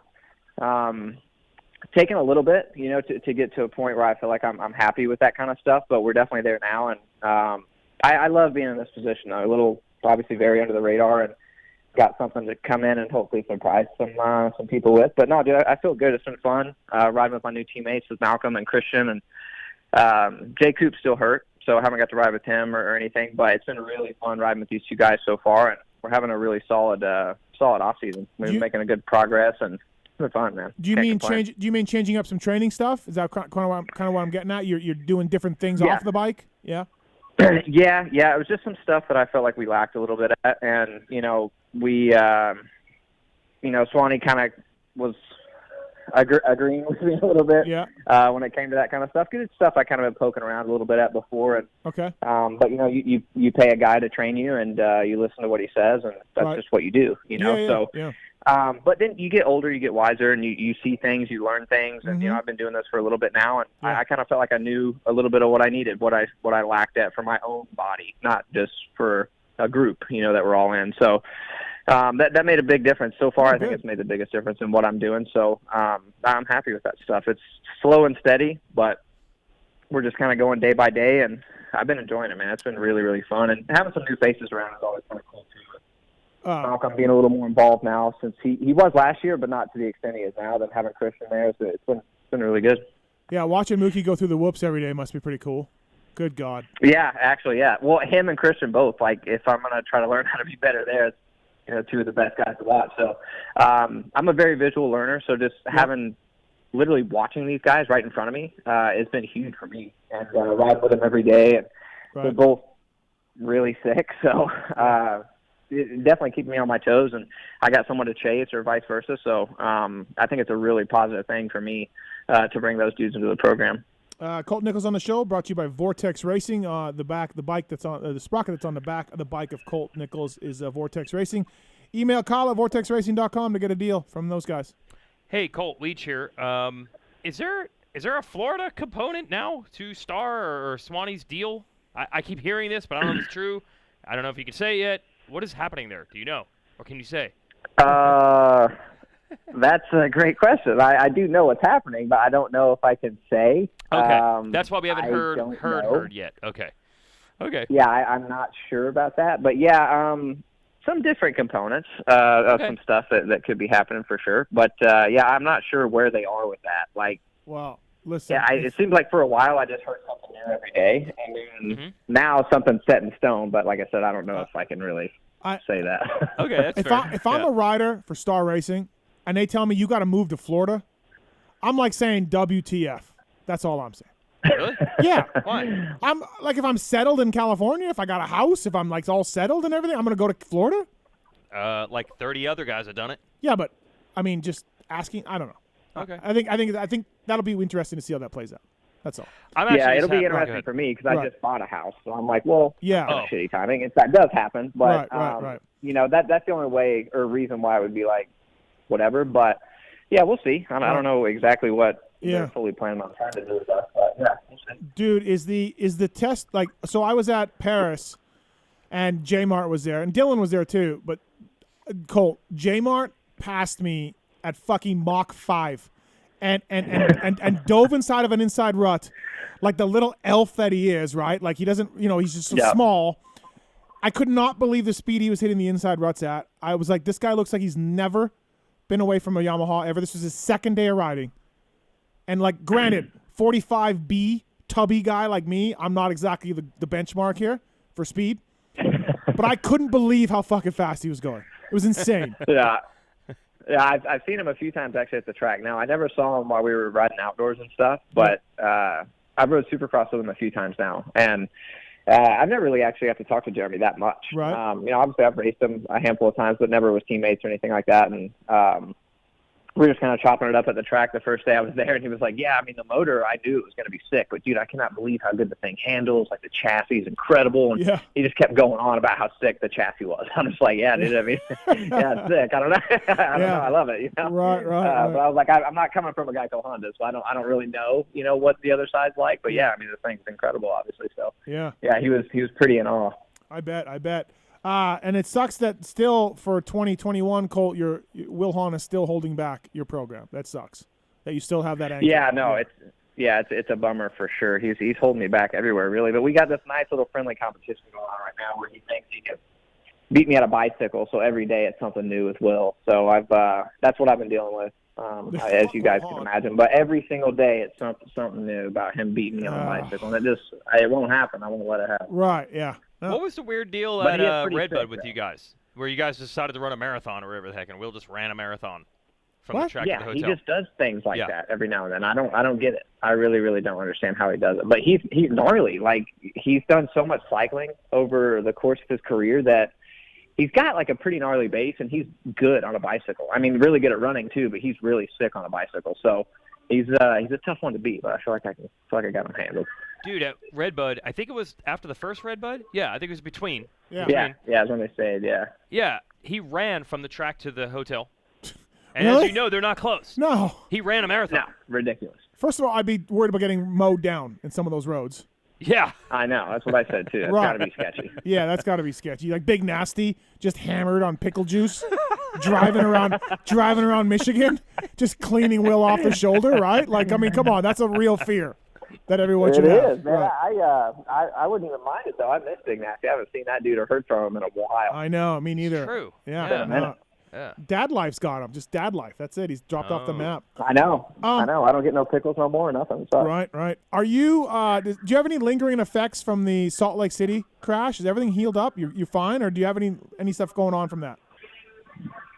No, we're good there. It was just a weird injury, dude. Like I didn't really expect it to go the way it did, to be honest, because I just broke that first bone right there in my hand, underneath my knuckle, and it was a clean break. They were like, yeah, we're going to go in and put a plate and screws there, but it's such a small spot that it's kind of hard for it to heal, I guess, which I didn't really know it was going to be that bad. But I got the cast off like pretty quick. We started doing stuff, and it just wouldn't heal. It was really weird. So it ended up being like, it was supposed to be a 6 to 8 week injury, and it ended up being like 14 weeks. So I was like, all right, well, that kind of sucks. So that was the main reason why I missed. Obviously, all of the summer. It just took forever to heal, and I didn't really expect that. But yeah. See, I now thought now that we've been going, it's good. So. See, yeah, because at Salt Lake City when we all saw what happened, who was that? What happened? Who did you come together? Who'd you come together with? Why is it I'm mind blanking right now? Sexton, right? Yeah. Remember at the end of the story? Oh, the right. triple double Yes, into the right. 90. Yeah. So you came together with Sexton. I heard you broke your hand. Okay, like that sucks, but not a bad injury. And then honestly, I thought something else must have happened because it took so long for you to get back. Like I'm like, okay, wait, something must be more serious than they said at the track, But yeah. Yeah, I really thought kind of the same thing because I immediately once it happened, I got up. Right. And I rode around, obviously, and I tried to get on the gas, and it just wouldn't. Like, I can feel the bones moving, and I couldn't twist very good. So I was like, okay, something's obviously not right. I immediately went to the Alpine Star thing, saw it was broke, but the dude was like, yeah, dude, this is maybe 6-8 weeks. Like, you're going to be all right. And I was like, oh, perfect. Like, maybe I can actually still not only make outdoors, but maybe the whole series, possibly, if I could. So whenever we got back, had surgery, they took the cast off after 2 weeks. And so I was just in a splint. And I started using it, pretty good because Swanee was like, all right, well, if you're trying to race Loretta's, we're going to have to do some stuff, probably stuff we shouldn't be doing, but it's going to be a little bit of stuff, and then we're just going to see if we can go do it. And I'm like, all right, perfect. Yeah. So I loaded my gear bag up, did all this stuff about a week, 2 weeks before Loretta's for a doctor's appointment. I had my gear bag in the back. And I go in there, and then I left with a cast again. Dude was pissed. So he was like, I can obviously tell you've been using this a lot, and it's not healing at all. You're going to have to go back in a cast. I'm like, fuck. So then that just, the whole thing was done. Yeah. You're like, it was all done after did you fake what? I haven't done a thing. I haven't done anything. Yeah, he was like, you haven't lifted anything over 5 pounds. I'm like, no. No. I don't know how that's happening. Yeah, well, I don't know what's going on. That's bullshit. I was doing quite a bit with it. Just trying to be prepared, but it did not work at all. So. Right. I talked to a guy who was I talked to a guy who was at the track, I don't know, last week or the week before. He's like, it's like a fucking seated practice at Supercross right now at the Yamaha track. It's just insane. Yeah. Just 49 riders on the team. Right. Yeah. Just because AP's back, right? AP is back? Yeah. I mean, the 250 and 450 thing obviously being together now, it's just like the other day, Dylan and Jeremy were there, and they don't train with Swanee, but they were just there riding with us and stuff. And I was like, dude, holy shit! Like there is so many dudes. It's almost like even just at Yamaha, the amount of people that are riding there, I'm just like, wow. Yeah. And then especially when we show up to a public track and we got to take 19 vehicles and we take up the whole side of the road, I'm like, yeah, really, right? But it's been fun though. Yeah, it's been really fun. I'm enjoying it. Colt Nichols on the PulpMX show, presented by Motorsport.com and Fly Racing, brought to you by Vortex Racing. Did you see Wilbur got engaged? Did you hear that? No. Yeah. I did. Yeah, I can't believe it. Yeah, that was cool. Oh, man, I can't believe it was really cool. I'm proud of him, man. That was awesome. Yeah, he's really growing up, Wilbur, right before our eyes. I know. Jeez. Well, you get your first girlfriend. That's the first thing you want to do. Right. I think gotta marry her. I think he calls Faulkner for advice. I think he's been calling Faulkner hey, I got this chick. What do I do? I'm in love. She just seems like the one. Oh, God. Oh no, Steve. Listen, Faulkner's not coming on my show. It doesn't matter. I could, let's face it. Colt Nichols on the show. Yeah, he probably said that. Yeah, marry her. Yeah, marry her. Yeah, dude, lock it up. Get a tattoo. I did it. Get a tattoo on your finger also immediately. Oh man. But I do like pretending that Colt isn't on the phone right now, which is hard to do. But pretending he's not on the phone, I think a lot of people forgot about him. Dude, he won Anaheim 1. But so coming in, I don't think coming into Houston. We should do a quiz right now. We should. Yeah. Did Colt Nichols? Did he or did he not win Anaheim 1? Right. Did he have a red plate? Yes. Did he have a red plate? Yes. For numerous weeks. Over Adam Cianciarulo. Did he lead him in points? Right. Yeah, so a little under the radar, for sure. I really feel like that. You've won before. You've had the red plate. And I just feel like for 21, because already, look, we had Christian on the show last week. Kiefer was in as my co-host. And Kiefer tells Christian that he's the man to beat, which I flew off the handle. I like Christian, but he's won one race. He's not the man to beat. So I flew off the handle. I had to send Christian an apology text, which he understood. But I do think nobody's thinking about Colt Nichols. I'm just like, hey everybody, don't forget about this guy, right? Yeah, do you like that though? Yeah. Do you like that? I don't mind. I mean, I really don't.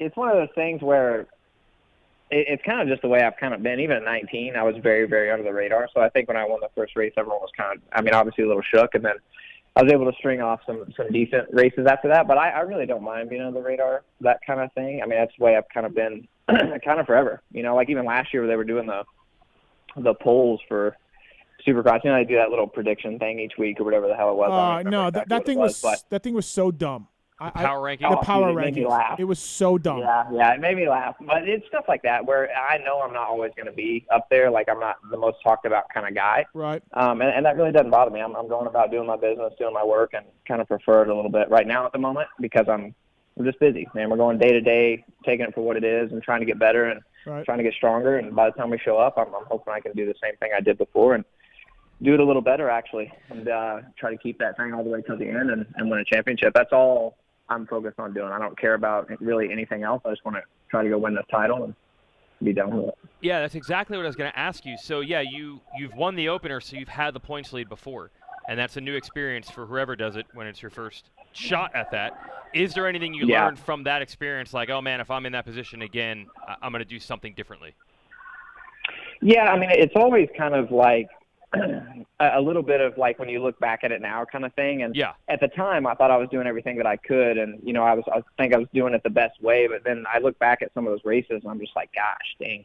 I was kind of just riding, you know, with a little bit of weight from it, I think. Just one of those things where you try to protect it more than try to extend it and do all this stuff. Because there's multiple races where I felt like I kind of threw it away a little bit. And if I would have rode the way I did before, where I was kind of just going for broke pretty much, that, you know, maybe it would have ended a little different. But I definitely think that's the biggest thing. It's not necessarily taking it for granted and taking race for race and not having that in the back of your head. Like, oh, I mean, because we would leave a few of the weekends and everybody on the team and even myself started to weigh on me a little bit as of like, well, you still got the points lead, or well, you still got the points lead. And I'm like, I mean, that's cool, but you know, I wanted to make it bigger. Like, I don't really care about just having it for the next race. I want to make that lead bigger and then have it all the way to the end. You know, like it was just such a shock almost every weekend that I still had it. You know, for most people. So I think just the approach, the way you look at it, the way you treat each race is, you know, we're going to try to win every time, not just like we won once and let's see how far we can go with it. You know, that was, I guess, maybe the attitude a little bit. So yeah, just taking it race for race and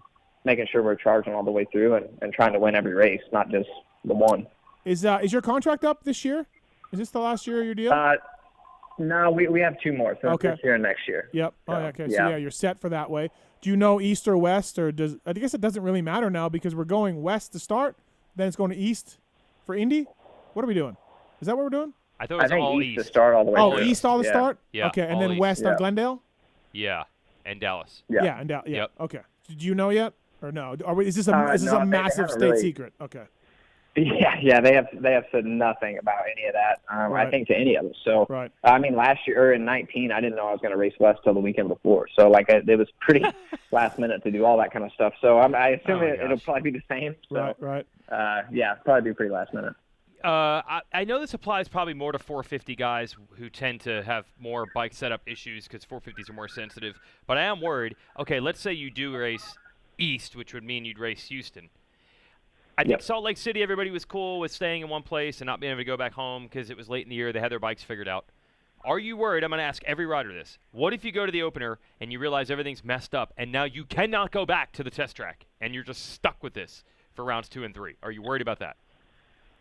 I mean, not necessarily, just to the extent of, like, I think at this point, like, if you can ride something for so long, I mean, like, I've rode Supercross now for a few weeks now. You know, it's maybe our third, fourth week. I don't even know how long I've been riding it, but I haven't made one change to the bike the whole time. I mean, we've made some bag stuff, maybe a click here and there, but I haven't, like, changed forks and shock or anything crazy. So I think for the most part, once I get to a point where I'm comfy, I mean, same thing in 19, I never changed anything the whole time, all the way through the season. Just maybe some little clicker stuff here and there. But once you find a setup that's good, at that point, if I'm, like, struggling with something that bad, I'm starting to kind of turn and look at myself like, okay, what the hell am I doing? Because at the test track or everywhere else that I rode, it was fun, you know, and now all of a sudden I can't. Like, what?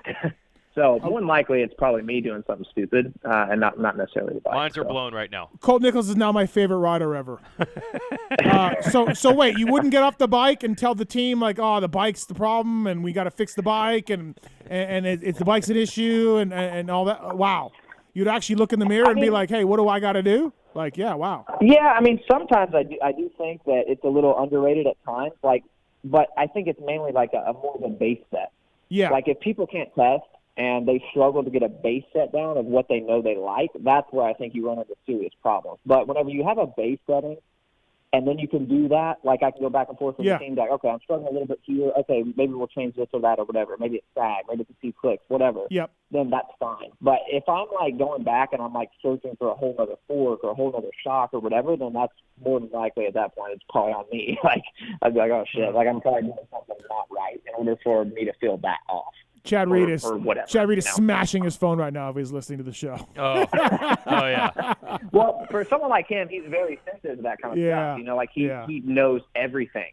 And for me, like I'm starting to finally get to a point now where I'm realizing how important the actual setup is as far as testing wise. And it was actually really nice because I got to test the Star 450 before any of these dudes rode it. Oh yeah. I was doing all the base testing for the engine and suspension, so I got to work with some really good suspension guys. Like I was working with Brad with the engine a lot. Yep. I was just learning so much. So then now when I was back on my 250, I was like, oh okay, like I actually get this now. You know, I realized how important this is because we went from one setting, and then where we ended was so far completely different from where we started. I was like, wow, that's a huge difference. You know, like if I'm struggling that bad, we can get somewhere that's good because I've obviously done it now. So that was cool. That was good for me to learn that much, and now I'm applying that to the 250 stuff, and it's been pretty helpful for me. So right. Oh no, it sounds good, man, for sure. Well, hey, thanks for coming on, Colt. I appreciate it. Good luck with everything. I wanted to catch up with you. It's been a while since we had you on, so I feel like people aren't really talking about you, and I wanted to see about getting in. So good job. Yeah, thanks for coming on. Yeah, appreciate it, guys. Anytime. Thanks for having me. No worries. All right, thanks, Colt. All right, see ya. See ya. Colt Nichols, everybody, brought to you by VortexRacing.com. Not many calls tonight. Wow, I'm surprised. Slow night over in the phones. Yeah, it's slow. I even put on YouTube and Facebook I put the number out there to call, but nobody. Last week, we couldn't stop the calls. Really? Yeah. Maybe it's the co-host. Co-host, huh? Maybe it's the co-host. Kiefer and Double R. Yeah. No problem. Yeah. Interesting. Weege? Slipping. Not so good. Slipping. Jason Weigandt here. We're going to take our last commercial break of the night. We're going to come back with the motorsport.com Tweet at Talon segment. The world is needing to know, Weege, though, what is the status of the cabinets? Oh, they are rock solid. You could be doing pull-ups on those things. We do have some problems with the doors, though. Okay. The adjustment of the doors or the two parts that there's drill handles, there's drill holes? The drilled holes in the doors. Okay. Now, I'm still looking for this elusive person that thinks that you can put handles on the top. I thought it was just a matter of, like, personal taste. Apparently, no.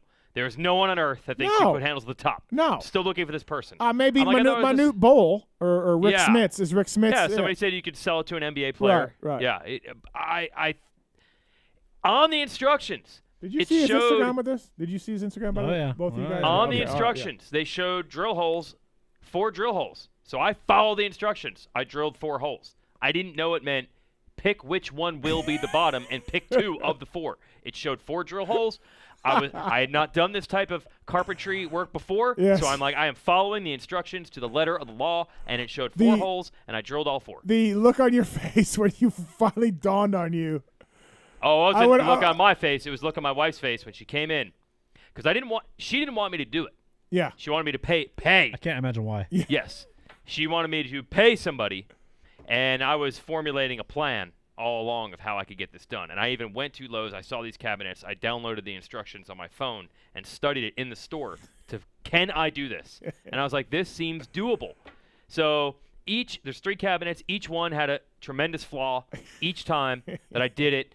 That you put this bar in the wall, then you hang the cabinet on a bar, then you drill the cabinet in. Yeah. So the first bar I flipped upside down so the cabinet wouldn't hook onto it and slid off. It's got the hook. At a 45-degree angle. Yeah. Well, I put it up against the wall, so it was like a ramp, so the thing fell off. Then I had the bar. I measured where the top of the bar should go, but I put the bar in the bottom of that, so the cabinet was 5 inches too high. Yeah. Oh, this wasn't even detailed, I don't think, in the Instagram. Yeah, this was all day Saturday, all day Sunday, and most of last Monday's workday. I'm like using Slack on my phone while I'm drilling things into the wall. And also, these are 23-inch wide cabinets. Beams are always 16 inches apart. So I'm like, this doesn't make any sense. They have to be 32 inches wide or they don't hit beams. I did not know that as long as like some you don't need to, it doesn't need to be beam all the way down. No. That's why I'm like, I put all these giant anchor hooks. Yeah. That's why I could do pull-ups on these Yeah, things. yeah. So I finally get that after 3 days, and they're level, and you can do pull-ups on them, and they're even, and then time to put the doorknobs on, and I drill the holes. I'm really proud, and my wife didn't want me to do this, so I did not involve her. Yeah. Don't look at them. Right. Don't come in this room. Right. You never believed in me. Well, it's Right. like, this was on me to do this, so don't ruin your day Yeah. doing dumb cabinetry work. Yeah. This was my decision. You don't need to Yeah. ruin your Sunday. Yeah. And then she comes in at the very end, and the first thing she said is like, why are there holes drilled in the top? I'm like, for the handles. And she's like, what? And I'm like, there's holes for the handles. Oh, no, this is how it started, actually. I said, everything's good, but I ran out of handles. That's what it was. And I'm like, have you seen? Stop it. Yes, I said, have you seen there should be 2 sets I'm of missing handles. Yes. And I'm like, how could I have lost the handles? And then she comes in and looks, and she's like, why are there handles on the top? And I'm like, aren't there supposed to be handles on the top? And she's like, no. And then no one agrees with me. No one says that there's handles on the top of cabinets. You're incredible. So you know what my solution is going to be? No. Now that I know how to hang them, Right. I'm going to have to buy 2 more cabinets and hang them in the garage. Why? So I can get fresh doors on those. Oh. Put them in the house. Garage doors and the will garage have. will have the Right. my garage, which no one checks out. Right. So I have 2 cabinets I don't even need. Will be mounted in the garage. It's unbelievable. Yes. I have no words. I think the top holes are if you had the cabinets like on the floor, so they were at, It's like, that they're waist left level. and right side doors. So for the right side door, you flip the left side door. It's so the door can be universal either direction. Just drill holes in the bottom, put the door up, either way. Does that make sense? No, I don't follow that part. I wasn't. No. Because people kept telling me, dude, just flip the door. Oh. And I'm like, Yeah. no, you just drill 2 holes in the bottom. Yeah. And then, yeah, exactly. Whatever way you want it. Yeah. If you want them on the top because they're bottom cabinets, just flip the door. Yeah. Yeah. Got that part right. Yeah. I did not know that you don't put handles on the top of cabinets. She's like, look at the cabinets in the kitchen. Do they have handles on Yeah. the top? I'm like, that particular style does not, but maybe there are Also, kitchen cabinets. so that you have were both. like going down swinging, like. I thought, no, this wasn't even an excuse. I thought it was true. I thought some cabinets had handles on the top and bottom. Like you didn't dying just on that hill, dude. Yeah, you didn't just put your head down and be like, "Fuck." No, you went still. You still. I still, this day, am not convinced that there aren't cabinets that don't have handles on the top. Oh, boy. I feel like I've seen this before. Yeah. So the next day, the reason I was doing this was my wife had been telling me for 2 years to hire a handyman to do stuff that I can't do, like hang lights from the ceiling, put in ceiling fans, stuff like that, right? So I needed to get this done before he showed up because I did not want to pay him to do it. So I felt these huge pangs of regret. I'm like, I should have just paid the guy. I should have had him do the cabinets. I screwed up. Yep. I screwed up. He comes the next day. He charged me $1,000 to hang 2 ceiling fans. What? And 2 like chandelier lights. Really? Yep. That seems 2 excessive. hours each at $100 an hour. For 4 things. I got a ceiling fan hung for $125. Yeah, so it was like $200 each for 4 items. So that's $800, and there was some service, tax, blah blah blah, $1,000, and then I was back to thank God I hung those cabinets myself because that would have probably been $1,200. Right. So now I'm back. Yeah. That was a ride. Yeah. You only hang cabinets one time. Do you want to save the $1,000 or do you want to spend the $1,000? Yeah. Because it's behind me now. Yeah. Yep. Good point. A cat update also? Do we have a cat update? I don't want to talk about the cat. Okay. Nothing? No. Costing you money? I leave that to their own devices. Right. I'm sure it does. I don't want to know. Yeah. I don't want to do Okay. anything with it. All right. Yeah. Are we still calling you Weege Exotic? Yeah.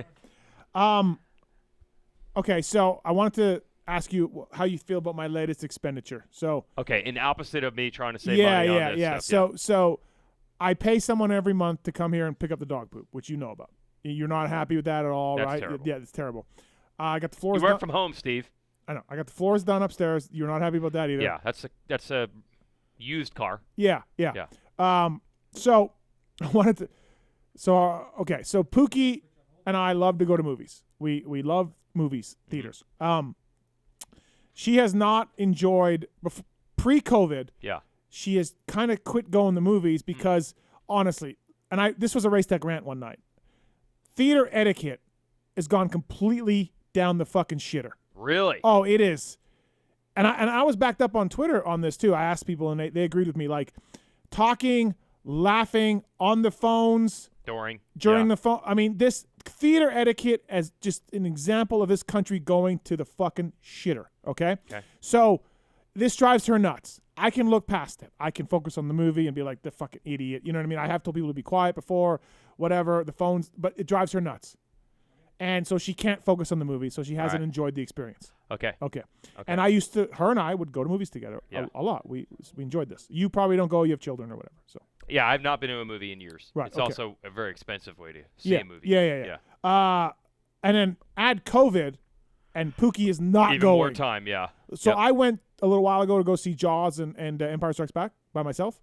Okay. There was nobody in the theater. It was, while it was 10 or 15 people, but whatever. Yeah. So this is like it's open, but because of COVID, not a lot of people are going? Yeah. But I'm okay with it still. Yeah. But when you add COVID and the etiquette, she is out. Okay. And so I am like, fuck, like I really want to enjoy a movie with my wife. Popcorn and drinks and, you watch the movie. So I rented a whole movie theater for us two. What? I just want to go to the movies with my wife. I want her You're fucking kidding me. I want her to enjoy the experience. So the Cinemark has a new package out where you can up to you and 20 people total. Or two. You can rent your own private showing in the movie theater. Of one movie? Yeah, one movie. They have new ones or old ones. We picked an old one. We're going next week. You can pick any movie you want. Well, no. Not any, but there's a list of 20. Okay. Yeah, a list of 20 movies. All right. Yeah. So it's just going to be her and I in a movie theater by ourselves. What is this worth to you? What would you doing the math in my head. I thought you were going to say you purchased a projector and you were going to try to like show it on the wall of your house and like replicate it. And I'm like, hey, going to the movies costs 20 some each time. Multiply that out times enough movies, and you'll probably actually save money with this projector. No, that's not what you did. No. You're renting a movie theater. Yeah. For one time. Yeah, one showing. Yeah, one showing. I will say I do appreciate the gesture. This is something that your wife really enjoys. Yeah. And it has been ruined. Yeah. By COVID and assholes. Yes. And that's the thing, that if it was just COVID, you could just be like, hey, eventually. Yeah. It could be next June. Right. But we're back. Yeah. But you're saying it will never be back. People will never be off their phone. She has lost her mind at these people in the movie theaters, right. And I don't blame her. I'm able to work through it because of superior concentration and fortitude and everything else of myself. Yep. I'm able to work through that. Yes. She is not able to work through that. I mean, that is a fantastic gesture, especially if this is something that she's really passionate about. But what would you pay for that? I'm still disgusted. What would you pay for that? $125. Ah. I mean, no. No. Sorry, that's what I think it should cost. Yes. Not what you would not pay it. You would not but that's what I think it should You cost. would not pay a dime. No, I'm not doing it. Right. I'm not doing it. Okay. It was like $110. That's what it should be. Yeah. But that's disgusting. And Heather can't even get dinner from Chris. Right. You're renting out a whole movie theater. It's a great gesture. I'm just not that kind of guy, a guy that spends money on things. I may have to do it again. I may have to go and spend $200 in total movies. Steve, I mean, you have Netflix. At that point, you're already paying for it. But it's the movie experience, the popcorn, the big screen. So I invited Marks and his way too hot wife. They won't go though. They won't be able to go. But because just out of logistics, or you don't feel good about this? No, I can bring 18 people. No, why can't they go? Because he'll never make it. He'll be like, I'll go there, and then he won't make it. So. All right. I said I would go. I don't know why you think I won't. I feel like to get your $110 worth, unless you're splitting it with him, which doesn't sound like you are. No. Just make it you and Pookie. Why would you invite other people? Because I think we're nice people. I know, but I don't want him sitting by us, and if he's on his phone, oh fuck. Oh yeah. Oh fuck. If he's out there like bidding on PlayStation 6 or something. Yeah. If he's coding, he's coding. Yes. Yeah, exactly. Yeah. Like he is done. I feel like there's probably some 90s. But also, if you had any balls, you would hold your phone up in the middle of the theater. That'd be good. And just F your $110. I need someone to film the whole thing, though. So yeah. I need a friend. So I do feel like there's probably some 90s rom-com where the guy did this. Oh, I don't know. Yeah. It's a very romantic gesture. So don't ruin it by bringing him. I feel, maybe I can get a handy. Yeah, that's Right. probably not. I'm staying home. I mean, I never thought of that. With the terrible Lipstick on theater, your it's probably dipstick. happening in a normal movie experience. You're saying Yeah, at this point, yeah. it's falling apart. I'm gonna that cut a bad. hole in the bottom of the popcorn thing. You know, she can just reach through the popcorn thing. I never even looked at it like that. I'll stay home. Yeah. Yeah. If you're spending $110 for an incredibly romantic gesture, don't ruin it by inviting him or anybody else. It wasn't really a romantic gesture. I just want to go to the movies with my wife. What? Yeah, it wasn't really a romantic gesture. That wasn't why. No. You can't put a price on love. I understand. Happy wife, happy life. You just want to enjoy a damn movie? Yeah, That bad? Yeah. I just want to go to the fucking movies without assholes ruining it or dying of COVID. Oh, my gosh. So your wife is sensitive to the COVID thing? Yeah. Does she know that people come in and out of this place every Monday? I'm not sure. Has she put this together? I don't think she has. I was on a plane today. Don't alert her. I was in another state. Right. You had a mask And now on. I'm here. You have a mask on. Right now? No, but on the plane you had a mask on. Yeah. The mask is more of a prevention device. I don't. Listen, I'm not working through the mental logistics of this, okay? I'm a little confused right now. Yeah. She is sensitive to hey, I don't want to catch COVID. Okay, well, I'm here, and so are these guys. I know. Well, the guy, he's got COVID for sure. So, anyway, so yeah. All right, $110, okay. and you weren't even thinking of it as a romantic gesture. It was just like a functional, so I got to pay to get the experience. That's how I'm going to pay. I want to go to the movies with my wife. You're bringing the ruckus to that ass. You know what? The movie theater business has to be terrible right now. Yeah. That's why this isn't that expensive to me. Oh, so I was already wondering if you could get it for less, but you think that's actually the discount rate as it is. Yeah. So maybe it's $300 in I don't know. 2019. I don't know, but yeah. That's terrible, Steve. Yeah. I wanted to justify it as a romantic gesture to your wife, and then you're like, nah, it's whatever. It's not even romantic. Yeah, Marks wants to come. That's fine. Yeah, 18 people. Split it? I'm not even going to charge it, Marks and Courtney. Thank you. Yeah. 18 people. If everybody pays $10, you make money on this. Yeah. You could actually profit. You could actually I never profit. thought of that, yeah. You are now. Yeah, Think about now this. I am. Yes. Yeah, Mm-hmm. yeah. Mm-hmm. I hope JT comes and charge him triple. All right, Jason Weigandt on the show. Crazy ex-girlfriend story. Do you have time? No. Okay, we don't have No. time. All right. No. Sorry, Talon. You'll have to get it from him. That's a DMXS radio exclusive, everyone. I'm not familiar with that show. Okay. All right. A couple phone calls here. Jacob, what's going on? Yo. What's happening? How you guys doing? Good. So, me and my dad raced World Vets last week with you guys. Oh, yeah? Cool. Yeah, me and, so he raced 40 Pro and 50 Pro, but never made it to the line for 50 Pro and only raced 5 minutes of the 40 Pro. And I'm not okay with it. Why? I'm not okay with it. So, what happened? What was his deal? he's a pussy. Is what happened. Okay. Yeah. Oh, wait. Okay. Nothing wrong with the bike. Okay, wait a minute. Your dad is Chicken Matasevich? Yeah. Okay. All right. So, Jeff. so I raced my moto. I'm third moto. He's fourth moto. So I get off completely hammered. Track's already done. It's raining already. So if he's going to decide to not race, you do that when I get back from my moto. You know what I mean? Like, you don't get on, and when it's hammered rain already, make the decision to race while it's already ruined, and then do 4 minutes and pull off. Yeah, I agree. Kind of a waste. Yeah, Kind of a waste. yeah, I agree. Just ride the whole thing.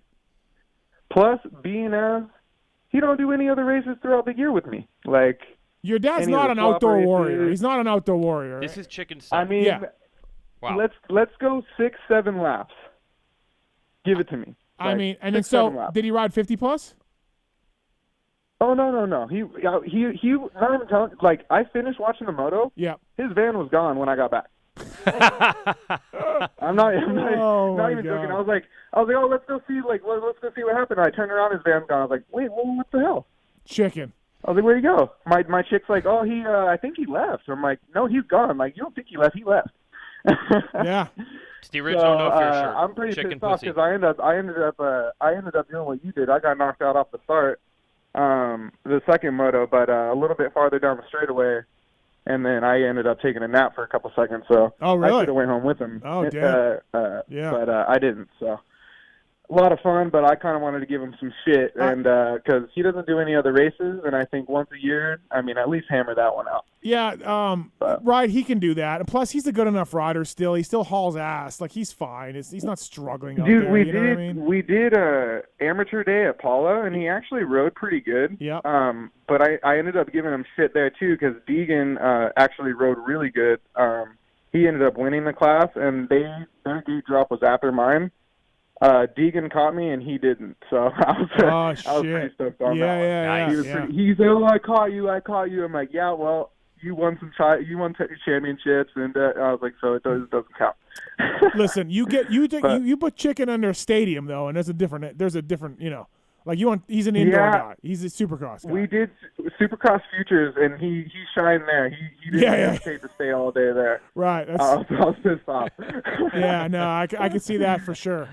Dude, your dad still rides a ton though, man. I see him out a lot at tracks when I'm down there. Oh no, dude, we're at the track. I mean, he wants to go LACR next week, and then freaking Kauai too. And I'm like, God damn, dude, like, can we keep it? Let's go to Paris or something. He hates Paris though. I don't know why.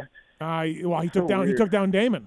Leave it on top. Yeah, he left on top. He Leave took it down on Damon. top. Hey, you know what's funny is that he I don't know if you noticed, but he doesn't switch gear. He doesn't he's not really like a new gear guy anymore like that. He doesn't really care about what his bike's all hammered or whatever. He doesn't really care about looking trick or whatever. So I'm giving him shit, And I was like, dude, let me get you into some fly stuff, dude. We could be teammates with Damon. And he's like, fuck no, fuck that. Yeah. Immediately even mentioning it because I've been liking the fly gear lately, and I'm always listening to your guys' show. So I'm like, dude, come on, let's rock some fly gear together. He's like, fuck that, dude, fuck those guys. Never changed. No, it's great. So I did that interview with Damon and Chicken, when they right on Racer X Online, and Chicken's still like not happy that Damon got hurt, but not that sad either. Honestly, I was surprised he even stopped so fast to help him. But dude, I mean, that was so gnarly. Like I was right there too, so he crashed pretty good, and he knew instantly he was pretty hurt. Yeah. So. How about when your dad came up here with Debo? Did you ever go back and listen to that show? I did. I wasn't aware when he went. I think him and my mom or something weren't or whatever at the time, so I wasn't really involved at that time. But I ended up listening to that show, and I ended up meeting Denny a few times. He's a funny guy. Yeah, that was a phenomenal show. Just phenomenal. Funny guy. To get your dad from the airport in California to here was a full-time job. It was a. Oh my gosh, dude! Did you hear about when he left his Porsche and lost it in Vegas? No.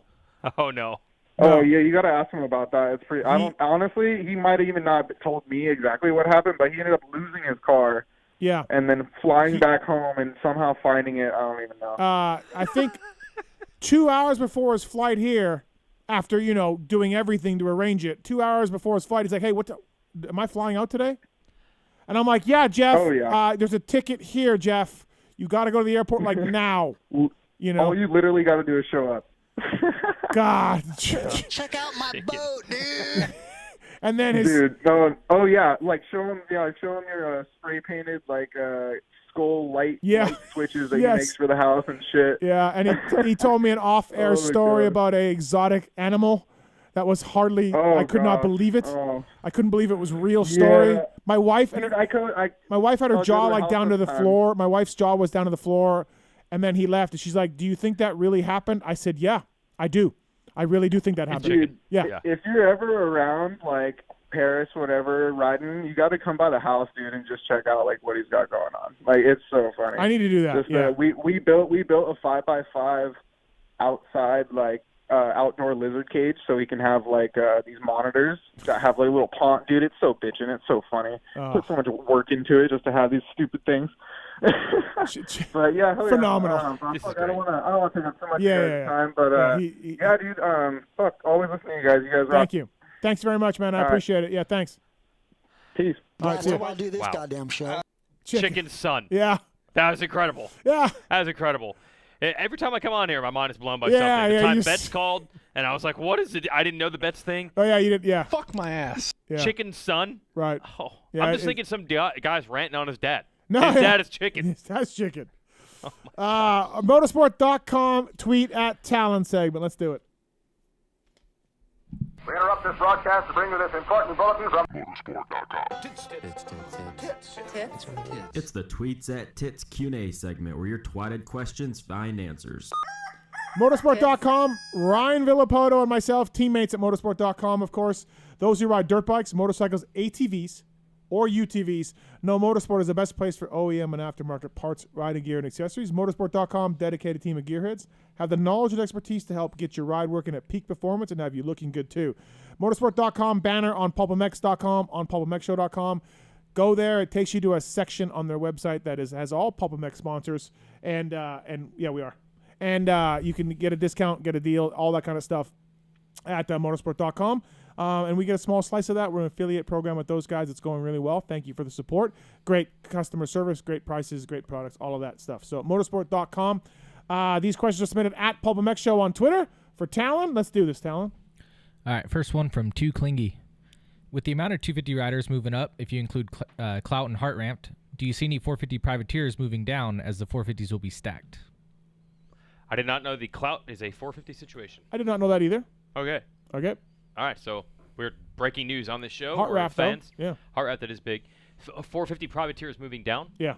There's no money in the 250 class. They got to make money. Privateers got to make money. Yeah. If you want to mention Heart Raft, Cunningham, on and off a couple times. What is Cunningham doing? Right.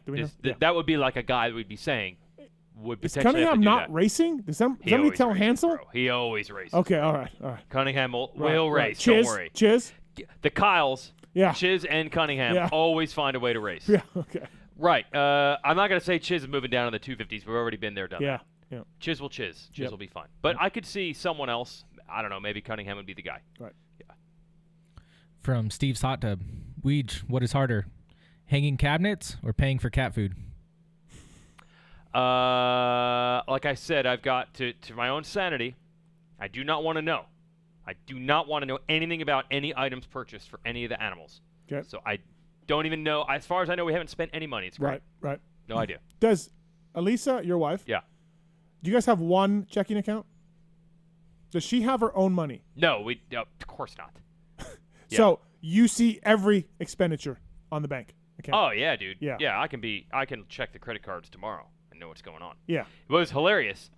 We were actually buying, like, hey, it's been a good run. It's been I've been making good money, the last 12 years, 15 years. Yeah. So we can spend some now. Yeah. I feel secure enough okay. now. Yeah. So we've been borrowing our dining room furniture with my mom's. We'd had it for about 9 years. I finally loaded up the Ridgeline, drove it up to New Jersey, gave it back. We're buying new dining room furniture. Because I'd said, hey, if I actually get some work this year during 2020, we'll spend some money. So it happened. I go to the furniture store. We decide what we're going to buy.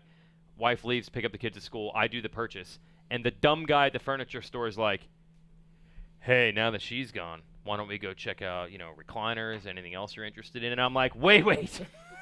Oh, no. You think that now that the wife is gone, I got the credit card and I'm going to start going nuts? Yeah. You have no idea. She would be pumped if I did something like that. You got the wrong man. Yeah. No, I'm not here to spend any extra money now that she's gone. How about the salesman just trying to slide it in there? I know. Yeah. So there are guys out there where they would spend and the wife is holding them back. Yeah. This happens? Wow. Pookie has her account. No way. And I don't see anything about that. No way. Yeah. Really? And then she has our account. Really? So, but then I see transfers. From my account. Out of into my account. And I don't know where this money is going. And then I thought we had a deal where she paid the car insurance. Mm-hmm. So every month she paid the car insurance, and that was her bill, quote unquote. Okay. And through then her account. Yeah. I see. And then at some point I said, "Hey, you got the car insurance, right?"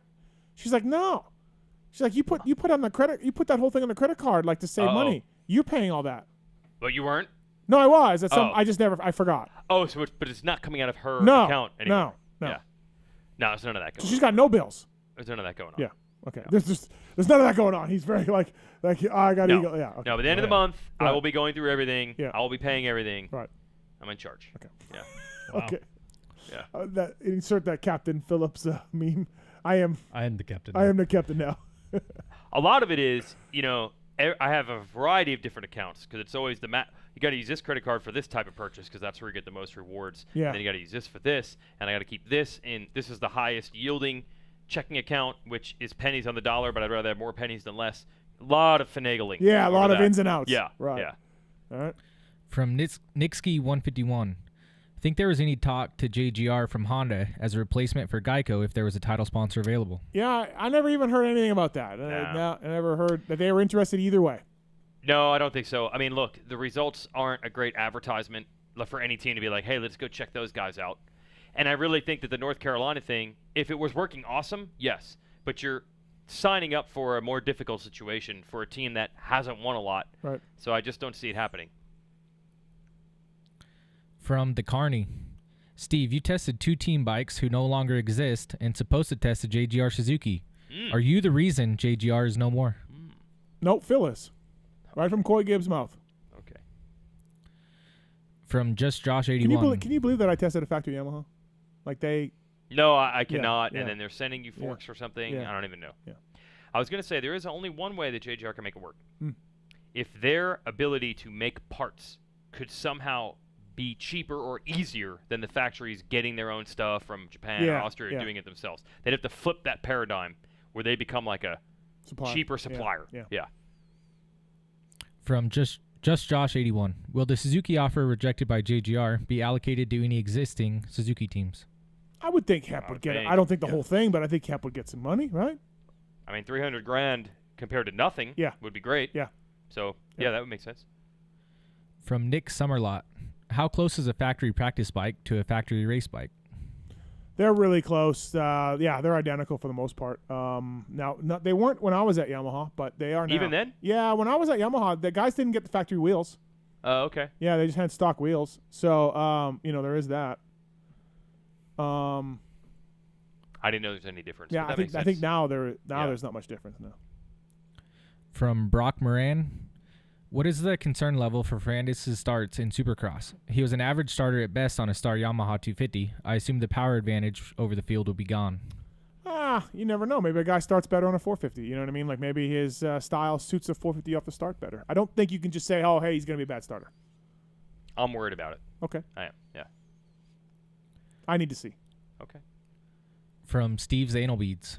Steve, with the house cleaning that went on at Yamaha in the racing department, does that free up some money to expand the PulpMX empire, more bike raffles, etc.? That is the racing department. I am marketing department over at Yamaha, so no. Myself and RV are aligned, but yeah. Motorsport and Yamaha teammates? Yeah. Yep. Okay. Yep. From Ranham84.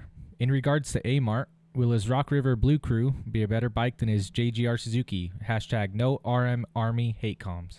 I think his bike was good. Troll Trains. Was it the best? No. Was it the worst? No. It looked fine.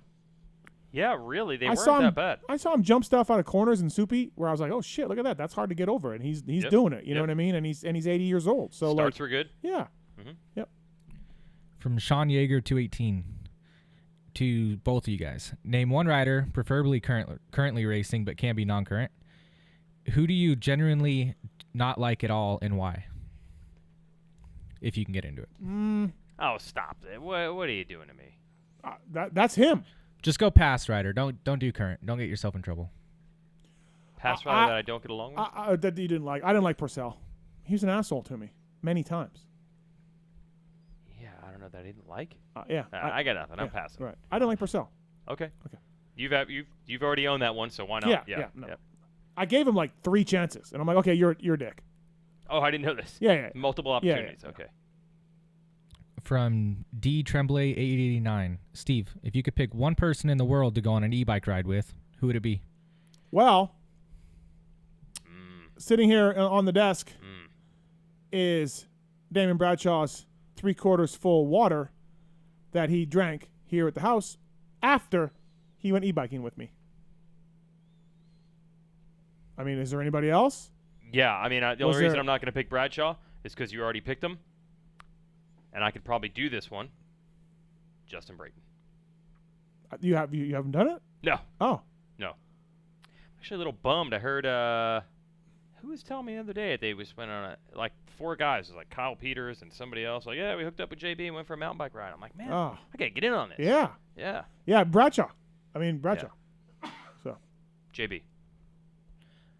From Lax Defense Coach, Weege, will you be opening a training facility at the former JGR Supercross test track for your kid? Yeah, Phil says he doesn't like to train riders, but I believe at one point he said, "Give me a week with Lane, we'll turn everything around. Give it to me." As far as the JGR facility, I believe Coy operates with the more someone wants something he has, the more he wants to not give it to you just out of spite. Right. So I believe that pristine riding facility is going to sit there under lock and key just so everybody can want it and not have it. Right. That's what's going to happen. That makes points, yeah. Yeah. MX Maniac wants to know, do you think Chad will end up mentoring any Supercross riders in the future? I'd like to see him work with Max at KTM and help steer that ship from the beginning. Oh, I can see it. Yeah. Someone's working with Chad. It's going to happen. Yeah. And I don't have that on authority. I don't know who that is, but it will happen. Chad Reed will be back. Will it last? No. He'll jump around or get canned or whatever. He'll be frustrated with some part of the operation. Yeah. All right, last one from Sean Yeager 218. Just kidding, I read the wrong one. From J Richardson 435. Why does it seem like only Honda and all the Austrian brands are willing to help support other non-factory teams? Look, I've said this to the Cowboy guys. I'm like, you're upset about the Austrian teams going out there? Support somebody. And they said, there's our guy. And he pointed to Eli Tomac's bike. That's our guy. That's what we want to support. But, yeah, I mean, props to Honda and the Austrians for doing it. And we could do it more, you know what I mean? So, yeah, I don't know. I don't know. They just don't want to. They just don't want to. That's it. I found it goes through ebbs and flows when a team feels that they can win. Outside of KTM, it just sponsors everything, almost like Fly Racing. Most of the time when the factory team feels that they can win, they don't care about the other stuff. As soon as they feel they can't, suddenly they start spreading the love. So I feel like Yamaha, back when it was like RC days, and they didn't have RC. Dude, how many guys were on Yamahas? Yeah. With the Isaiah Johnson, Keith Johnson, Kevin Johnson, Ryan Clark, Mach 1 Yamaha. Honda Troy, or Yamaha Troy. There were so many Yamahas on the gate. And it was like, oh, but now we got Chad Reed to win. Sorry. We're out, guys. Yeah, maybe, huh? Yeah. I never thought of that. All right, is that it for those? All right.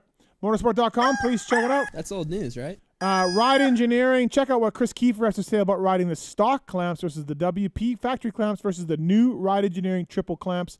The Ride was able to study and use the progression of Ride Engineering was able to study and use the progression of the WP version to get more comfort and feel out of the front end of your KTM, Husky, or Gas. Quote, the Ride Engineering clamp allows the front end to absorb more of what the track is offering the rider. I felt like I could go into the corner much easier, end quote, Chris Kiefer. Available in 4 color options, including the limited edition blue, and Pulp Fan 20 is the code to save with ride-engineering.com for those guys. So, Dark Side, what's up? What's up, man? How great is Weege in studio? Oh, he's just on fire. He is great. Yeah, he is. He's great. He may be the most knowledgeable man in moto. But I mean, it's like a Steve. What class are you? 45B. 45B. I mean, that's what it is. It's like if you have like a B rider and like a pro, it's just the way it looks. It doesn't mean I'm the best in the world. It just matters who you're with. Yeah, you're just you're Jeremy Martin on Paris versus me. Exactly. Right. Yep. How does J Mart going by compare to AC going by? J Mart was faster. Oh, really? I swear to God. The blow by speed. Oh my God. The blow by speed was faster. It was phenomenal. Anderson passed me a couple weeks ago at Glen Helen. Not as fast as AC or J Mart. So if he only knew it was you. Yeah, I don't think because he does know how to take people out. Yeah. I don't think you knew it was me. Yep. Well, it's been a good show, man. I think you gotta get Weege in more often. He's pretty good. He's really good. He's on the East Coast though, and all that. Well, my kids are finally in school, and if that holds, we never know with COVID how long that holds. I finally have 2 kids old enough to both be in school. So the weekdays, they're in school now. They're gone during the day. Yes, first time. Oh. 10 years. Took 10 years to get to this part. But your schools are open for the COVID stuff. Started in October. Oh, yeah, wow. We've had about a month now. Oh. It's been glorious. Sorry to all parents out there. You don't have to lie. Yeah. You don't have to lie. Right. We all love our kids. I love my kids. But a couple hours being away from them ain't going to hurt anybody. Right. I waited 10. My daughter is 10. It took that many more years for my son to be old enough to go to kindergarten. And then when the day finally came, we didn't have school thanks to COVID. Right. But North Carolina opened that back up in October. It has been one great month. Fantastic. Congratulations. Oh, yeah. So what I'm saying is options like flying here on a Monday didn't exist in the past. Yep. It's on the table now. All right. Good to hear. All right, Dark Side. Any regrets for you getting some non-sponsored bicycle tires? No, I'm good, man. I'm good with it. Randy gave me some crap though, but yeah. Pulling the support from the wrap-up show. Nah, I'm gonna save it. I'm gonna salvage it. I'm gonna get him back. Okay, all right. Who's on the wrap-up show this week? Is Weege on? Mason Mills from Steel Sabers. Okay. And some guy named Kellen Brower. Oh. Well, he's looking for a job, according to Steve. He's gonna just want to talk MXGP though the whole time, Yeah, so you got to divert him from that. Well, thankfully you touched on it briefly, so right. We'll talk about Giuseppe's travel agency. Yeah, no, absolutely, yeah. Get him going on that. Yeah. What do you think about the extended length of the show lately? Because Talon says it's too long. The wrap up?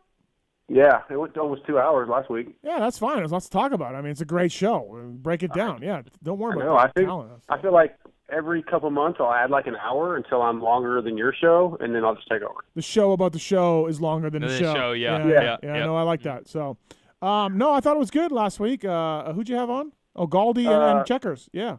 Yeah, and then we got a little special there with Heather, and of course Jericho left you a message. Yep. Yeah, Jericho. I love it. It's great. Yeah. Special guest with the wrestling promo. How is Snowboard tonight? Is everyone happy? Is everyone angry? Was the political stuff getting too much for these people? I mean, I was watching on YouTube, and when you started talking political, some other guy started talking political, and it never stopped. It just went down into the sewer. Down in the sewer. Yeah. I had to YouTube's switch to good for Facebook. that. Oh, Facebook much more reasonable. yeah, Facebook's way better. Yeah, that's great. Facebook was dead when I got to it. But okay. Yeah. All right. Well, these phone lines. All right. Snowboard's always good though. I'm gonna sign up for Snowboard. I'm gonna just go in under a different name though. Oh, those guys they love it. They think you're in there now. Matthews. Oh, they do? Yeah, because there's a couple guys in there that have used some of your little things that they would think might be you, and they swear. Yeah, well, I said I was going in there and my name was gonna be Elephant Cock, and then someone signed up as Elephant Cock. There's an Elephant Cock on there. That's what it is. Right. Yeah, that's probably Mark's. Yeah. Dark Side, what's your thoughts on me renting out the movie theater? Honestly, I couldn't believe how cheap it was. I'm the absolute opposite of Weege. I was thinking when you said it, I was thinking $1,000. Oh yeah, no shot. I think I can't remember what events. I think I had some run-ins of what these things cost. Somebody else had done this for something, and I heard it was like $300 or something like that. Yeah, right. And I'm like, okay, half because it's COVID. Yeah. Yeah, I'm surprised. And is Star Wars any of the 20 that you can pick from? No, it wasn't. No. Oh, can you not pick good movies? I forgot. What? The movie actually matters. Can you not pick like popular movies Yeah. necessarily? No, you can. can. Yeah, some of them, but just they're not. Yeah, they're not. all I'm great. sorry, I was confusing. I said Star Wars. I meant good as in popular, not good as in actually good. Yeah, Star Wars is not. No, yeah, not right. Not relatable. So. Oh yeah, I think that's a good. I had to probably rent it out for the whole week for that price. Right. With 18 people times $10, absolutely. Does your pony count as one of the people? No, it doesn't get its own seat or anything. Okay, all right, just checking. Yeah. All right, man. All right, that's all I got. Just want to promote the show, the wrap-up show. Wrap-up show presented by Guts Racing, Seal Savers, and, of course, the Michelin bicycle tires at least for another month or so. Yeah, we'll get them back. And Motorsport, hopefully it'll stick on, and we'll keep this thing going in 21. All right, sounds good, Darkside. Thanks, man. All right, see ya. All right, thank you. All right, everybody, that's a wrap for tonight. Martin Davalos, Colt Nichols, Tim Cotter, Phil Nicoletti, all in the show. Of course, Jason Weigandt. Weege, I'm going to read off my sponsors. First thing that comes to your mind. Are you ready? Yeah. All right. Motorsport.com. Somehow it allows you and Ryan Villapoto to say that you're sponsored by the same company. Fly Racing. We'll sponsor anyone. Race Tech Suspension and Engines. If you don't have Race Tech, you won't win? Or am I confusing? That's expert. Sorry. All right, my bad. Vortex Racing. Use Vortex sprockets to ram the shit out of Christian Craig like Dylan Ferrandis. Okay. Roost MX.